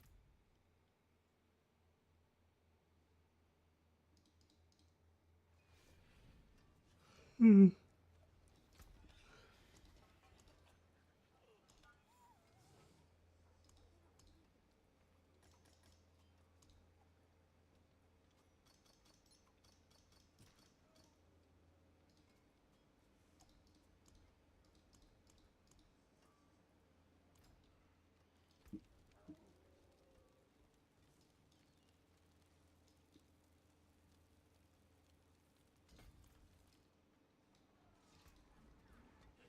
All right.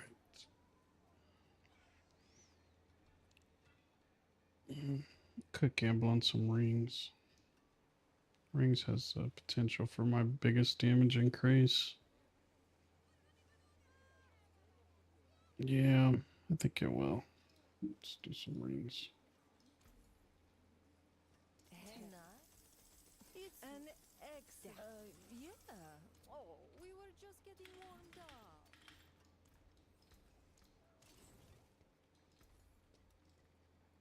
Terrible. Can't stop there. Come on, one more. Nope. Nope. And nope. Step up to my anvil. Let's see, I have some rings in here, but they're already edited, aren't they? I still think this might be good for my build.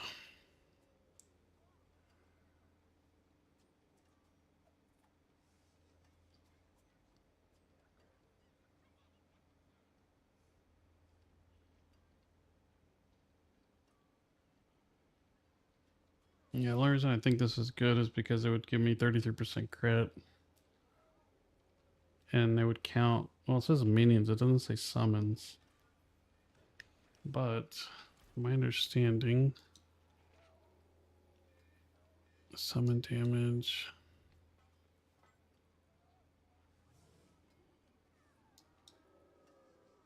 Summon damage.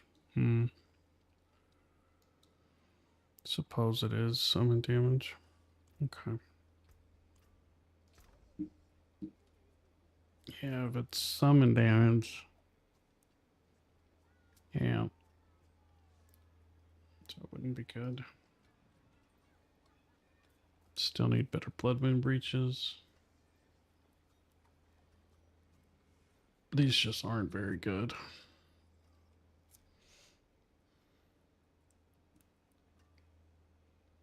You could always get a better air of perdition, although this one's very good. Materials might. Could get a better one of these. How much gold do I got? 160 mil. Nah. See if we can pull some jaws out of my butt. Doesn't look like it. Nope.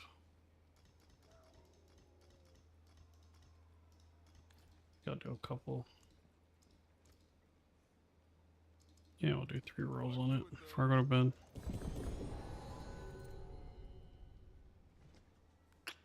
Okay. Okay. I'll take that. I'll take that. That's worth it. Problem is I don't have any fucking money now. It's fucking 17 million. I don't even know if I can afford to do this. I guess I can. Oh, what is a waitress, isn't it? Maximum resolve stacks here might be better than life. What does resolve do again? Forget.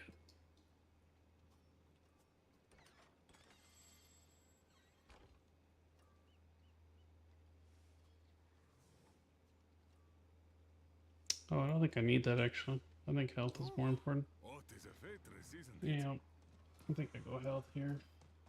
Could go armor. Flat.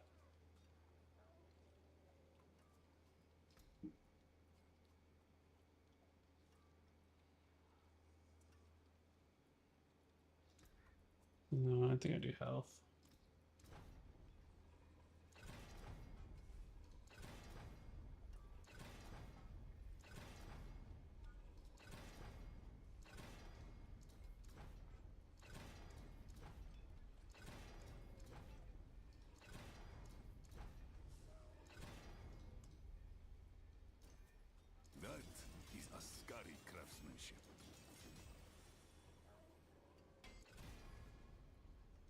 I don't have enough to re-roll it. I'm just gonna have to wait until I get gold.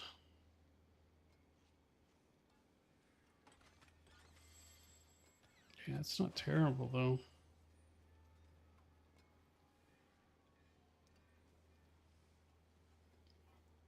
Yeah, get the damage reductions, a lot more survivability. 100 more all res.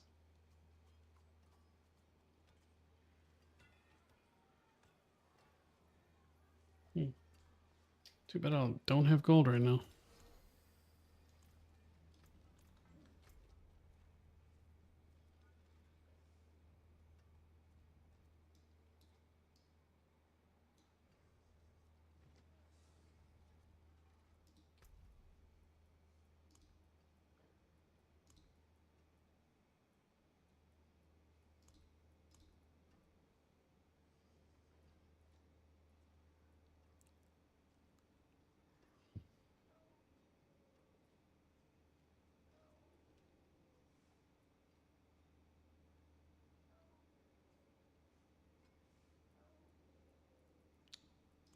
Alright, well, tomorrow's gonna suck if I play this because I don't have any gold.